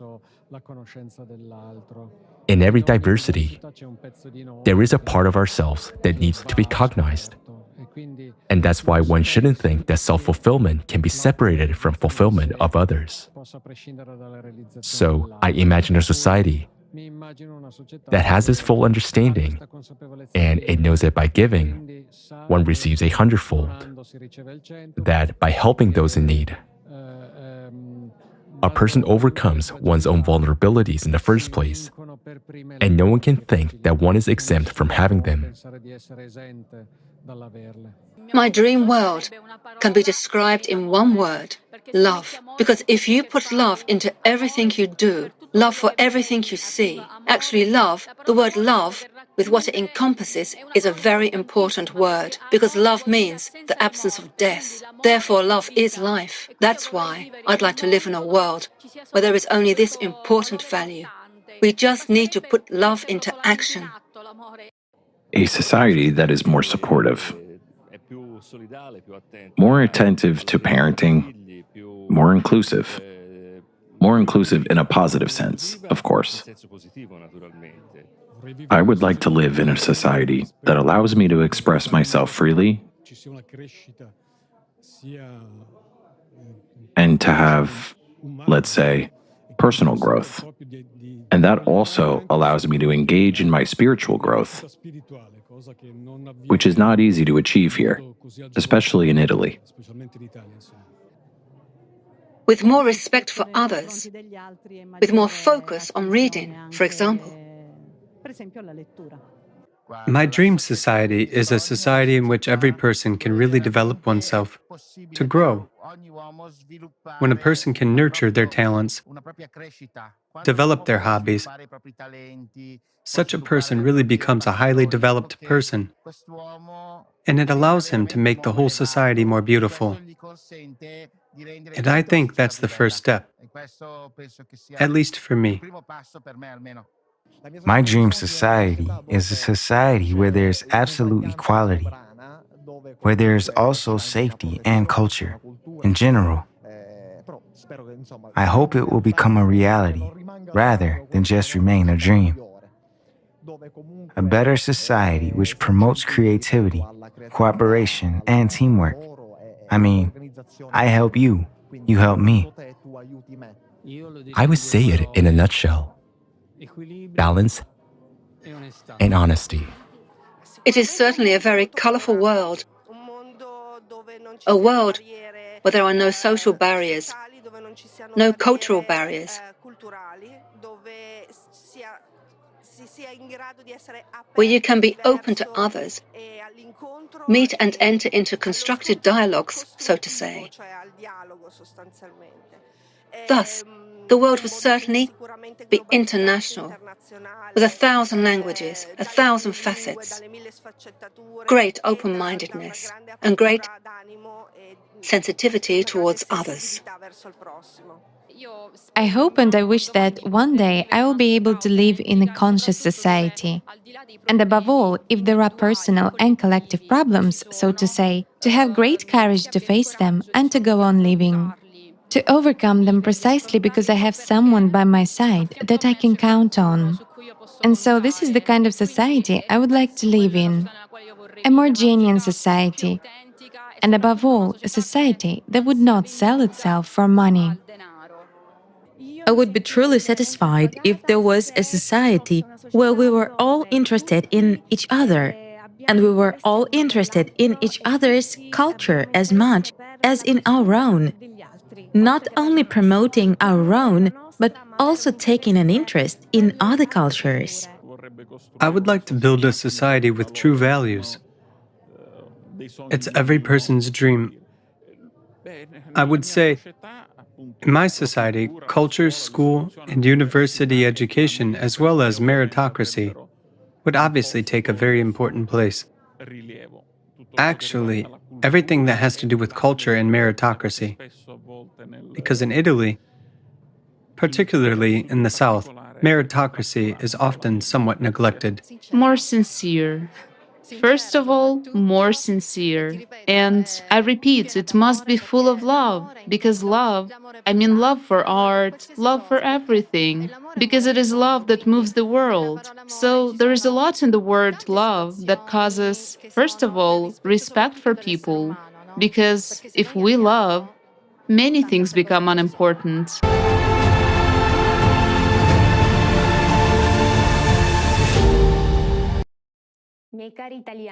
My dear Italians, thank you so much for your beautiful words. It warms my heart to hear each one of you, because when I see how many good people there are, I know that not everything is lost in our world, and now we have a chance to set things right. What we've heard is what each of us truly desires. A world of this kind is indeed our common dream, and as Irina pointed out, it would be wonderful if it didn't remain just a dream, but became a reality. We wholeheartedly agree with this idea, and whether this world becomes a reality or not depends solely on us. A little later, we will discuss in more detail what each person can do to make it happen. This world of our dreams is the creative society. It's just that not everyone is aware that this beautiful format of life goes by this name. A life with true values that are close to everyone's heart. Love and respect for each other. Genuine equality, abundance and freedom. This is what the foundation of the creative society is. We have already heard so much about what the creative society can give us, how beneficial it is for every person. So let's finally see how beautiful our world can be if we wanted to.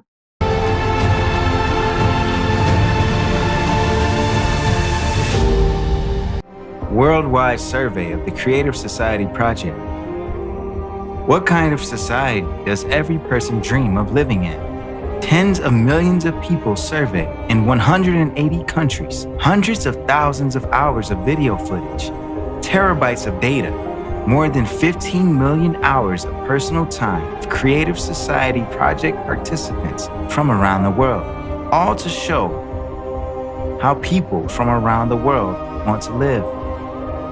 Only in the Creative Society, all people's desires for a comfortable, safe, and happy life will be guaranteed 100%. All of this is laid out in the 8 pillars of the Creative Society, which is the foundation of your happy future. Watch this video and you will understand why the Creative Society is exactly what you want. First pillar, human life. The highest value in the Creative Society will be human life, that is, your life, as well as the life of any other person. All of humanity will become a unified civilization, and this guarantees the absence of wars, various conflicts, and crises. You will finally gain confidence that you are truly protected. Second pillar, human freedom. In the Creative Society, you will be free and protected. No one will be able to violate your rights and freedoms. You are a citizen of the world, and you will be able to travel freely. And if you want, you will be able to easily change your place of residence. The Creative Society is true freedom and equality. In the Creative Society, there will be no need to fight for the rights of minorities because there will be no one superior or inferior. Everyone will have one highest status, the status of a human being. There can be no one and nothing on earth superior to a human, their freedom and rights. Third pillar, human safety. The Creative Society guarantees your safety. The economy of the Creative Society ensures the absence of crises and inflation for every person. You will be protected and have all the comforts of living. During the transition period to the Creative Society, you will be provided with free housing of a minimum of 60 square meters per person in private ownership, and you will not have to pay for utilities. Every home will be equipped with an FFG, fuel-free generator, that will provide you and your family with free and unlimited energy. Moreover, in that same transition period, every month you will receive a universal basic income equivalent to $10,000 as of today, without having to pay any taxes. You will only need to decide how to spend your money. You might as well start thinking about this now. Do you think you will pay off all your debts first? But they will be written off. Do you think you will spend this money on healthcare or education? You will have the best education and healthcare free of charge, available to you 24/7. In the Creative Society, your safety will be the top priority, and all technologies will be directed towards improving your quality of life. Each household will be equipped with a matter replicator, providing you with your favorite clothing, food, and other necessary items. Thanks to the health capsule, you will forget about illnesses forever, and you will always be healthy. Isn't this what you've been dreaming of your whole life? But that's not all yet. Fourth pillar, transparency and openness of information for all. In the Creative Society, the media will belong exclusively to the society. The media will serve the interests of the people and reflect information truthfully, openly, and honestly. Additionally, you will be able to receive accurate information about the movement and distribution of public funds at any time. Money owed by the public is, first and foremost, your money, and you should know how it is spent and for what purposes.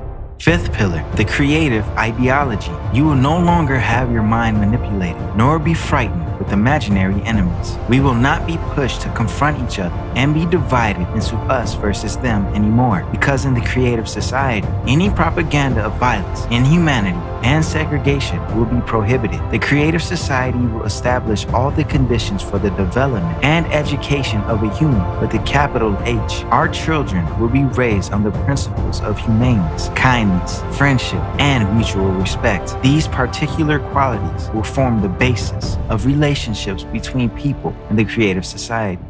Sixth pillar, development of personality. In the Creative Society, you will be able to study wherever you want and train to become whatever you want, and it will all be absolutely free of charge. Education in the Creative Society will unlock your individual potential by 100%. You will be provided with a program specifically tailored to maximize your intellectual abilities. Any educational process will be interesting and engaging. You will have access to cutting-edge technologies in education and development. You can study anywhere in the world at any time that suits you. In the Creative Society, the world of knowledge is open for you.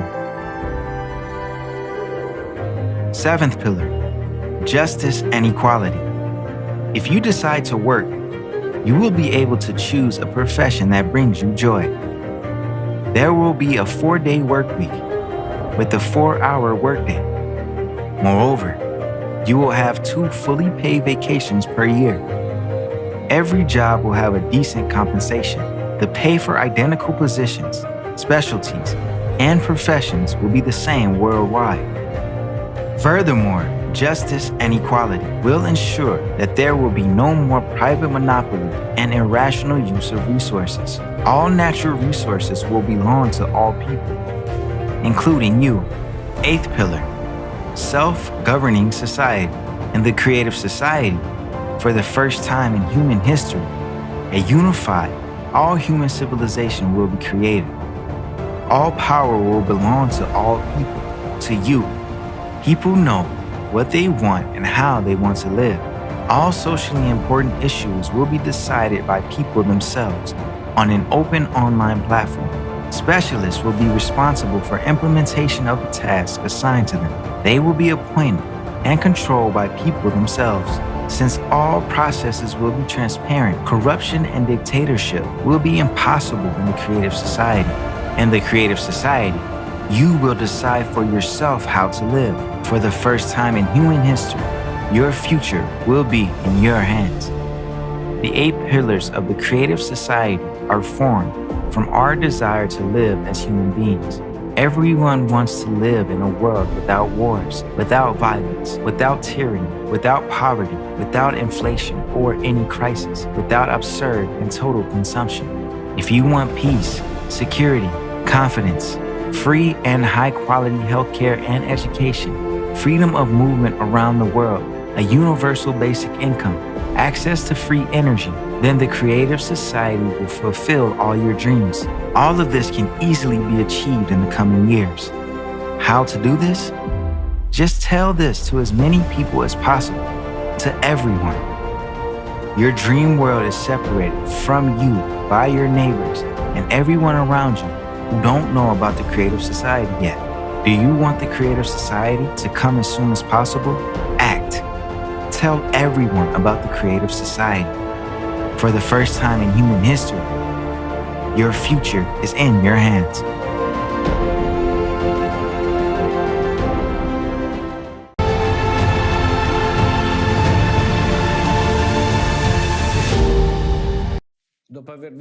After watching this video, I felt for a moment how delightful life in the Creative Society is.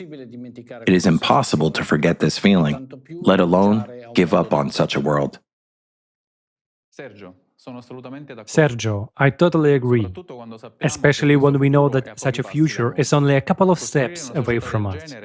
It is in our hands to build such a society, and it is our choices that play a key role in our destiny. The only thing that separates us today from the Creative Society is that not all people on Earth know that their most cherished dream is actually a reality that we can all create together. We Italians are accustomed to doing everything together. Our collective efforts have turned Italy into a place of beauty and prosperity. Our unity in building the Creative Society can serve as a decisive example for the whole world.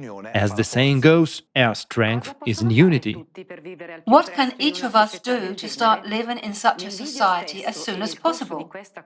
In the video itself and throughout this conference, we've talked about the importance of sharing information about the Creative Society with others. Why do we emphasize this? Because talking about the Creative Society is the first of 2 steps in building it. Let's learn more about the 2 stages of building the Creative Society and how each person can participate in it. I want to emphasize that the Creative Society is a completely volunteer project operating within the legal framework, and it represents exclusively the interests of people themselves, rather than individual countries, parties, or organizations. It is implemented solely by the project participants based on their initiative, choice, and desire, using their personal resources. It doesn't have bank accounts, finances, or assets, doesn't accumulate funds, and doesn't generate profits. It is truly a unique project for all of humanity. It is important to note that the Creative Society project is in no way aimed at overthrowing, opposing, or interfering with the activities of existing authorities. It does not infringe upon any country's sovereignty, territorial integrity, or constitutional structure, nor does it involve any other illegal actions. It operates in strict accordance with the current legislation and comply with the norms of international law, including the Universal Declaration of Human Rights and the International Covenant on Civil and Political Rights, adopted by the United Nations General Assembly. Activities within the Creative Society project are aimed at changing the format of relations between all people and are not related to any particular country or countries. The activities are international and are conducted to fully implement the rights and freedoms of every person across the world. This is because the Creative Society can only be built worldwide, while individual countries can only declare their intention to transition to the creative format of society.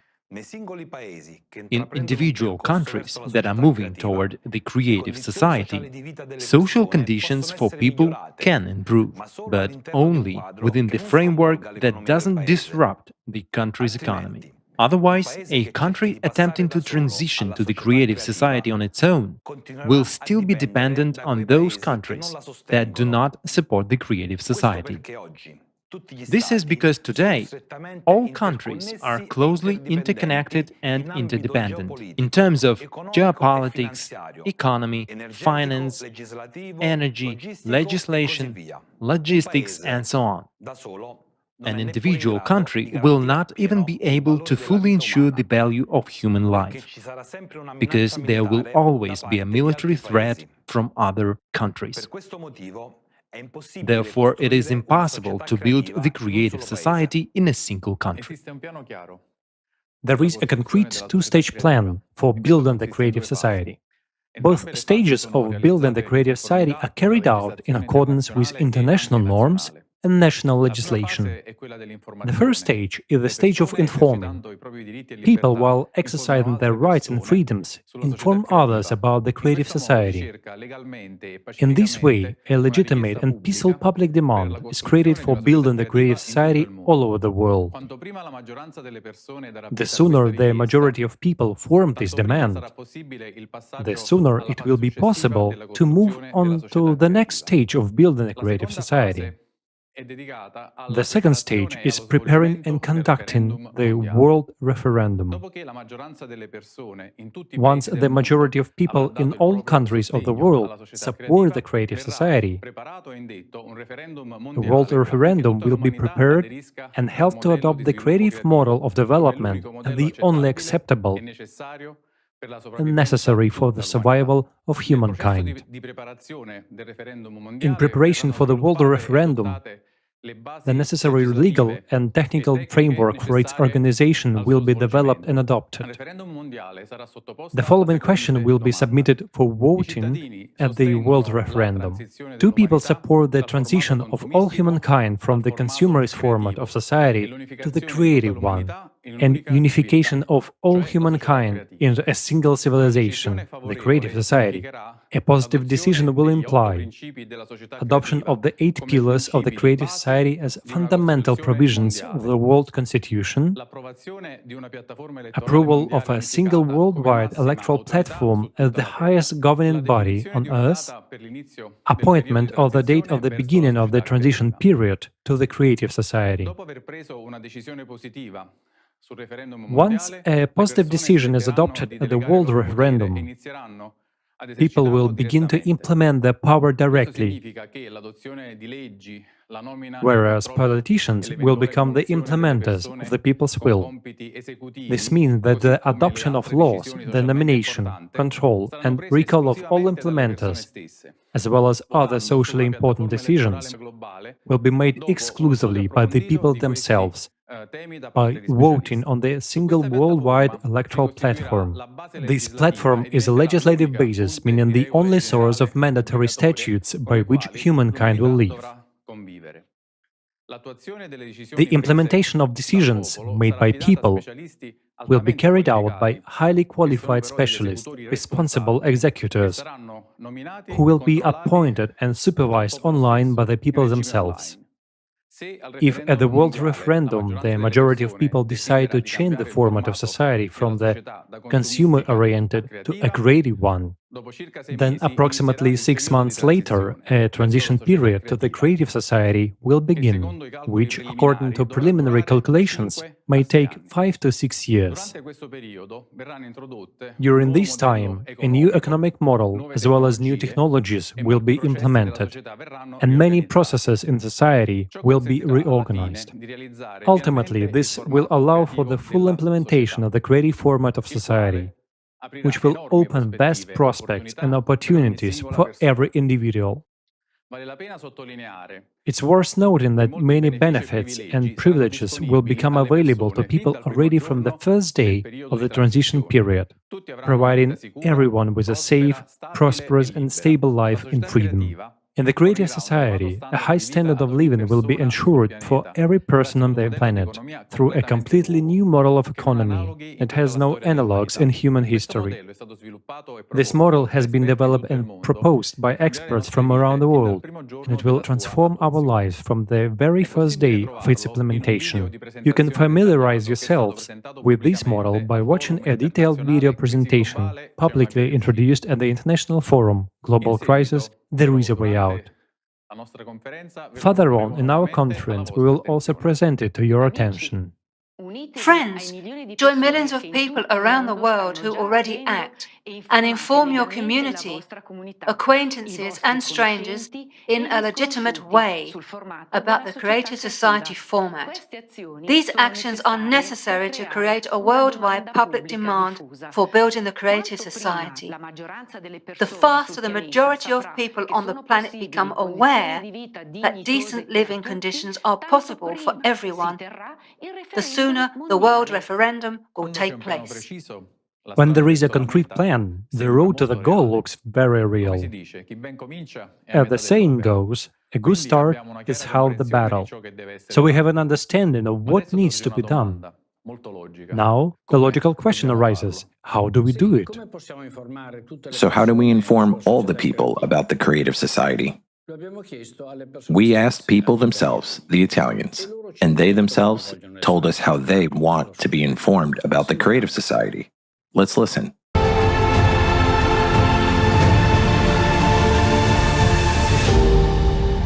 Hello. As part of the Forum Global Crisis Italy, the future depends on us. The volunteers of the Creative Society project asked Italians what is the most effective way to inform all people about the Creative Society project. Social media. Nowadays, both young and not young people, everybody is on social media, be it Facebook, TikTok, Instagram, Twitter, or new social networks. Now, they are the most effective sources to get any information.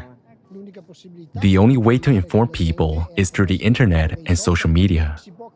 You can create a chance to make something credible, maybe by demonstrating something or by introducing a public person. Everyone should believe in the same thing and stop being arrogant, I think. Of course, the best way is through the internet.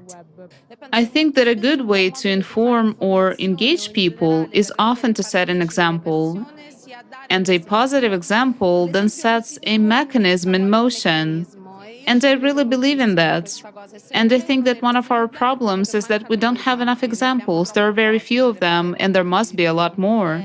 The internet has a tremendous power, but at the same time, it is somewhat problematic because too much information enters it simultaneously. That's why it becomes difficult to study everything at once. But this is certainly a way by which a person, if they have a desire to get information, can do so by comparing sources. So I guess a good way to inform or to self-inform is not to trust every word of those who tell us something, but to compare the news without having too many preconceived notions or biases based on the source. So, if the intention is indeed to reach the hearts of as many people as possible, always advise them to get information on their own without prejudice. Definitely. New technology is the best way. You can use traditional media, but new technology will be the game changer. And if you saw a big billboard of this ad on the street where you live or on your way to work,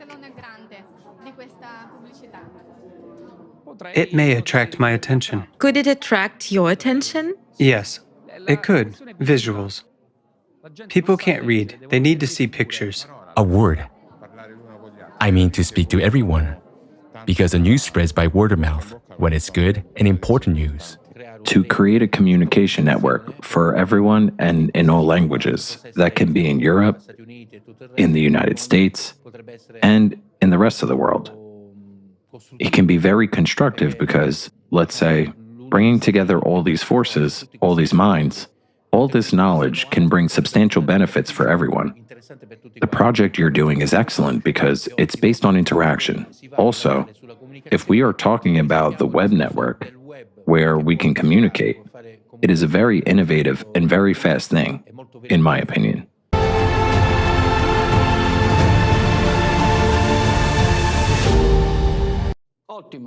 Super.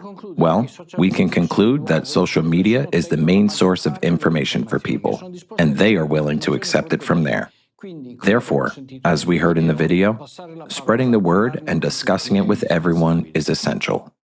In that case, the plan becomes even clearer. The main thing is to take action and not to stop. After all, the creative society is changing the future.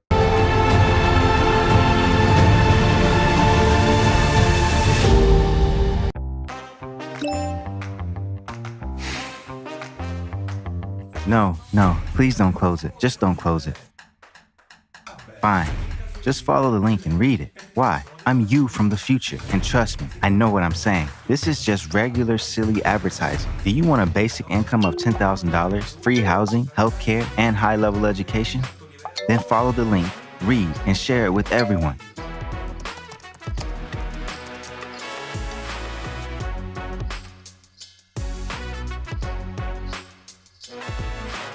What should I do? Share it with everyone. Send the link to everyone. Place the project's logo on your card. Call your relatives. Tell your friends. Oh, and call your mother-in-law. Then everyone will definitely learn about it. Right on the walls. Anyway, do whatever you can to just let the whole world know about it.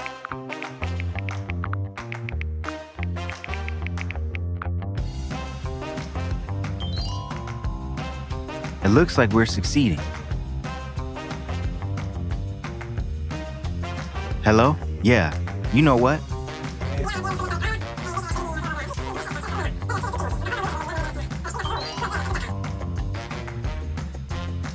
Wow. Universal basic income.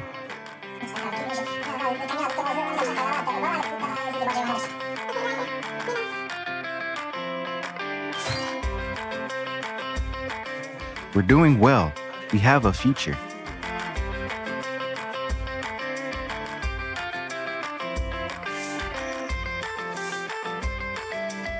Free housing, 60 square meters per person. Great. If you keep informing, our future will definitely be fantastic. Thank you for having listened to me. And above all, don't stop. That's the most important thing.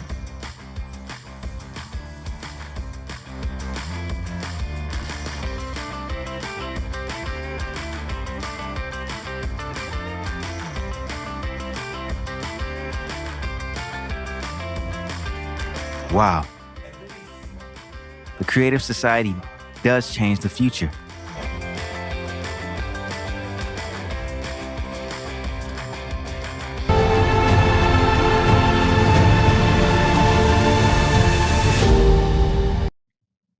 A great example of what everyone can do. I can tell you from my experience. Just start spreading the message about the creative society and you will see that the world around you is already changing. Talk to people, tell them what creative society is and how it will benefit them. Some of you might say, okay, I'm already sharing information about the creative society with everyone in my circle. But what else can I do to start living in the creative society even faster? Well, there is an answer for such heroes. One of the effective ways to spread the information as soon as possible is to set up coordination centers in your regions, provinces, cities, districts, etc. The extent of territory you can cover depends only on your willingness and proactive efforts. Remember that everything must be done within the legal framework. It's not difficult to create a coordination center. If there are already two people in your area or city who understand the importance of the creative society, don't wait. Open a coordination center and start informing others about the creative society. In a week, there will be 5 of you. In a month, there will be 25. And in 2 months, everyone in your neighborhood will know about the creative society. Let's take action and make the creative society a reality. Let's watch the following video together.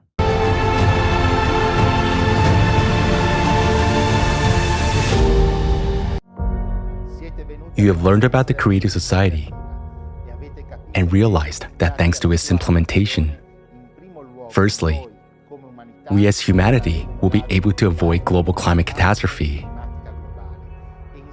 And secondly, we can start living a life that we have never dreamed of.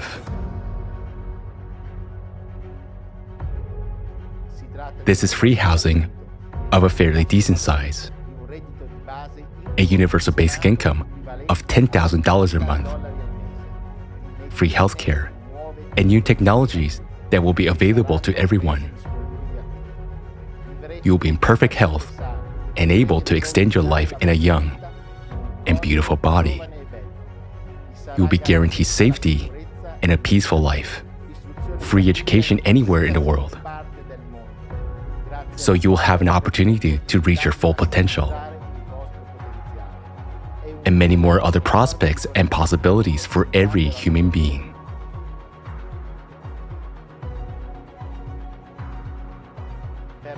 To implement the creative format of society, volunteers from more than 180 countries today come together and act in a project of the same name, the Creative Society.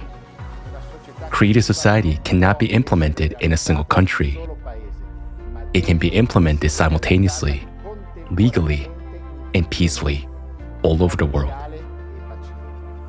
This means that first of all people in the world must learn about the Creative Society and support it, and thus create a public demand for its implementation.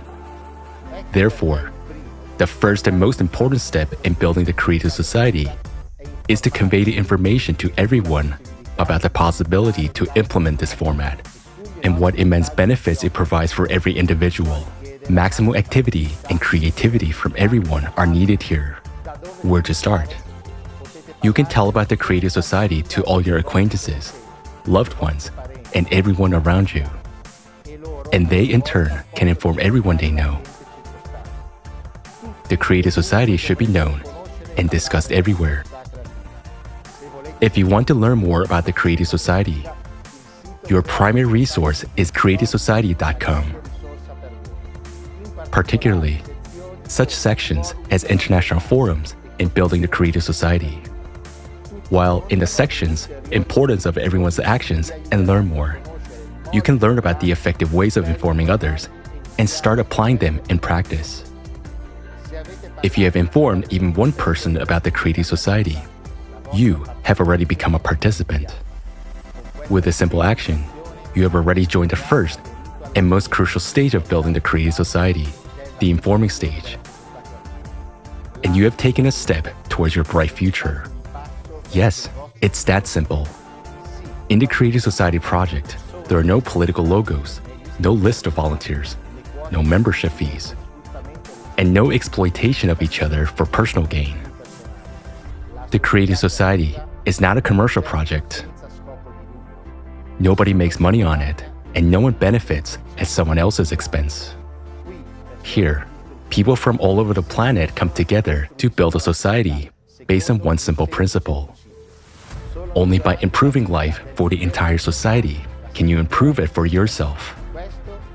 This is the main principle of the creative format of society, which guarantees to provide benefits for everyone. The project's implementation relies solely on the goodwill and initiative of the people. Even one person can do a lot to build a creative society. And by uniting, more can be accomplished in less time. When we coordinate our actions, our abilities to inform others multiply. Do you want to inform others about the creative society quickly and effectively so that it can be implemented sooner? Join others around you, neighbors, friends, relatives, and colleagues, and establish coordination centers to inform about the creative society. Your coordination center will be a community of people who also support the creative society in your building, street, district, and city where you live, and act on a voluntary basis, taking into account local legislation.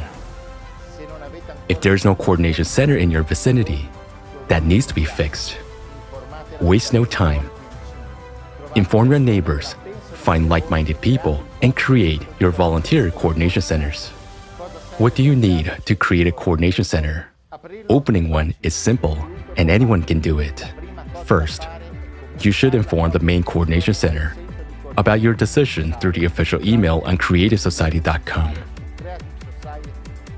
Then, by joint efforts, do everything possible within the legal framework to inform even more people about the creative society. You, people, are this coordination center. You can gather in person or virtually. You don't even need to be in the same place with other participants. You can organize your communication through a chat on any convenient social network. While meetings and coordinations can take place online via audio and video calls.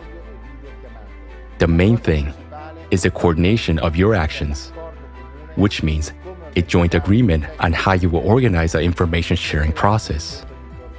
If you create a coordination center, it means that you create a platform where you can communicate, coordinate your actions to inform people about the creative society in your region or city, have calls, plan meetings, discuss results, distribute tasks among yourselves, brainstorm, and look for new approaches.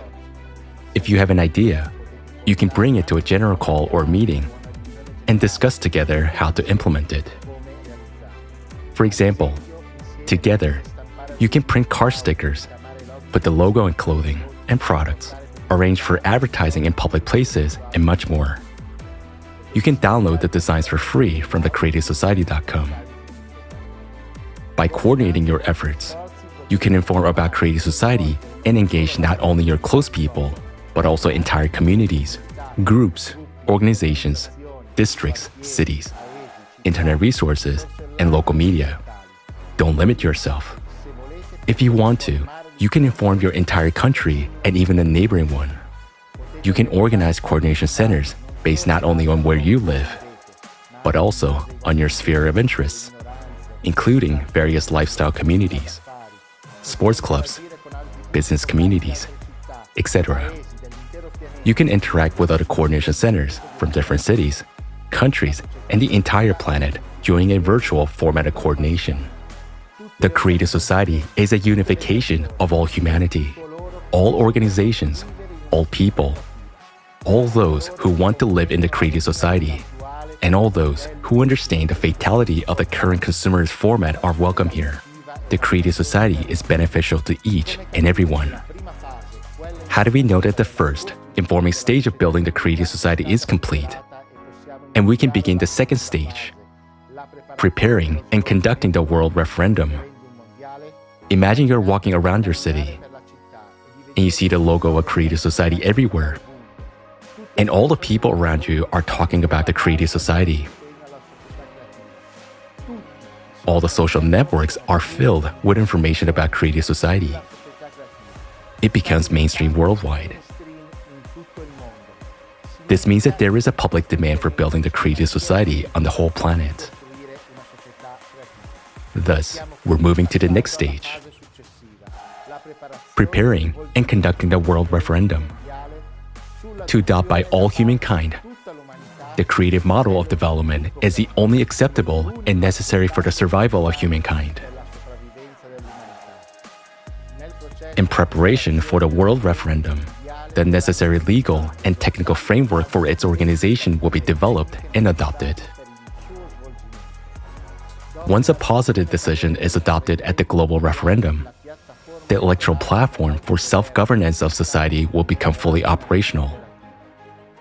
Every person will be able to control and vote for or against the adoption of different laws. This resource will be publicly available, transparent, and protected by the most advanced technologies. Through the electoral platform, power is effectively returned to the people. It returns to each and every one of you.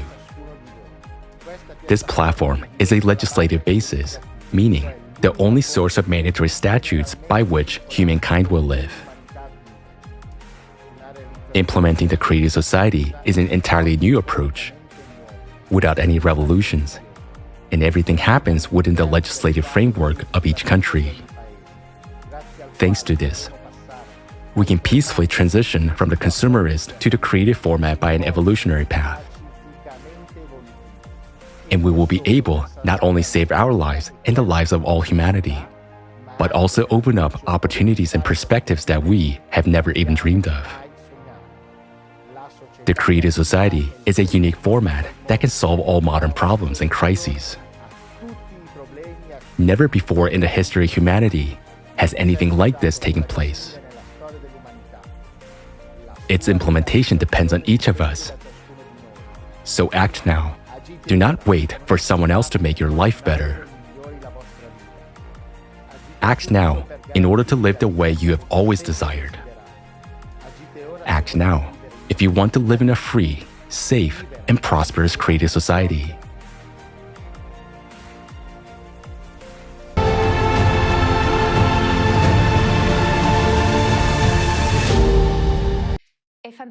It is incredible that we have this opportunity now to create coordination centers, to interact with each other and to interact with other coordination centers at both local and international levels.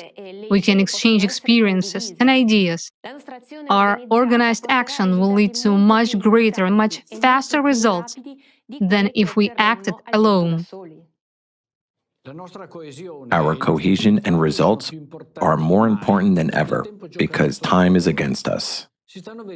More and more cataclysms are happening, and with each climate event, we see how much we are unprepared for what is coming. The climate Cerberus doesn't give us time for contemplation. We have only time to act, with unity and courage. We cannot delay because the climate aggravates the situation every day. We must actively inform people about the Creative Society, tell them what the Creative Society will give each of us. But the most important thing that the Creative Society guarantees us is saving our lives. The most significant benefit of the Creative Society for every person is that we will all stay alive. Exactly. As it was said earlier at the conference, to make it possible for scientists to deal with climate change and prevent a catastrophe, certain conditions are needed. And these conditions can only be provided by the Creative Society. Its building requires two stages, and we are now in the first one, the stage of informing. So by telling everyone about the Creative Society, you are helping to build it faster, thus starting the chain of events that will allow us all to be safe from climate disasters. Remember this. Today we talked about the crises that negatively affect our life. Yes, we do have many problems. High utility bills, high poverty rate, crisis in healthcare and other problems. Yes, we complain about many things, including the need to save on food and eat bread with water. But despite all this, we are happy. Yes, you've heard it right. Believe me, our life is not so bad because we are alive. Because the climate Cerberus hasn't come to us yet. We don't even realize how lucky we are. In Turkey, in Syria, where people were left under the rubble, that's where the people are unfortunate. In Hawaii, where everything is scorched to the ground, that's where the people are unfortunate. Those are the places where people are really unfortunate, where water streams destroy everything in their path. That's where the people are unfortunate. Where landslides cover people's houses. That's where the people are unfortunate. God forbid that we should go through what those people have gone through. Because when the Cerberus comes to us, then we will understand what real trouble is, what misfortune is. That's when we will truly realize that the most precious thing we have is our lives, but it will be too late. Therefore, as long as we still have an opportunity, even the slightest chance, we must do everything not to let it happen.